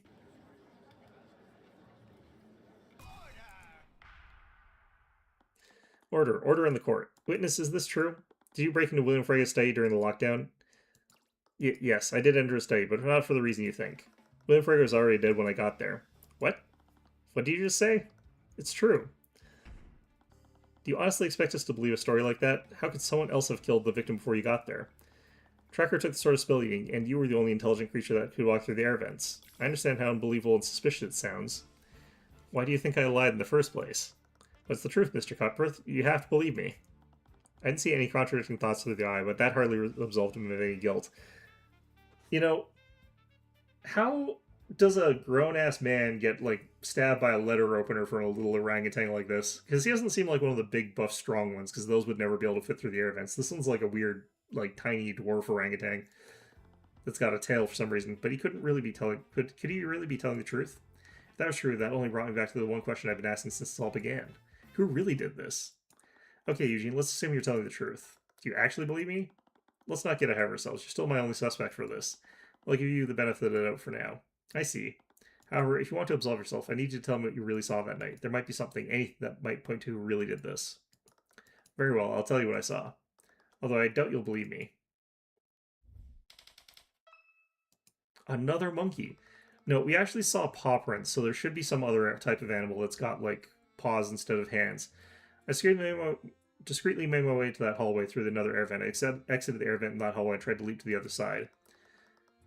I'm not sure if it was my waning intelligence or carelessness, but I collided with something that I couldn't see. I fell to the ground and found the sword of spell eating laying next to me. Yeah, so he hits the other animal. I was given the impression that there were two animals. I wanted to retrieve the sword, but that wild dog forced me to retreat. After that, I continued to make my way to the study. That's why I found William Frege. He was dead on the floor and lying in a pool of blood. And as if I were blessed by the scaled lord himself, I found the will that he'd been drafting, so I destroyed it. Wait. Why do you destroy the... Is Beatrice's blindness a permanent spell? We don't actually know. We still haven't been given any sort of, like, proper justification. We also know that Beatrice is not the murderer. She herself, in her inner thoughts, not her, like, monologue or anything like that, she reveals that she was involved in his murder, but she did not do the killing. Frankly, Mr. Haraldson, I find that story very difficult to believe. I assumed as much, but you know what they say. Truth is stranger than fiction. Could sort of spell eating disable her blindness? It possibly could. We still don't really know that. If anti-magic of any sort could get rid of her blindness, she probably would have had it fixed a while ago, though. Which maybe she has in practice, but she's just going around with a blind stick for now. But yeah, like what she says in her innermost thoughts is like, I didn't kill him, but I might as well have for my complicity or something like that. It's more likely that you murdered the victim. You're clearly trying to cover up what you did by saying he was already dead. Very important detail to miss. Yeah. So trying to find out her as the killer is completely off the table. And, like, Cuthbert knows this, and he's sort of still going off in the wrong directions, because, like, he's kind of getting distracted, honestly. Honestly, I really don't know what to think. Was he really telling the truth? Cross-examination. I discreetly made my way to the hallway through the air vent. I exited the air vent in the hallway and tried to leap to the other side. By the way, why were we there in the first place? It all began when William Frege got into that argument with Harold. That cur wanted to defund the prestigious Haraldson Hall of History. I knew a man like William probably had many secrets, so I devised a plan to break into the study and find something that I could use to blackmail him. As you know, there's a small air vent in that hallway. It connects to William's study on the ground floor. I thought I could look through his documents while he was preoccupied with the Lord's Ball. I wasn't aware that William was planning to stay in his study all night. I suppose that did make sense, but was he really telling the truth? What happened when we tried to leap to the other air vent? I'm not sure if it was my waning intelligence or my carelessness, but I collided with something that I couldn't see. I thought monkeys were extremely dexterous. Are you just clumsy? I have impeccable dexterity. It sounded like it struck a nerve there. I must have been muddled from losing the armband's magic. So what we sort of also have to understand is it's unlikely that Eugene was actually invisible during this part as well, and we know that there had to be an invisible thing that did the murder. That did also bleed on the site. I fell to the ground and found the sword of spelling line next to me. We get to that in a bit. I held my hands. I felt my intelligence return. I also heard Harold calling out to me telepathically. He was clearly growing worried, so I knew he needed to move quickly. Did this wild dog have a white coat of fur? He did. Are you acquainted with him? Something like that. Well, next time you meet him, tell him that I don't appreciate being called a rat. I'm a proud orangutan. You can understand him? I've picked up a little bit of the canine language throughout my life. I'm also fluent in squirrel and pigeon. I can also speak owl, but I admit it's barely conversational. Squirrel might be important here. I especially want to test the validity of those claims. They weren't relevant to the case. What happened when we entered the study? That's why I found William Frege, who's dead on the floor and lying in a pool of blood. Seems awfully convenient that he was murdered before you arrived. I know how it may seem, but I'm telling the truth. And do you have any explanation for how the assailant broke into the study without the sword? I unfortunately do not. Please, it's obvious your testimony doesn't match up with the evidence. Whoever did this either entered through the vents or they used the sword to nullify the lock, and your own testimony states that the sword was abandoned in that hallway. It didn't match up with what I thought had happened, but did it really contradict the evidence I had? Anyways, what did you do when you discovered the body? I knew it was only a matter of time before someone discovered the body, so I quickly searched the room for something I could use. Okay, so you're the one who took the will. I've been trying to find it. What did it say? I was pressed for time, so I didn't read the entire document. I only skimmed it and found an order to define the Heralds and Hall of History. Since he went out of his way to specify that in the current copy, I conclude that his former will didn't have this addendum. So he tried to save Herald's Museum by ensuring that the new will would never be submitted for probate. Anyways, do you have the will with you? My apologies, I crumpled up the will into a ball and ate it. Then I left the room before my intelligence was completely gone. Ugh. I was really hoping to see if William followed through with his threat to disinherit Beatrice. That would actually be pretty good information to have, yeah. It was hard to believe, but I couldn't see any direct contradictions. I didn't think pressing him anymore would get me anywhere. If Eugene did indeed do this, my next course of action was clear, although that still didn't explain how Beatrice fit into all this. I remember something that Tracker had said to me. Tracker, you said you had to smell to see where the rat was, and when he dropped his stick, you were finally able to see him. Does this mean you couldn't visibly see him before he fell down? Yeah, Tracker couldn't see the rat with his eyes, so Tracker used his nose to see it. Eugene was invisible. Eugene, when were you carrying out your plan? Did you turn yourself invisible somehow? No, I hardly had the means to. Even if I had somehow convinced Harold to cast a spell on me, he doesn't know how to cast invisibility. Very few mages do. Right, I remember Eris saying the same thing during Wallace's trial. Only a Master of Illusion could do that. That's how I first thought Beatrice was involved. But if Eugene was truly innocent, did she turn someone else invisible? But once again, that just put me right back where I started. No, I needed to think through this. Eugene's testimony filled in a blank that had been missing. I fell to the ground and found the sword of spell eating laying next to me. How do you know it was sword of spell eating? When I had it in my hands, I felt my intelligence return. But I also heard Harold calling out to me telepathically. He was clearly growing worried, so I knew I needed to move quickly. I wanted to retrieve the sword, but that wild dog forced me to retreat. After that, I continued to make my way to the study. I then cross-referenced that with Tracker's testimony. That's when Tracker smelled flying rat. Tracker could smell where a rat was, so Tracker borked at him. Tracker must have scared rat because he fell on the floor and dropped his stick.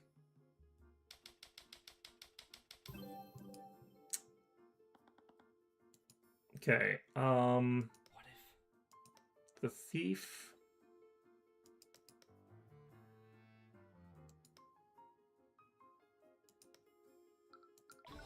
Thief dropped the sword in that hallway, but how did that make sense? Did they hide the sword there as I'd originally thought? No, that hallway was close to the gallery. There was plenty of better places to hide the sword. If it weren't for Tracker taking it, it would have been found even sooner. The thief must have accidentally dropped the sword there. That could only mean one thing. Why was the thief in that hallway? maybe? Thief.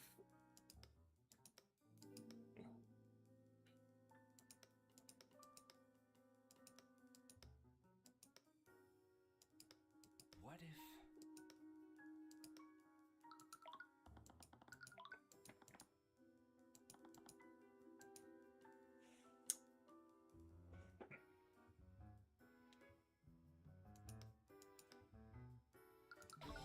Thief was also sneaking through the air vents. That's the only reason why they would be there. That would imply that the thief was as small as Eugene. Could it have been another familiar? And if so, why didn't Eugene notice him? Wait. I'm not sure if it was my waning intelligence or my carelessness, but I collided with something I couldn't see.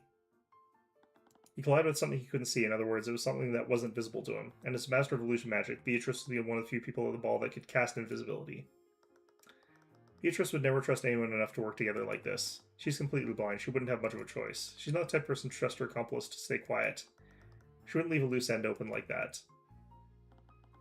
Had I been approaching this situation incorrectly the entire time? Through the eye, I knew that Beatrice was involved somehow, but I just assumed that she'd plotted this with someone else. The breaking of the glass and the casting of invisibility, these were the elements that I knew she was involved with, but it never really fit together. Not unless she was the one pulling the strings the entire time. And there was only one way she could be in control the entire time. What did Beatrice use to commit the murder?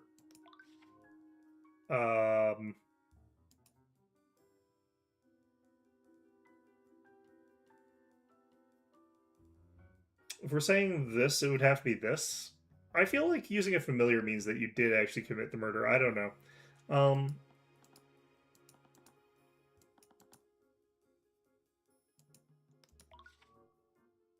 I actually don't really know.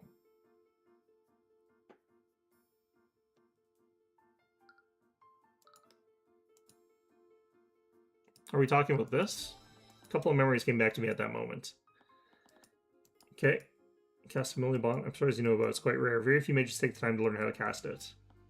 Hi, I'm Tyrion. I'm Mr. Moore's ward. She probably has a familiar, yeah. Proving this is going to be really difficult, though. Instead of taking my hand, she clasped her hands together and took a deep breath. What? Ah, so sorry, I didn't mean to do that. It's a bit of a habit of mine. Oh, I'm Beatrice. I've heard much about you. Shook my hand before looking to Miss Tamora. I didn't know she was blind back then, so I barely even noticed it.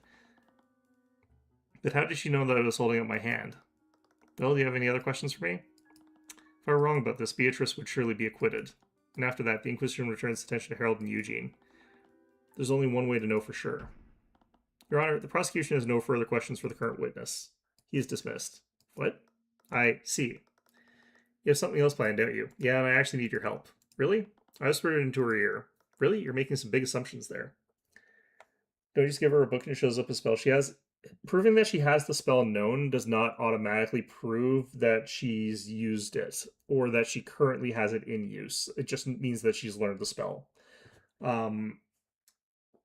Unless we are able to sort of find some evidence of the familiar, it's going to be difficult to really nail down what exactly is going on with that. Wouldn't the Inquisition check for something like that? I know, but it's the best way we have. Do you remember what Steelman said yesterday? But the moment the guards saw the body, one of them cast Detect Magic. With that spell, they would have seen any invisible people hiding in this room. Wait, you can use Detect Magic like that? Of course, it's standard procedure. Like all spells, invisibility leaves traces of magic on the person it's cast on. So mages can use Detect Magic as a way to see them. If everything goes the way I think it will, I'll be able to prove its existence in front of everyone. Alright, I'll follow your lead then. So, Mr. Cuthbert, how do we proceed? Your previous witness brought about more revelation than I could have ever guessed. However, you still haven't given any substantial explanation about how the murder occurred or who actually did it. I understand that, Your Honor, but it will make sense after I call my next witness. Another witness? I understand your hesitance, Your Honor, but everything that we've learned throughout this trials is finally coming together. And this final witness will tie it all together in a perfect knot. Your Honor, the prosecution calls Beatrice Frege to the stand. So this would be one of those situations where you could really realistically fail as Tyrion because she could just have her familiar like nowhere near her. And if it's the actual murderer, she would be very smart to just have it be very, very far away. You and your client have the right to refuse, Mr. Morrow, but I wonder how that will reflect on your client's character. It didn't really matter. She was already standing next to Mr. Morrow. We carried our plan regardless of what she decided to do. What would have much more impact if I could bait her into lying on the stand? My client says that she's willing to testify. However, we'd like to propose a short recess. With these new developments, I'm sure you can understand that we have much to discuss. I see no reason not to grant the defense's request. Is this really okay? If we give them time to prep, they might realize what we're doing. I know, but I don't think we have anything to worry about. I've been learning a lot about Beatrice since this case began. It's hard to read her expression of emotion, even with the Eye of Horus. She kept herself guarded and kept her true intentions unknown. She's powerful, more powerful than her father ever cared to admit. Despite this, he tried to control her and put her inside a cage. But Beatrice Frege would never live in a cage. She wanted freedom and control, and she would do whatever it took to get it. I'm sure the accident that blinded her didn't help things, but it also worked in her favor. Her blindness made people underestimate her, and she found a way to use even that to her advantage. When everything was said and done, she abandoned everything, her wealth, her status, even her family. She could have waited. She could have gritted her teeth until it was her turn to lead House Frege. If she was willing, she could have even secretly pushed her father past the gates of death herself. But she couldn't bear to live like that, even temporarily. I had no idea why this was how she chose to do that. Perhaps it had something to do with her meeting. But I did know one thing. Beatrice Frege would never put herself in a position of vulnerability. If I faced her head-on, she would respond in kind. In the interest of giving the defense time to deliberate, we will be taking an extended recess. Court is adjourned. As I was exiting the courtroom, I sent Celeste to do some reconnaissance. It should be similar to when she scanned Valentina during Wallace's trial. Tyrion, Celeste, were you able to see it? Yeah, it's definitely there, and it sits on her shoulder most of the time. So she keeps it close to her. That's good to know. It's weird that she would keep it there. Honestly, I think that that's kind of silly, but whatever. It's kind of weird, though. I've never used Detect Magic like this before. Well, I doubted that someone like her would use a conventional animal, especially for something as important as this. Cuthbert, Mr. Morrow, there's something I need to show you, preferably alone. Celeste gave me a concerned look, but I nodded sure it's okay. She moved to sit on the bench, kept a careful watch on Beatrice. Okay, lead the way.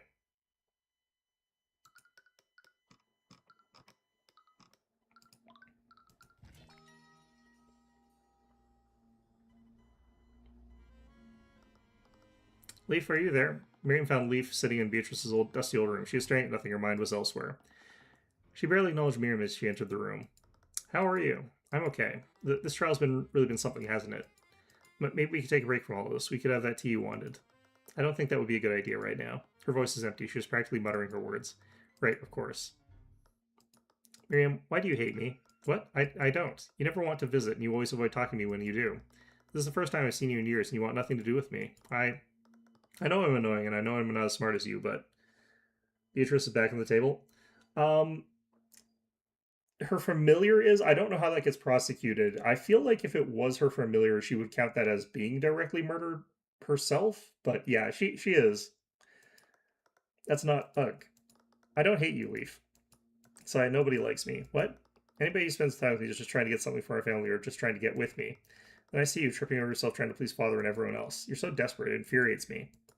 I thought I was better than you. I thought I was stronger than you. I had risen above what had happened while you're still living in the past. Then Beatrice suddenly came back and... Miriam, I like you. That just made Miriam burst out laughing. Really? You like me? Is it my welcoming personality or my amazing people skills? No, I really do like you. I've always admired you. You're intelligent and confident. You're even working with the Crown Prince. I wish I could be more like you. I definitely didn't have a perfect average at the Academy. I hate that average. It just means I'm never allowed to make a mistake. You're the only person who can understand what living under Father was like. What about Beatrice? I was talking to her earlier. She admitted that she really did kill Father. What? Why would she tell you that? I don't know, but she even told me she was behind the attack on Lady Steelwind. I've been thinking of telling Tyrion Cuthbert about this, but I don't know what to do. Knowing him, he probably already knows. It's not as if we have any proof anyway, and if we testify, people will just think we're trying to steal her share of the inheritance. So I don't know what to do anymore. You can start by telling me what exactly Beatrice said to you. Mr. Morrow led me out of the courthouse and into the city. Every time I asked her where she was taking me, she avoided answering. Alright, we're here. We arrived at the empty alley in the dark, frankly seedier part of the city. Mr. Morrow approached me at one of the derelict buildings. She was met with a large burly man who was guarding the back door. The man silently acknowledged her and stepped aside to let her in. Mr. Morrow, where are we going? I'm sorry about this. I'm sure you're confused, but you need to trust me. I'll explain everything. And then I get murdered. Before I had a chance to move, she asked for more. She moved into the building. The man guarding the door looked at me expectantly. The entire situation didn't sit right with me, but I still followed after her. Despite our recent disagreements, I knew I could still trust her. As we went further into the building, I found myself in a surprisingly well-furnished room. From how it looked outside, I would have never guessed that it would look like this. It almost looked like a room that I'd encountered in the Frege Manor. As I entered, I spotted several armed men standing at various points of the room. And most surprisingly, I saw Eris standing near the window. I shot her a confused look, but she simply smiled and waved at me. Sitting at the desk next to her was a man with an eye patch. He looked friendly and welcoming, but my horse couldn't read anything from him. It was like trying to read thoughts from a stone. He felt reminiscent of those charlatans trying to sell me suspicious miracle potions on the street. Tamora. Upon seeing the two of us, he cordially welcomed my mentor before returning his attention to me. And you must be Tyrion. Tamora's told me a lot about you. Who are you? I've been called many names over the years, but my favorite has always been the Eye Taker. Eye Taker, occupation boss, age 37, the ringleader of the largest criminal organization in Weaverngard. He seems to be planning some sort of revolution and is working with Ruby Tamora for that purpose. The Eye Taker. For the sounds of it, you've already heard of me. Mr. Tamora, what is this? My daughter Eris has told me about your work prosecuting this case. Eris was his daughter? I don't think that's true. But I have to say, I'm quite impressed. Getting a monkey to testify? I don't think I could even pull it off the grift like that. You're pretty much blown past my expectations. Why, I get to the point. As soon as I interrupted him, I felt every person in the room tense up. Relax, everyone. Kids will be kids. I'm a father myself, you know. Yeah, sure. I'll get straight to the point. Eris actually sort of confides in the former principal when she was talking to him that she's actually much, much, much older than she appears. So, you know, I have a certain interest in the outcome of this trial. What are you talking about? Little Lady Frege has been a client of ours for a long time. I've done quite a lot of favors for her. It's become quite an investment, you see. Those debts that Steelwind mentioned, they all belong to me. There's no need to worry. I know she's good for it. That is, if she can inherit House Frege. Oh, she does actually need money. Okay. Tamora's a good attorney, even without my help. If she were convicted, we could have easily reduced her sentence by rubbing the right hands. But you see, there's that pesky Slayer rule. The thing is, Cuthbert, I need Beatrice Frege to be acquitted in the current trial. I narrow my eyes at him, then to Miss Tamora. So that's what this is about. House Frege's gold? That's why you helped her murder William Frege? Please, my goals aren't nearly so short-sighted. I have big plans, not just for Beatrice, but for this entire kingdom. And I need House Frege for that. Just like you needed Justin Way? Tyrion. Justin, it's really a shame what happened to him. Do we know for sure that this is related to that? Don't act so innocent. He would never have gotten involved with Zon Sanctus if it weren't for his debts to you. Is that so? Do you think I just randomly showed up as a doorstep one day demanding gold? He was the one who came to my people for help. I just told him to pay back what he owed. If he hadn't come to me, it would have been some other criminal locked up with him. But that's besides the point. Enough of what I wanted from Justin. Let's talk about what I want from you. You want me to throw the case? I love this kid. I don't have to beat around the bush with this one. No one will doubt you, especially considering the amount of work you put into this already. You don't need to do anything. Just stumble a little near the end, take a dive. And let someone else take the fall? No matter what happens, the court will blame someone for this. If it makes you feel better, I can assign Tamora to defend the old man and his monkey. That way everyone can come out of this unharmed. Everyone wins. Except for the fact that a murderer will be put in charge of House Frege. I get the feeling like all of the four-pillar family members are murderers because, like, we sort of already established that Von Sanctus is functionally a murderer. Kid, there was always a murderer in charge of House Frege. You've been hearing about in the news, haven't you? About all those insurrections in the countryside? What does that have to do with House Frege? Didn't you ever stop to think how little sense it made? Why would Lucio Steelman keep massacring all those people? What did he gain from that? Doesn't matter how bloodthirsty he is, he wouldn't last very long in this kingdom if he had that little self-control. His reputation's the whole right now. It's even mucking up his daughter's arranged marriage with the future king. Who do you think gained the most from that?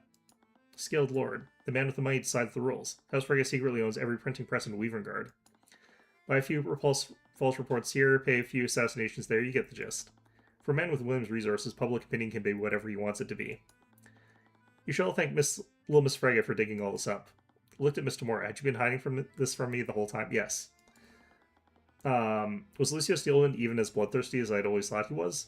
Kinda. He does still clearly go around trying to immediately put an axe to you for being from a different country, so yeah. I never actually saw him doing anything that criminal during my case in Aranax. Technically speaking, if he is in charge of the people putting down, like, a bunch of revolts or whatever, that wouldn't be criminal. That would be state-mandated. If you knew all about this, why didn't you release it to the public? Damn, are you really that naive? The public will do zilch. Everyone's out for themselves. People get angry for a week or two, but no one really gives a damn. You saw it yourself. You caught Von Sanctus red-handed, and you didn't even get hit with community service. We're all just pawns in the nobility's game.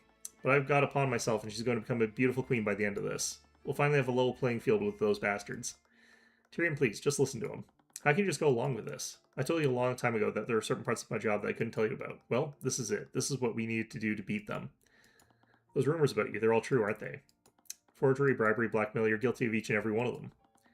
And you used him to do it. Also, you could keep winning. You blackmailed Miriam, Miss Tamora. Oh, as if we should show any pity to that spoiled princess. Dreadful thought came to mind. Steelwind, she was attacked the day that Beatrice was arrested.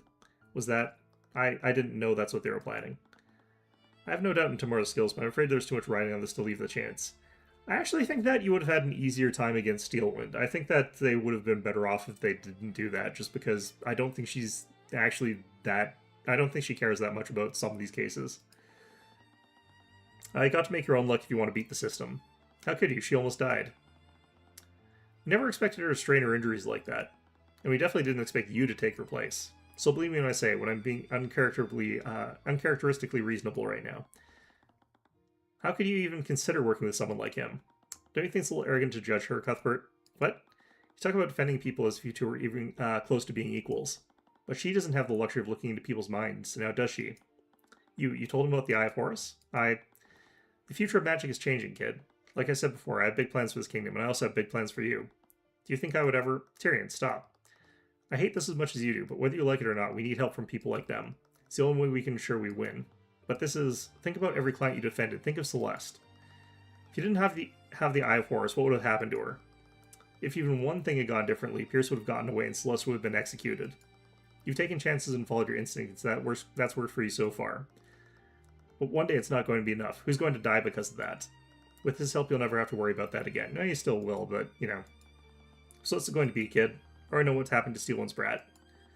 So I don't need to tell you what'll happen if you don't play ball. Well, wait. No. What? Maybe you're right. Maybe I can't always win against nobility unless I operate as they do. But this won't change anything. We'd just be trading one set of criminals for another. Tyrion, I'm not going to become everything I hate about this kingdom, not even for you, Miss Tamora.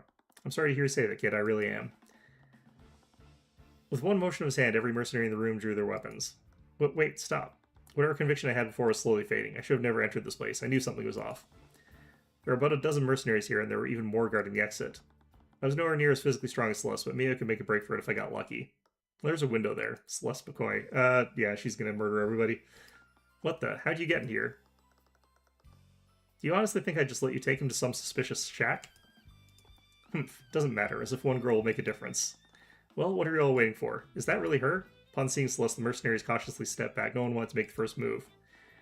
It's monstrous aura. It has to be her. What the hell are you doing? You have her surrounded. Despite his command, no one took a step forward. Look, let's all just sit down and talk about this. Perhaps a different approach is warranted here, Father. What? Could I have the opportunity to speak with Mr. Cuthbert? I believe I can make him see things our way. I'm sorry, sweetheart, but I can't... Well, you've never been wrong before. I'll leave them to you, love. Shall we go, you two? Celeste silently watched Eris with her sword drawn, but unlike the mercenaries, Eris seemed unfazed. She simply walked past her into the exit. Celeste and I exchanged glances and followed after her. I actually do wonder what specifically Eris is doing to us. So I don't think I could have fought that whole room while protecting you. You two are really courageous to a fault, aren't you? Eris, I appreciate you stepping in, but I'm not changing my mind about this. Well, I'm well aware of that. Why do you think I intervened? Oh, well, thank you. Is this really okay? Won't your dad be mad? I should be asking Tyrion the same question. You've seen your adopted mother's true colors and rejected them. How are the two of you going to move forward? She's not my... Isn't she, though? She lost any right to deny it the moment she took it upon herself to raise you. She only did that because I asked her to. It wasn't her choice. Oh, but it was. How old were you when your real mother was executed? 10 years old? Eris, back then you barely knew Tamora. She was the adult in that situation. What did she do? Instead of allowing you to process your grief and move on, she fed your anger and hatred for the nobility. Tamora took you away from your only friends and isolated you from society. She even homeschooled you, didn't she? As a result, you never formed any other relationships. You made your first close friend at the age of 20, and she was your client. Don't you think that's a bit sad? That's not true. That's not why she... What I've seen today, you clearly have no idea who Tamora is. Even with the Eye of Horus, you're clearly a terrible judge of character. Eris leaned in real close to me and whispered something into my ear. Do you really think Tamora loves you? Do you think Celeste will ever love you? What? I'm sure you understand now. Tamora can only afford to pay her exorbitant salary because of my father. I've already burned that bridge, so where do you think the Crimson Demon will go when you can't afford her services anymore?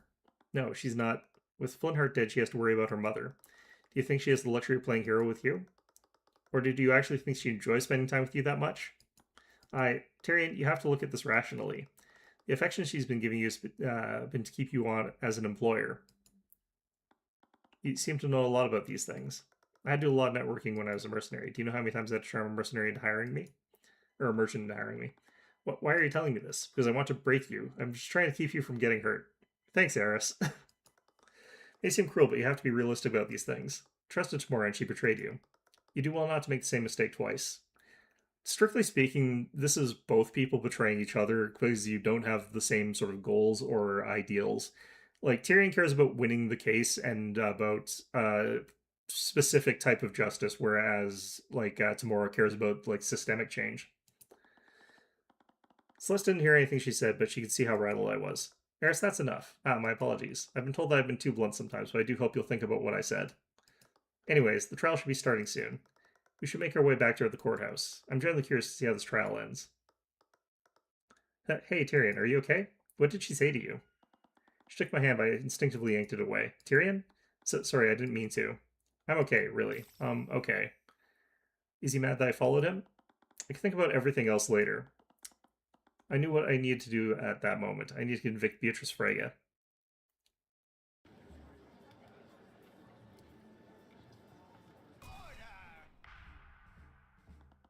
Court is now resumed for the trial of Beatrice Frege. Is the defendant prepared to take the stand?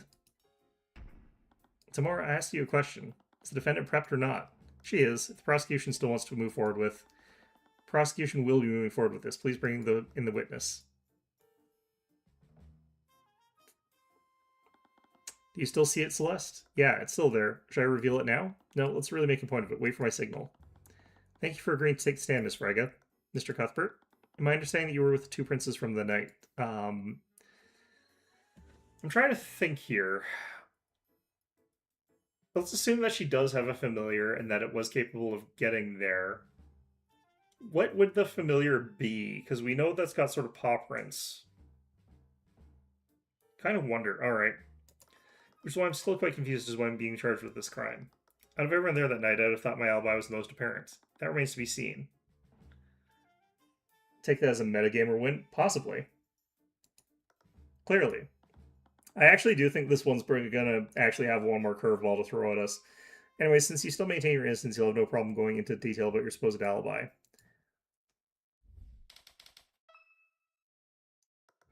As you know, I was with the Crown Prince Aster and Prince Alaric for most of the ball. I went there after my meeting with my father, and I remained with them until I was arrested for his murder. Lord Stu and the King's Guard kept watch over me for the entire night as well. I never had the means nor opportunity to steal sort of spell eating and break into my father's study to murder him. And that, Miss Frege, is where you're mistaken. Definitely had the means to commit both crimes while under the eye of everyone there that night. Most effective tool an attorney had was revealing a contradiction of witnesses' testimony. Not only completely shattered their argument, but also made the court doubt whether the witness was acting in good faith. Now, Celeste. Wait, what are you doing? Your Honor, the witness' testimony is clearly... Oh my goodness, what the hell is that thing? Tyrion, get behind me. A monster. It's a monster. Someone call the Inquisition, the King's Guard, anyone. Your Honor, can you please restore order? Your Honor? The old man flew out the back door the moment he saw me. It can talk? It's a demon, it must be. It's just like the legends say. Can we all just calm down? It took a while before we could get everyone in the room to settle down. That judge has impeccable reflexes. He was out of dodge before the word go. Eventually it became clear the demon wasn't intent on harming anyone, at least not yet. The court ordered an extra guard just in case, and we were eventually able to bring everyone back in the courtroom. Mr. Cuthbert, what is the meaning of this? Sorry, I didn't know it was a... Actually, what are you? Are you a demon? Why, yes, laugh. I am a demon. Demons actually exist? I thought they were only a legend. Your Honor, not only do demons exist, the defendant has made one into her familiar. She's only blind in the legal sense. She's constantly looking through the eyes of her familiar to see. And? What do you mean, and? It's obvious that making a pact with a demon is incriminating by itself. Tell me, Your Honor, do the laws of Weavenguard prohibit entering into court with a demon? They don't? Really? What? Are you serious? Then my client has committed no crime. Even so, I really would prefer not revealing Maranath like that. Yeah, he's just a little guy. You know, he's just a little guy. Maranath, is that your name? It is what most people call me. Small winged demon who acts as Beatrice's familiar. Supposedly Beatrice can only see through his eyes due to her blindness. To think that demons are actually real.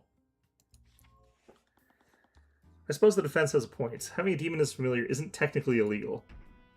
However, this does prove that the defendant had a way to commit the murder, all while under the eye of everyone in the ballroom. She could have sent Maranath upstairs to the gallery and then had him steal the sword of spell eating. After that, they would just need to traverse the Vincent and William study, just like Eugene did that night. I really wish we actually had her spellbook from the start of this, because that would actually help us with some stuff. Like, does she actually have a spell that is strong enough to break through the glass? Because even if she's a strong enough mage to do it, she might not know the correct type of spell. Because a really powerful illusion isn't going to help you break through an abjured ward, right? Like, that's not going to do shit for that. The fact that her familiar is a demon proves that she couldn't have done that. What do you mean? You saw how everyone reacted when they saw Maranath's form. A monkey may have raised some eyebrows, but someone surely would have reported Maranath if they saw him. To where your client is master of illusion magic, can I assume that we'll find invisibility in her spell compendium? You might. And with connections granted by familiar bond, she could have cast a spell on him regardless of where each of them was. But could my client continue casting it unnoticed? Continue casting it? I'd like to remind the courts that the order of events that occurred that night. At an unknown time, someone stole the sword of spelling from the Heraldston Gallery. Due to the timing of this, I'll admit that would be logically consistent if my client were the thief. However, sometime later, my client met with Crown Prince and was watched closely by the Kingsguard. For remote accounts, including yours, we know that this happened at 12:15 a.m. That's her clapping her hands. And since this time, my client hadn't left the Kingsguard site. It was around this time that William Frege retreated into his study and locked the door. He made a point of telling everyone that he didn't want to be disturbed. At 1:03 a.m., Lord Heraldston finally discovered that the sword was stolen. He reported the theft to the Inquisition and they activated the lockdown system. Shortly after the report, Frege tried to speak with her father about the theft. William Frege reiterated that he did not want to be disturbed. Leaf saw his face and there weren't any traces of illusion or necromancy directly on his body. I thought there were. This means that William Frege was still alive at this time. Strong survival instincts, yeah. Unbeknownst to everyone at the time, William Frege was attacked by the murderer at 3:12 a.m. This was confirmed not only by Yan Hughes' testimony, but also by the autopsy reports. At 3:26 a.m., the Kingsguard found the sword of spell eating my client's old room. The Kingsguard tried to arrest my client for this, but the Crown Prince told them to stand down. Finally, at 3:36 a.m., the lockdown was lifted. Yan Hughes reported what he heard, and that's when the Inquisition and the Kingsguard discovered the body. Theft must have happened before 1:23 a.m. when it was actually reported. In order to keep Maranath concealed at every step, my client would have needed to keep him invisible from 1:03 a.m. to 3:12 a.m. Not only that, she needed Maranath to wield the sword of spelling to ignore the effects of the anti-magic fields. This means he would need to be invisible for more than an hour. What's your point? My point is that invisibility has a duration of 1 hour. I'll admit my client could have cast invisibility before she met with the Crown Prince. But if she wanted to keep Maranath invisible, she would have needed to recast the spell at some point at that night. As you know, my client wouldn't have done so during that night without the Kingsguard noticing it. Your logic makes sense. But that can only mean that the defendant refreshed the invisibility right in front of everyone watching. So we sort of know what that spell actually is, and it does actually seem like she probably is doing that. Clap both hands together, that is something that she does. But she would have to say Occult RA, which is probably the harder part. If there's some rule that lets them violate using incantation, then we can ignore that. But like there could be something like metamagic silence, like there is in D&D. In front of the entire Kingsguard, the two princes and Lucio Steelwind. As unlikely as it is, the only conclusion I can come to. Well, if that's the conclusion that you're coming to, that's probably, you're going to have better ideas about it. I had a feeling you'd say that, which is why we have a witness who confirmed that Beatrice didn't perform any magic that night. A witness? Your Honor, the defense would like to call Prince Alaric to the stand. I see. We would have certainly been close enough to notice the defendant casting magic. Could she just mumble it quietly? Depends on the rules of magic. It could be possible in this setting, but generally speaking, in rule systems where they have to have some sort of vocal component, it has to be spoken clearly and out loud. So, generally speaking, no. But that might not be the case for this particular game. They might have decided that that's something you can do. But couldn't the Crown Prince testimony be more suitable? Are you trying to say that Prince Alaric isn't qualified to give proper testimony, Your Honor? Of course he was saying that. The kid is 7 years old. No, of course not. Is the prince ready to testify? Grow spine, for Lord's sake. Thank you for coming in, Prince Alaric. Could you please... Hold your tongue, knave. You'll speak when you're spoken to. He sounds exactly like Miriam when we first met her. Honestly, he behaved exactly how I'd expect a prince of this kingdom to act. Astor was the odd one out. I wonder what made him so down to earth. Your Highness, Mr. Cuthbert believes that the defendant used her magic while she was with you and the Crown Prince. I already gave my statement to the instigators. This man dares question my testimony? The instigators? Yes, he said it, not me. If my testimony is required to strike down these redundant accusations, I will bestow it upon you. Redundant? Don't you mean ridiculous? Mr. Cuthbert, do not dare suppose what His Highness really meant. His boots must be shining from all that licking you're doing. What was that? Nothing. Just hold him in contempt of court already.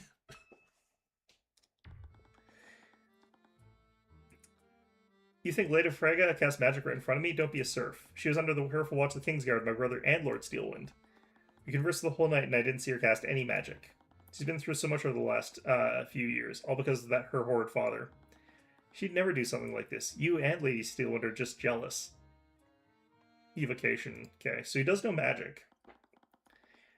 He seemed really convinced that he didn't see anything. I doubted that he was intentionally lying. Celeste, usually when you cast detect magic, I can see magical energies overlaying your eyes. Yeah, there's always a visible magical effect on the target when I cast a spell. But Maronath was probably in another room. The Kingsguard wouldn't see the initial magical effects of invisibility. Even if there wasn't a visible effect in that room, she would have still needed to say the incantation from the gesture with her hands. Right, like how you shout Repair or Arcane every time you scan a crime scene. I don't shout it. She must have performed the incantation and gesture at some point during the night. With so many people watching here, did she somehow do that without anyone noticing? The other difficulty with this is that after the demon drops the sword, they become privy to the anti-magic field, and while they're intelligent enough, presumably as is, to operate independently without the use of the familial bond ability, that still begs the question of, like, why didn't it become visible to other people around? In particular, like, Eugene would be a question there, and the dog, but there's other people who potentially could have seen the demon after that. It would be a bit of a risk. You may think the idea is absurd, Your Highness, but the defendant is clearly an expert at deception. She could have easily concealed her actions at some point during the night. A brief moment to say the incantation and perform the gesture would have been all she needed. But I wasn't the only one watching her. Incantation at one point and gesture at another point. Again, if it's the rules that I would be familiar with in the rule systems games that I'm familiar with, the answer is no. They have to all be performed within the same time span. But if it's possible within this context of this game, that might be a thing. I don't think that they should do that, and they're usually pretty close to D&D type rules, which would mean no. But they might allow that.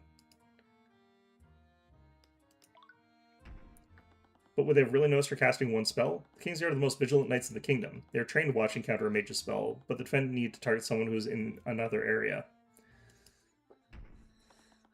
There would be no visual indication that she was using magic.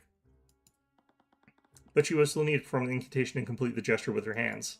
She was pretty knowledgeable about the arcane arts, but as Prince of Weavengard, that was to be expected. The other thing is, like, the Kingsguard is the difficult one because they would be very carefully looking for and be knowledgeable about spells around the Crown Prince. Because if someone was casting a spell near the Crown Prince, they would absolutely have to know that that was happening. Like, that would be something they would be very, very vigilant about.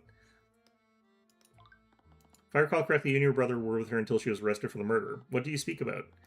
She told us stories about what she did while she was away. She was researching something. I forgot what she said. Something about the occult. Do you mean the occult? Yes, that's it. She was researching ghosts and demons.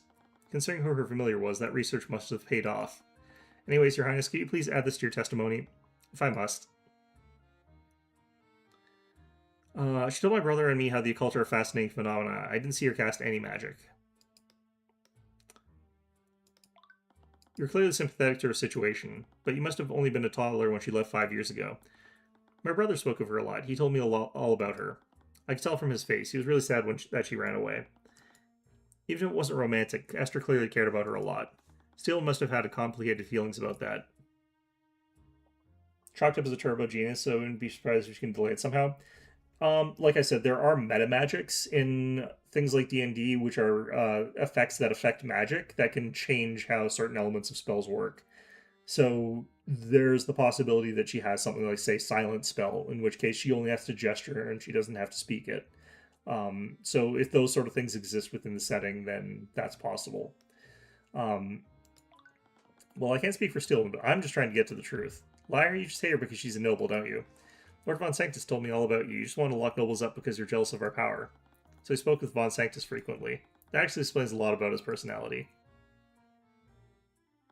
Celeste, what do you usually need to do to cast a spell? Honestly, there are a lot of things that I need to account for. Stamina and focus are a big part of it. Assuming that she's in perfect condition, what's the bare minimum that she would need to do? Well, she would have to focus magic, say the incantation, and perform the gesture with her hands all at the same time. Okay, so this establishes that the normal way to cast it, they all have to be done at the same time. That did sound pretty conspicuous, but she must have hidden it somehow.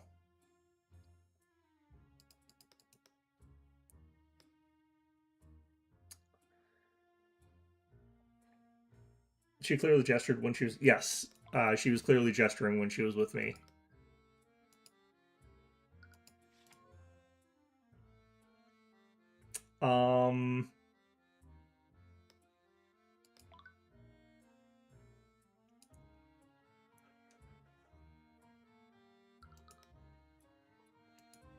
I'm not sure what we would do here.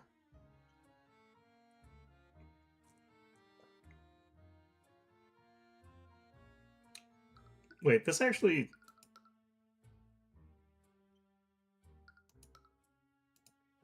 Beatrice can only see through his eyes due to her blindness. Huh. So, sighted people can't see through their familiars, but I thought Von Sanctus could see through his cat. They sort of implied that. Well, whatever.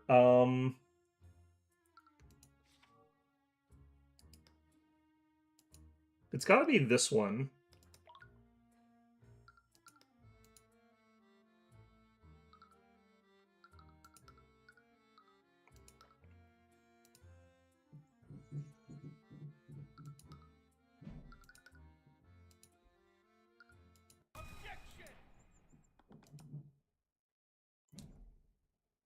To cast a spell, mage needed to speak an incantation, but there's nothing that said they couldn't say anything before or after it.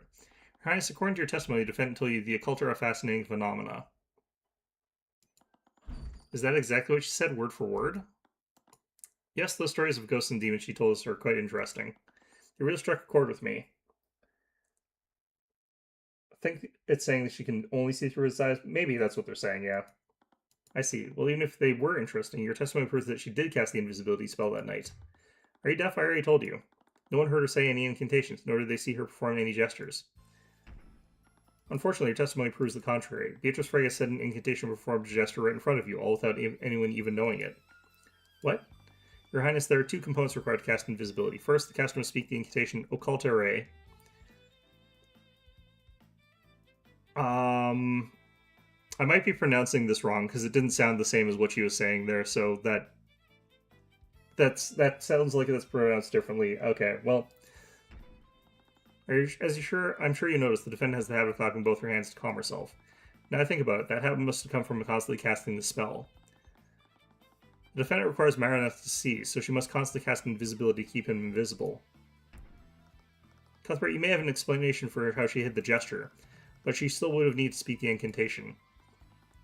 However, she did speak the incantation. The witness testimony proves it. I never said she spoke any incantations. Your Highness, the incantation for invisibility is Occultere. I'm pronouncing this wrong. There's something wrong with how I'm pronouncing this. Now, recall what you said in your testimony. She said the occult are a fascinating phenomena. I'm pronouncing that slightly different than the way they do that, but the pronunciation of that one phrase is identical to the incantation. I see, so she could have hidden the incantation in the conversation itself. And because her target was a creature that was outside the ballroom, no one saw the magical effects. That meant that Marineth had the means to burn William Frege just as Eugene did. Having the means is completely different from having actually done it, Cuthbert. Very few people had the ability to shatter the display case to steal the sort of spell eating, and even fewer people had a familiar small enough to traverse the vents. Is that guy small? He looks pretty big, actually. I don't know. And unlike my client's familiar, he admitted to breaking into William's study that night. If your client's familiar is truly innocent, then why not have him testify before the court? I see. Well, it's not as if he's the first unprecedented witness we've had today. Is Marineth willing to testify, Miss Tamora? Tamora deliberated with Beatrice and Marineth. I couldn't hear what they were saying, but they were clearly in disagreement with each other. Marineth in particular seemed the most vocal about his displeasure. Your Honor, unfortunately Marineth is unwilling to testify. Why the change of heart? My client's familiar may be a demon, but he's afforded the same rights as any other person. He's not obligated to testify. Marineth was staring daggers at me, grinding his notably sharp teeth together. It felt oddly personal for some reason. Why were they being so secretive all of a sudden, anyway? A witness could refuse to testify to avoid incriminating themselves, but a refusal to testify was suspicious in and of itself. Tamora had no issue with Beatrice taking the stand earlier, not to mention that Marineth seemed to disagree with her decision the most. Demons supposedly take great pride in their ability to deceive and corrupt people. I see. Marineth is well within his rights to refuse, if that's what he truly wants. It is. Well, I suppose it's for the best. I doubt he'd be able to corroborate your story at all. Trying to goad him into it with hitting his pride, huh? Maranath ground his teeth together more violently. It sounded like metal screeching against metal. Concerning his diminutive figure, I don't blame him for being a coward. No, Mr. Cuthbert, can you please refrain from provoking the literal demon? Oh, it's fine, Your Honor. He can't actually do anything about without his master's word. It's good that Beatrice is the brains between him. He's basically just a servant. Shut your disgusting mouth, Heaven's Born.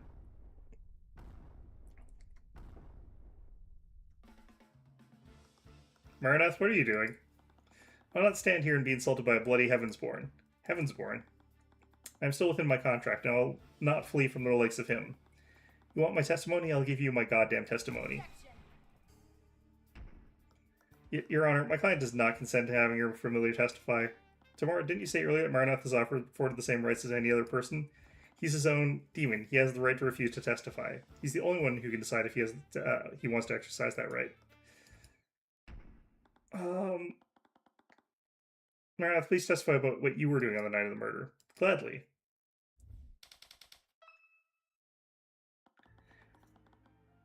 I provided sight to my keeper while she spoke to the prince.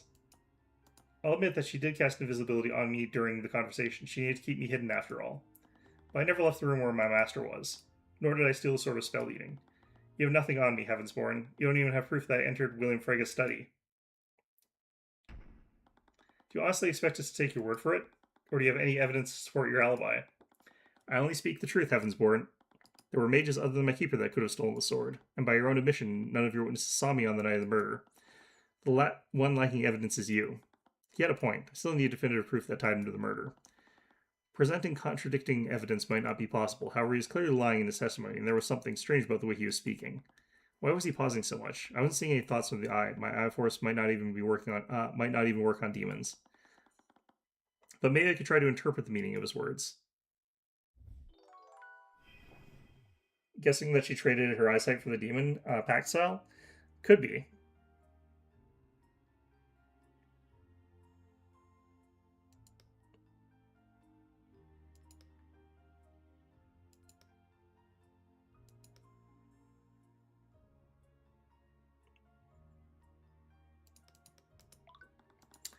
Is that something you frequently do? Yes, my keeper accidentally left her. My keeper's accident left her completely blind.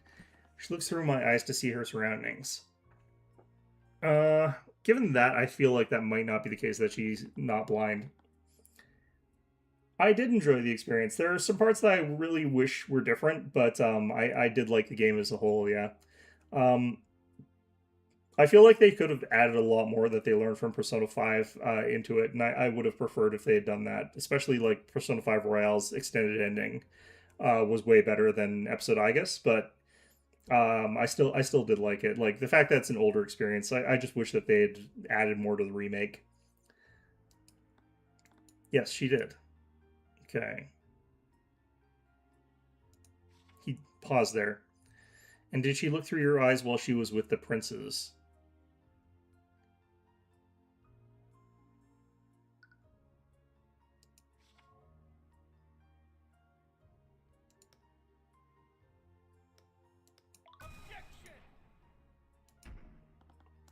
No. So there was the period where there's the anti-magic, where she should not have been able to actually get sight from the demon because they lost familial bond. So this should actually be a case where this should be false for part of it, but true for other parts of it. So this is technically true. Wait, does that mean she normally casts invisibility every hour? My keeper is a powerful mage, and my pact with her has only made her stronger. Wow, that's actually really impressive. Really? Casting spells may look effortless, but continuously casting spells take a lot of stamina out of the caster. She would really have to worry about Mage Blight when she did that. She must have built up a lot of stamina. She can cast high-level illusions every hour. But never left the room where my master was. And did your master leave the room when she was with the prince? No, I'm sure you remember my keeper was under the careful watch of the Kingsguard and Lucio Steelwind. And you're maintaining that you never left the ballroom. As I said, I never left the room where my master was. He had a habit of pausing before he responded to you, but it only happens sometimes. Was that just the way he articulates his words, or was it something else? The past tense here is interesting. On the other news, we finally have a date for revival and confirmation for P6. Yeah, no, there's a lot coming out. I think that revival is supposed to be the one that comes out first between that and P6, and should be next year, I think. I am definitely going to be interested in getting Persona 6 because they've been consistently good, but I always wait for them to actually come out, and usually for them to be on sale. I'm not the sort that jumps on hype wagons very easily. Okay, the past tense here is interesting. So he's saying that he was never left the room where his master was. So any time that his master was in that place, that would mean that... Is he William Frega's former familiar?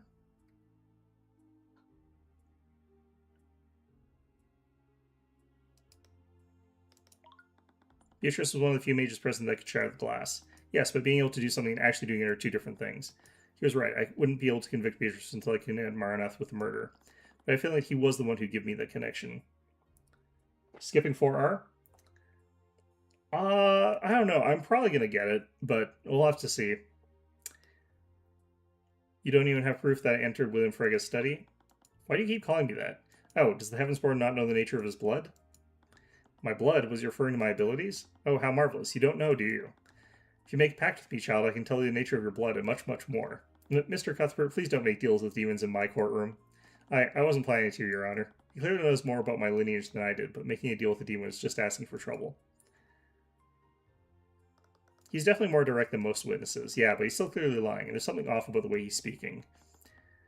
He would often pause before saying certain statements. I need to interpret the statement that seemed the most suspicious.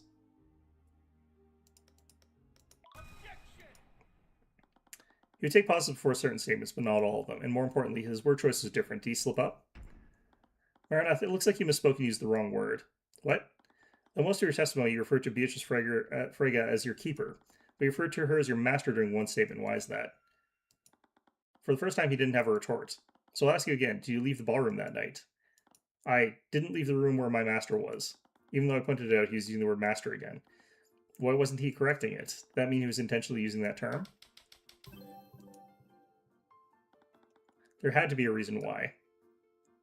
What if William is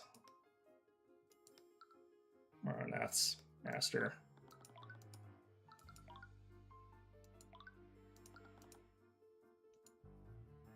Really?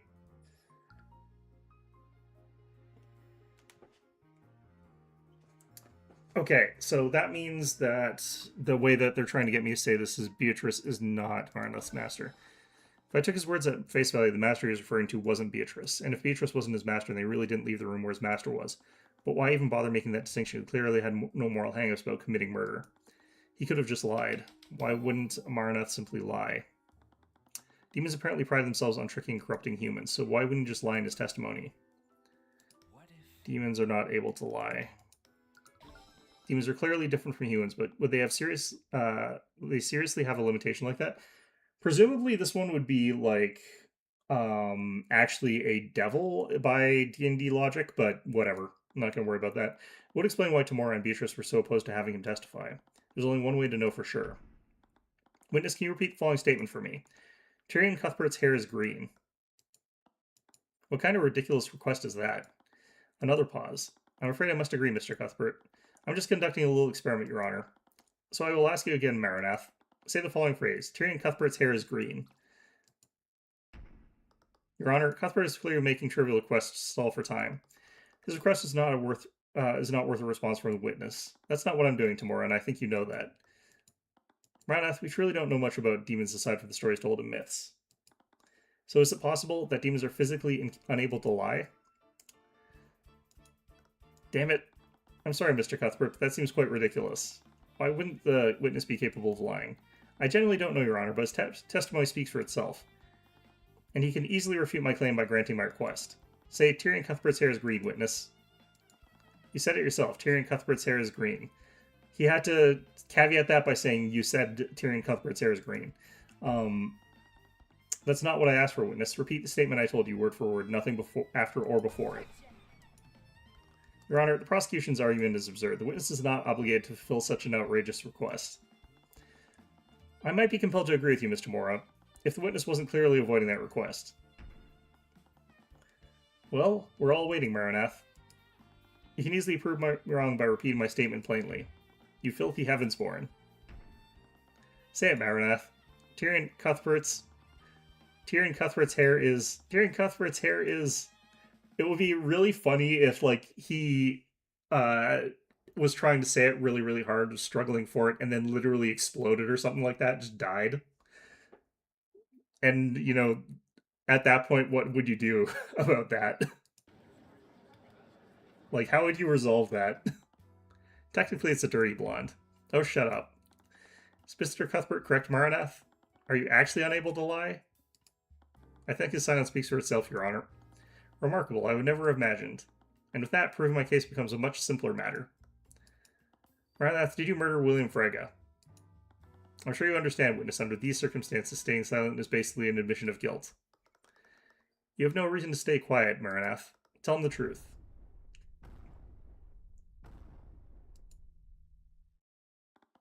Lady Beatrice, what are you... I believe it's time to come clean, don't you, Maranath? I see, so that's your play. Don't think you can just stall for time, Miss Frege. Maranath has no choice but to answer the question. Do it, Maranath. Tell the court the truth. To answer your question, yes. I did murder William Frege. But what are you doing? Miss Frege, does that mean you're confessing to the murder? Oh, Your Honor, I'm not admitting to anything. Maranath was the one who confessed. But your own familiar just... Let me ask you a question, Maranath. Did I directly order you to murder my father? No, you did not, Lady Beatrice. What are you talking about? You're lying, aren't you? You said it yourself, Heavensborn. Demons are physically unable to lie. Damn it, she was right. Did she plan for this? She must have arranged things so that statement would be technically true. She could have asked someone else to give the order, or she could have simply implied it. Either way, she could have just plead ignorance and blame everything on Maranath. Still, this isn't over. Oh, is that so? Let me tell you, this trial was over the moment Arya turned her blade against me. I don't care who you are, man, king, or demon, you're not going to get away with this. Oh, I do love the gravitas behind that, but I wonder how long it will last. Take your best shot, Heavensborn.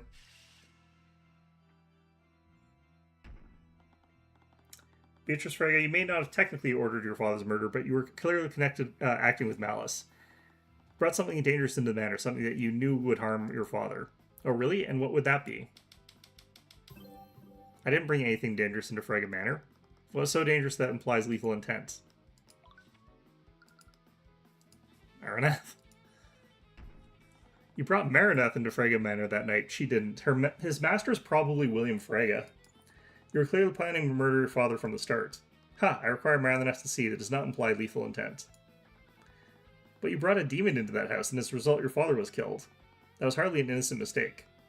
My client specifically asked her father if familiars were allowed. We even received a written legal confirmation beforehand.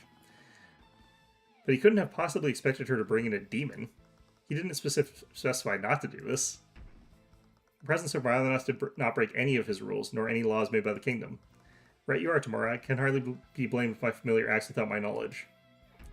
No, you can be. How are you blameless in Maranath's actions? He's your familiar. By that same logic, shouldn't we also blame Lord Helson for the actions of his pet monkey? If I recall, he broke into the study, tampered with the crime scene, and left my father's body without reporting it.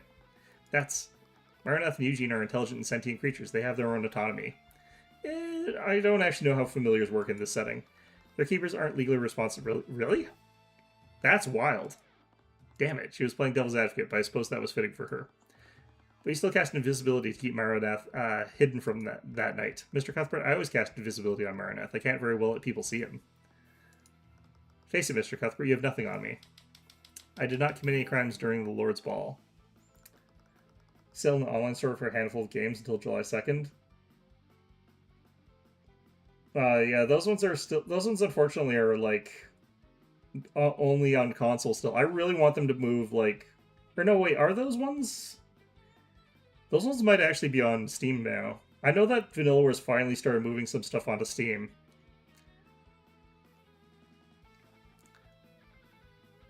I did not commit any crimes during the Lord's Ball. Every crime related to the murder was committed by Maranath. Her thoughts and her statement are actually in alignment with each other. That's interesting.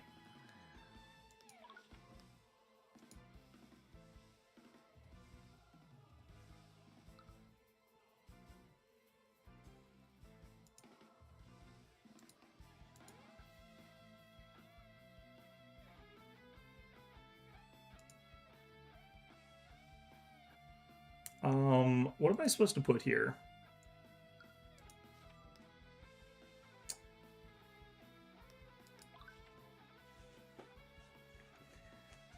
Odin Sphere's really good. You should play that one. I have it on console. Okay, I have to look this up here.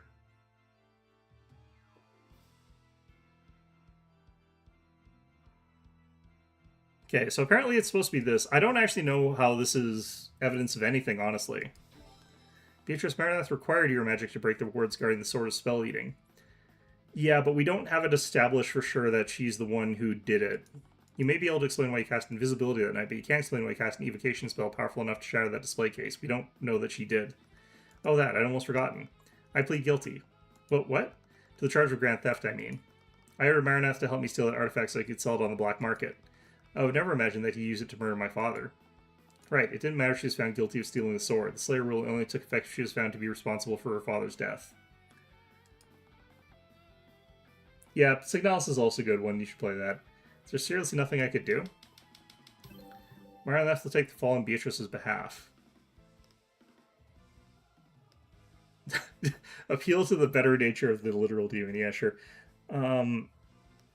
Marineth, sentence for first-degree murder is death. Are you really willing to die for your keeper's crimes? Ah, God. Okay. Why are we talking to Marineth here?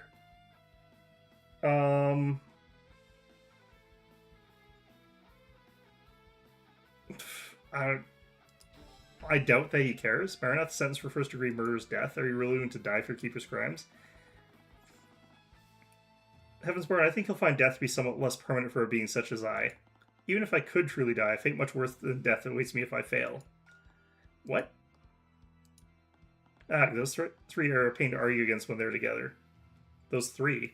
Oh, Ruby as well. I couldn't break their confidence at all. So do you have anything else, Mr. Cuthbert? I didn't think so. Your Honor, it appears we found the true culprit. I can't believe you killed my father, Marineth. I'm so cross with you. Death will actually be very inconvenient for me. I'm going to take me a whole week to sort this all out. Don't worry, I forgive you. Now then, is there any reason why this trial hasn't ended already, Your Honor? Come on, don't you have anything else? There was one thing. Damn it, not again. Oh, is that all you can do now? Glare at me? But what?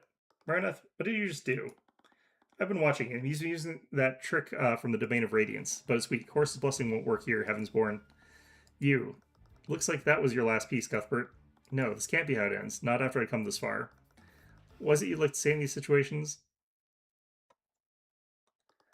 Checkmate, Cuthbert. Star Fox Remake? Yeah, I'm probably not going to play that one. I really did like Star Fox 64, but I've already beaten that enough times. I don't think they're changing much about it. Well, I would have to say this was one of the most eventful trials I've ever seen. It was many things, if not enlightening, but I suppose it all ended the same. Come on, I need to think of something, anything. While I find the defendant's actions extremely suspect, I must agree with their argument. I feel like this trial should have actually ended in the previous section. Like, I don't think it should have actually gotten this far, because we didn't need to get a guilty party for this at all. Aside from the theft of Lord Harrelson's exhibit, none of Miss Frega's actions that night were illegal under Weavengard law. And there's no proof that the defendant is responsible for her familiar's actions. With these revelations, I see no room for debate.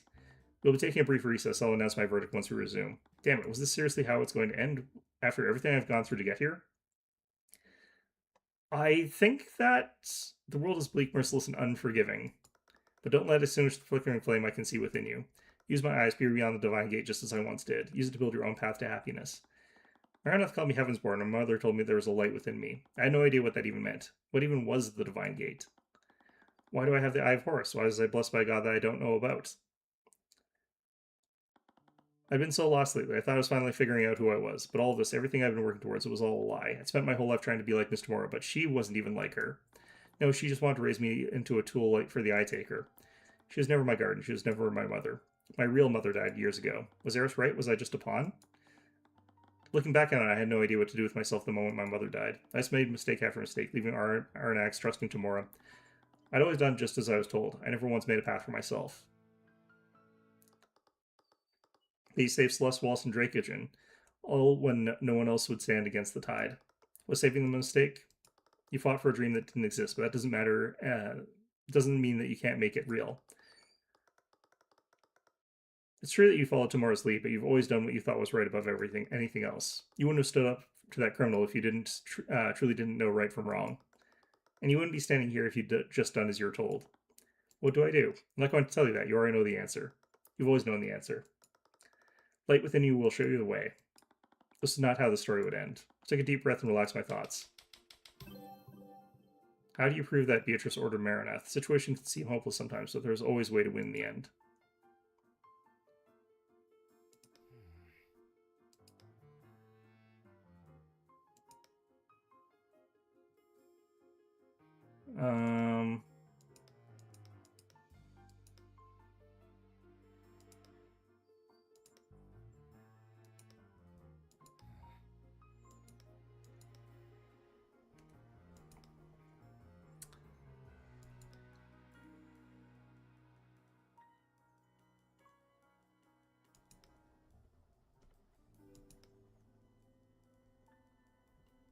Game that spell that reveals packs?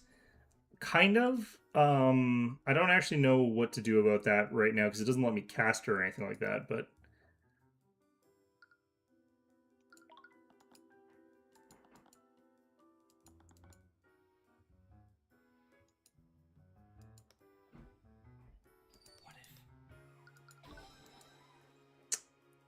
Okay, in order to get at Beatrice, I need to prove that she was responsible for Marinath's actions. People always leave trails. Actions always leave evidence.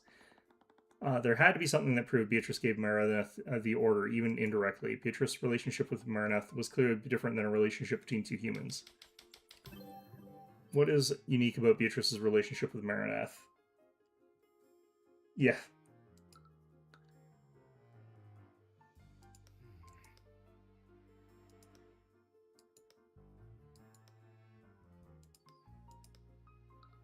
Their connection is facilitated through a pact.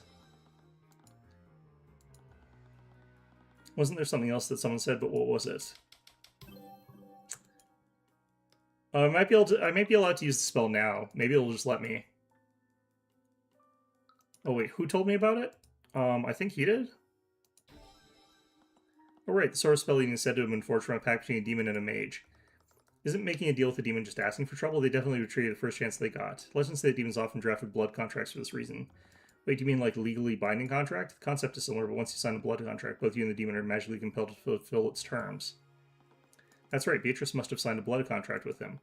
A soul-binding document like that must describe how their relationship works. Someone as meticulous as Beatrice would have those terms clearly laid out. What can I use to obtain? Does the spell let me do it?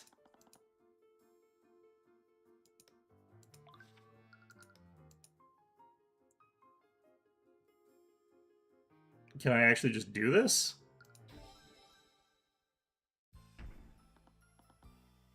Marinath, dweller of Avernus. Wait, what are you doing? By the radiance of Horus, I issue upon you a divine edict. Release thy guards and manifest your blood contract with Beatrice Frege. Okay, apparently that lets me just cast it. Okay.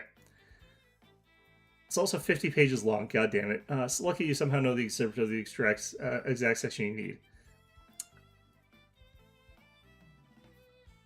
Marinath is prohibited from killing or injuring any and all humans. Beatrice Frege can designate individuals that are exempt from this rule. An exempted individual will only remain so for 24 hours.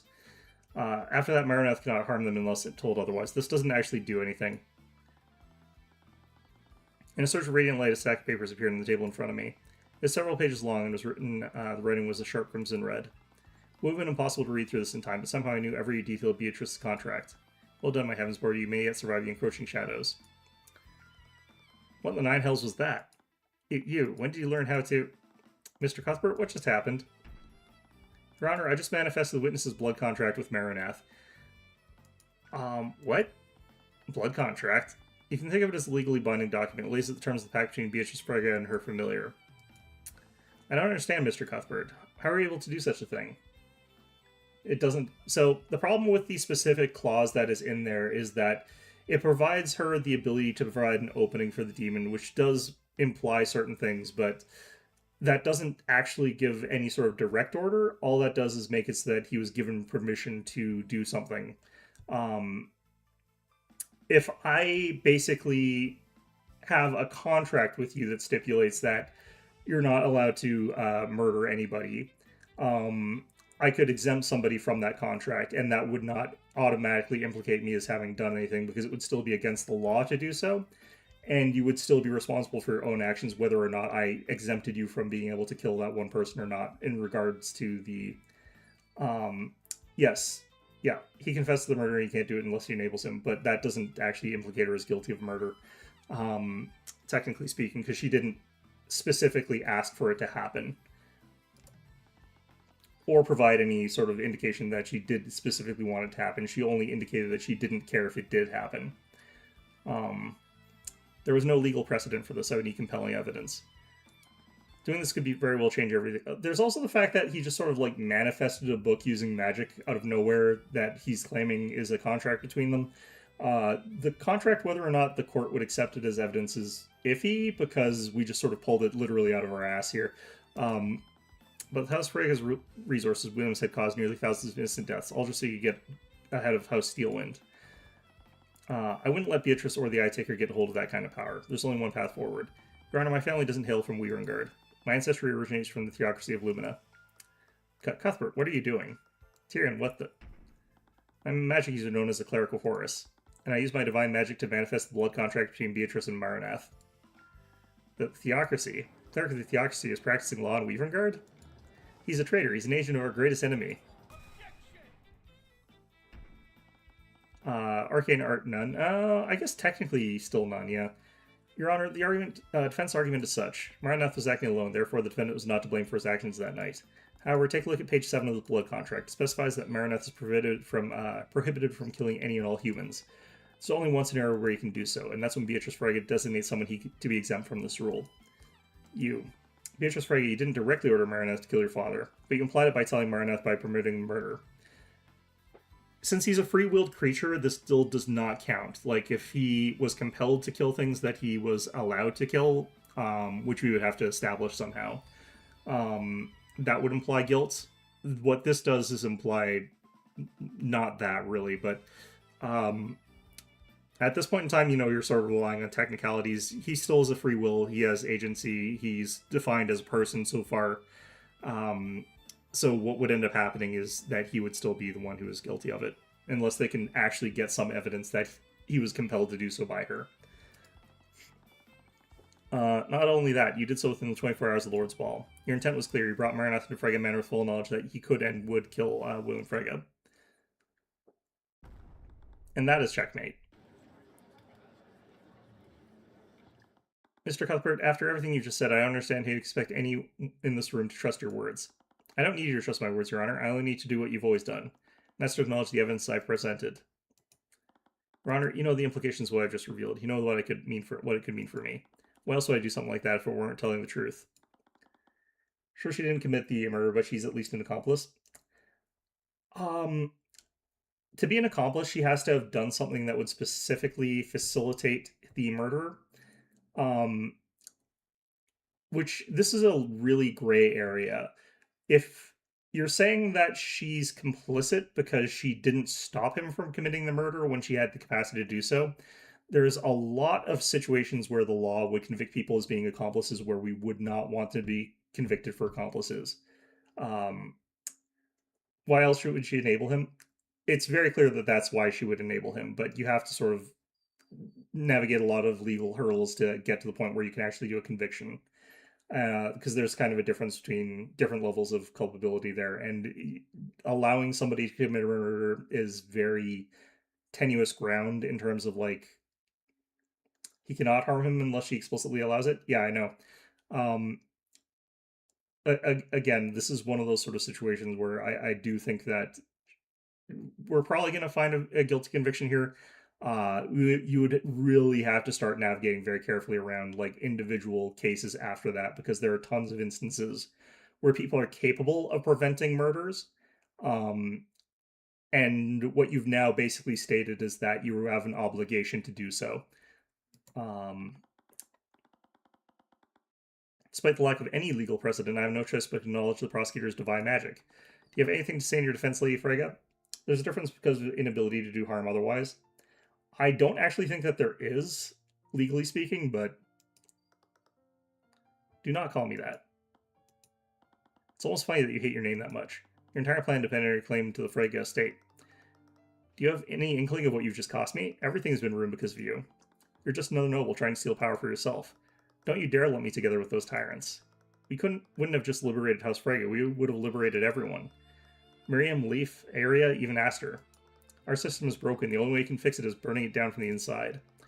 As long as the four pillars grip our kingdom, as long as our King Olivier sits on his throne, the suffering will only continue.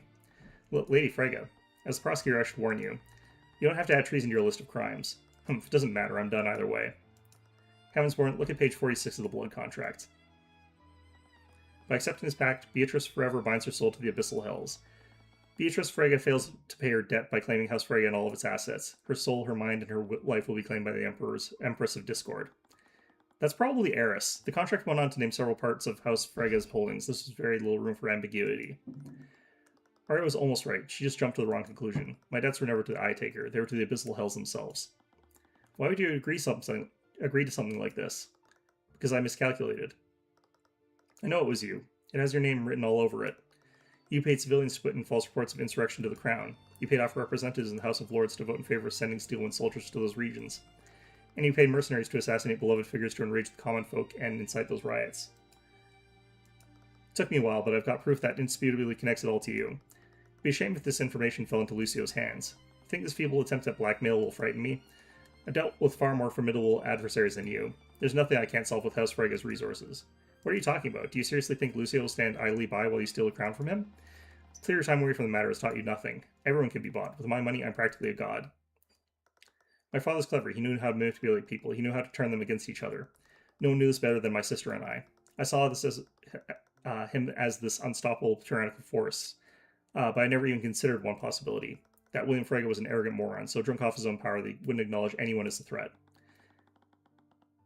He honestly thought he could buy his way out of his conspiracy being revealed. I would have sent this information to House Steelwind and the King. He would have surely been executed for treason. But I was running out of time. I needed to inherit House Frege soon. I felt trapped. I felt angry. I just needed something to change. A blood contract is still a legal contract, isn't it? What? If it's a contract, we can dispute it. We can find some kind of loophole to get you out of it. What? Trying to redeem the enemy you just defeated? You really are a Heavensborn. I'm sorry, Mr. Cuthbert, but I won't accept your help. What? Why? You can at least try, can't we? Do you seriously come this far just so you would die? To dispute a blood contract is to bet your own soul. If you fail to render it null, your soul will be dragged to hell alongside hers. Even your divine blood won't save you from that fate. But still, I can't just... You've beaten me, Mr. Cuthbert. I won't drag anyone else down with me. Not you, not Leaf, not Miriam. Despite everything, I still have my pride. I believe there's no further need to prolong this trial. Bailiff, please escort Lady Frege and her familiar to a holding cell. So, if she actually has the evidence that she has, and it seems like it's likely that she does actually have it, there's a possibility that she could appeal to the court in the sense that it's not a murder since that guy was deliberately guilty of treason. And if he's deliberately guilty of treason, then there's no crime in killing him, under the specifics of the setting.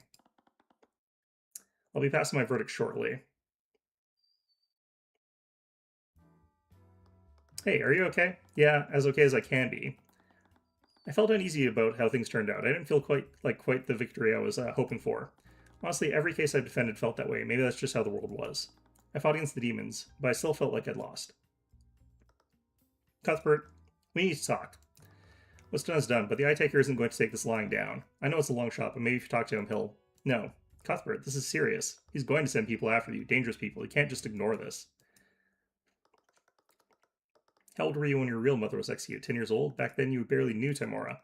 She's the adult in that situation. What did she do? Instead of allowing you to process your grief and move on, she fed your anger and hatred for the nobility. Tamora took you away from your only friends and isolated you from society. Do you really think she loves you? Please just listen to me and shut up. Tyrion, how can you do this? How can you work with criminals? Cuthbert, everything you told me, all those ideals about protecting the weak. It was all a lie. Everything Commander White said about you is true, wasn't it? I'm just trying to... All the confusion, all the frustration over not knowing anything, it all boiled over. I don't want your help. As I yelled at her, my voice echoed throughout the lobby. Everyone turned silent.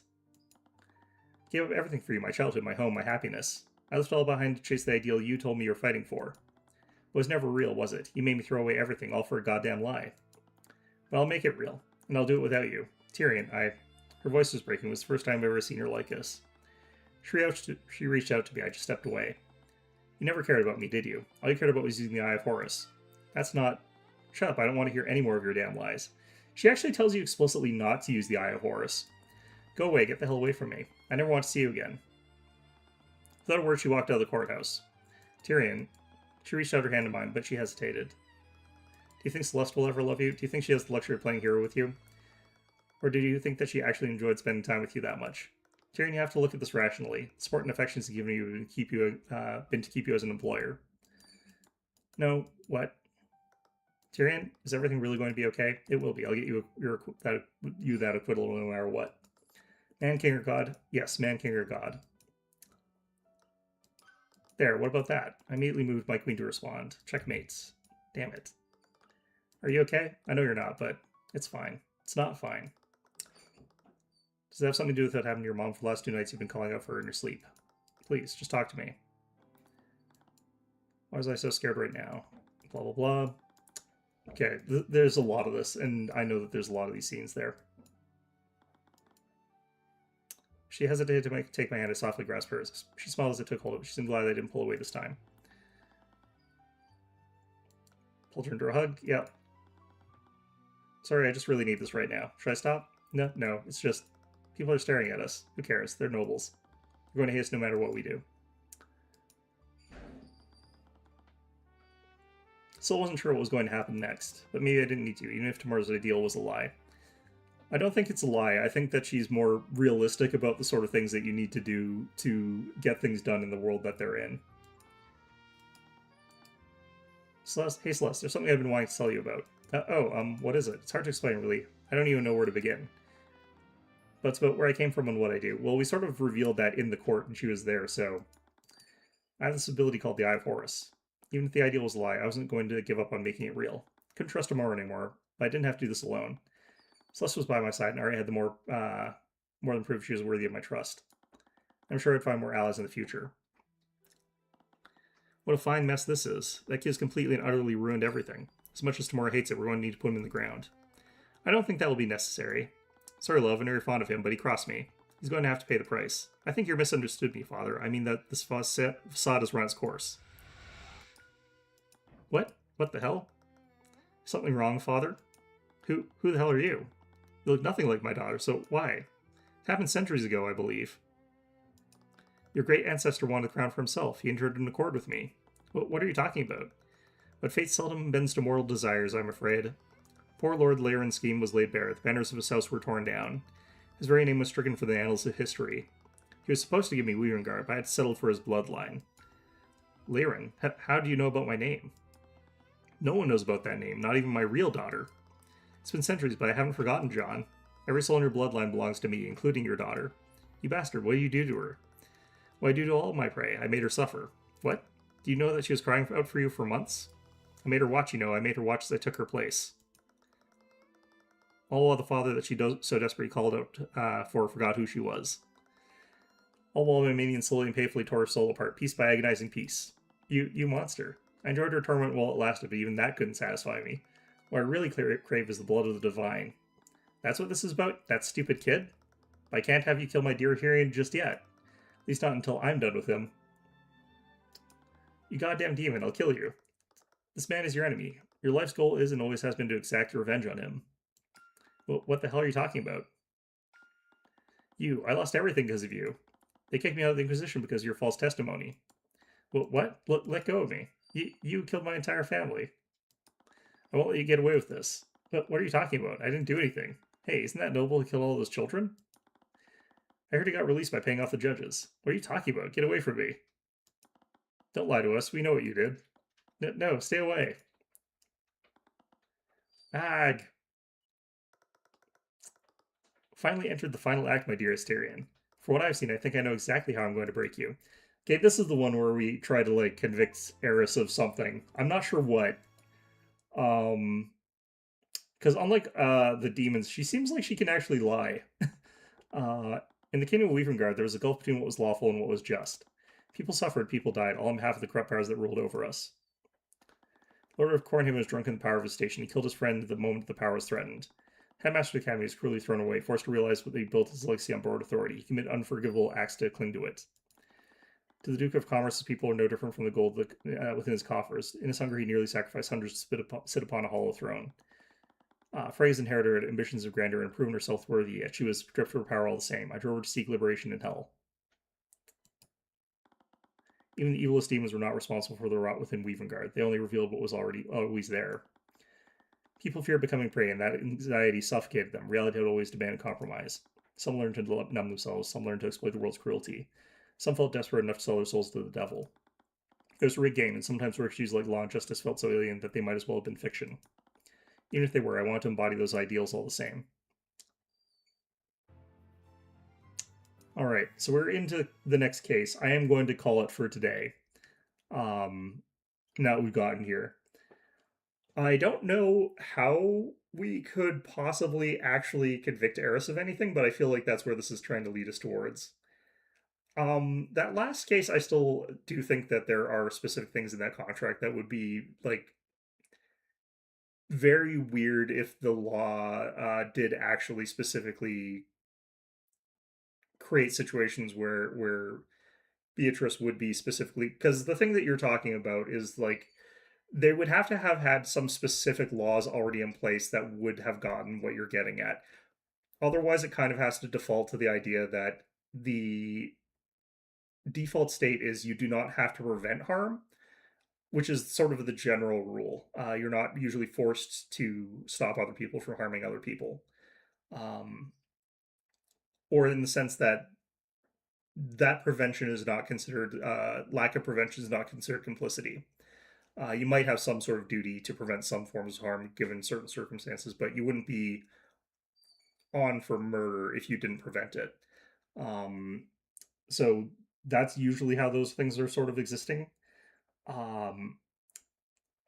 Trying to create the law where it's like the exception for that demon was already in place, you'd kind of have to know about the demons and the way that they work beforehand already, which would not necessarily be something you could easily do. So unless that is in the books there, but I don't know. I don't have access to that. In any event, though, that is going to be our stream for this week. Went long, but that's fine. We're catching up a little bit. But yeah, hope you found this one enjoyable. And of course, as always, hope to see you guys all next time. Wait, did I want to just check something here. Yeah, that's us moving to confront Eris on like a water thing there.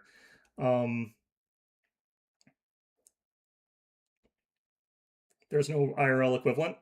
There are actually IRL equivalents, but there's no IRL equivalent for what the demon does and what the demon can do. So that's why I'm saying it would default to the specifics that I was talking about. Like, they would have to create a new law that would make it so that if you have a contract with the demon that says the demon's not allowed to do anything, but then you exempt it from doing that to one person, that you would then be culpable for that. I still don't think that would be a sensible thing if you want to treat the demon as being an individual, which their law does. Familiars have their own agency. So, again, I don't think that you would even really want to create the law in that way. But, yeah. That's my interpretation of it anyway. It's impossible to know without their actual laws, but generally speaking, that would be how that would probably have to be interpreted. In any event, though, yeah, I'm going to be here next Monday, hopefully, probably. But yeah, hope you found this one enjoyable. And of course, as always, hope to see you guys all next time. Oh yeah, and I'll be doing my Phoenix Wright stream on the 27th. I'll be starting that at 11 o'clock. And we're going to be continuing that one until I finish it. That's going to be on the 27th. That'll be Saturday. All right. See you.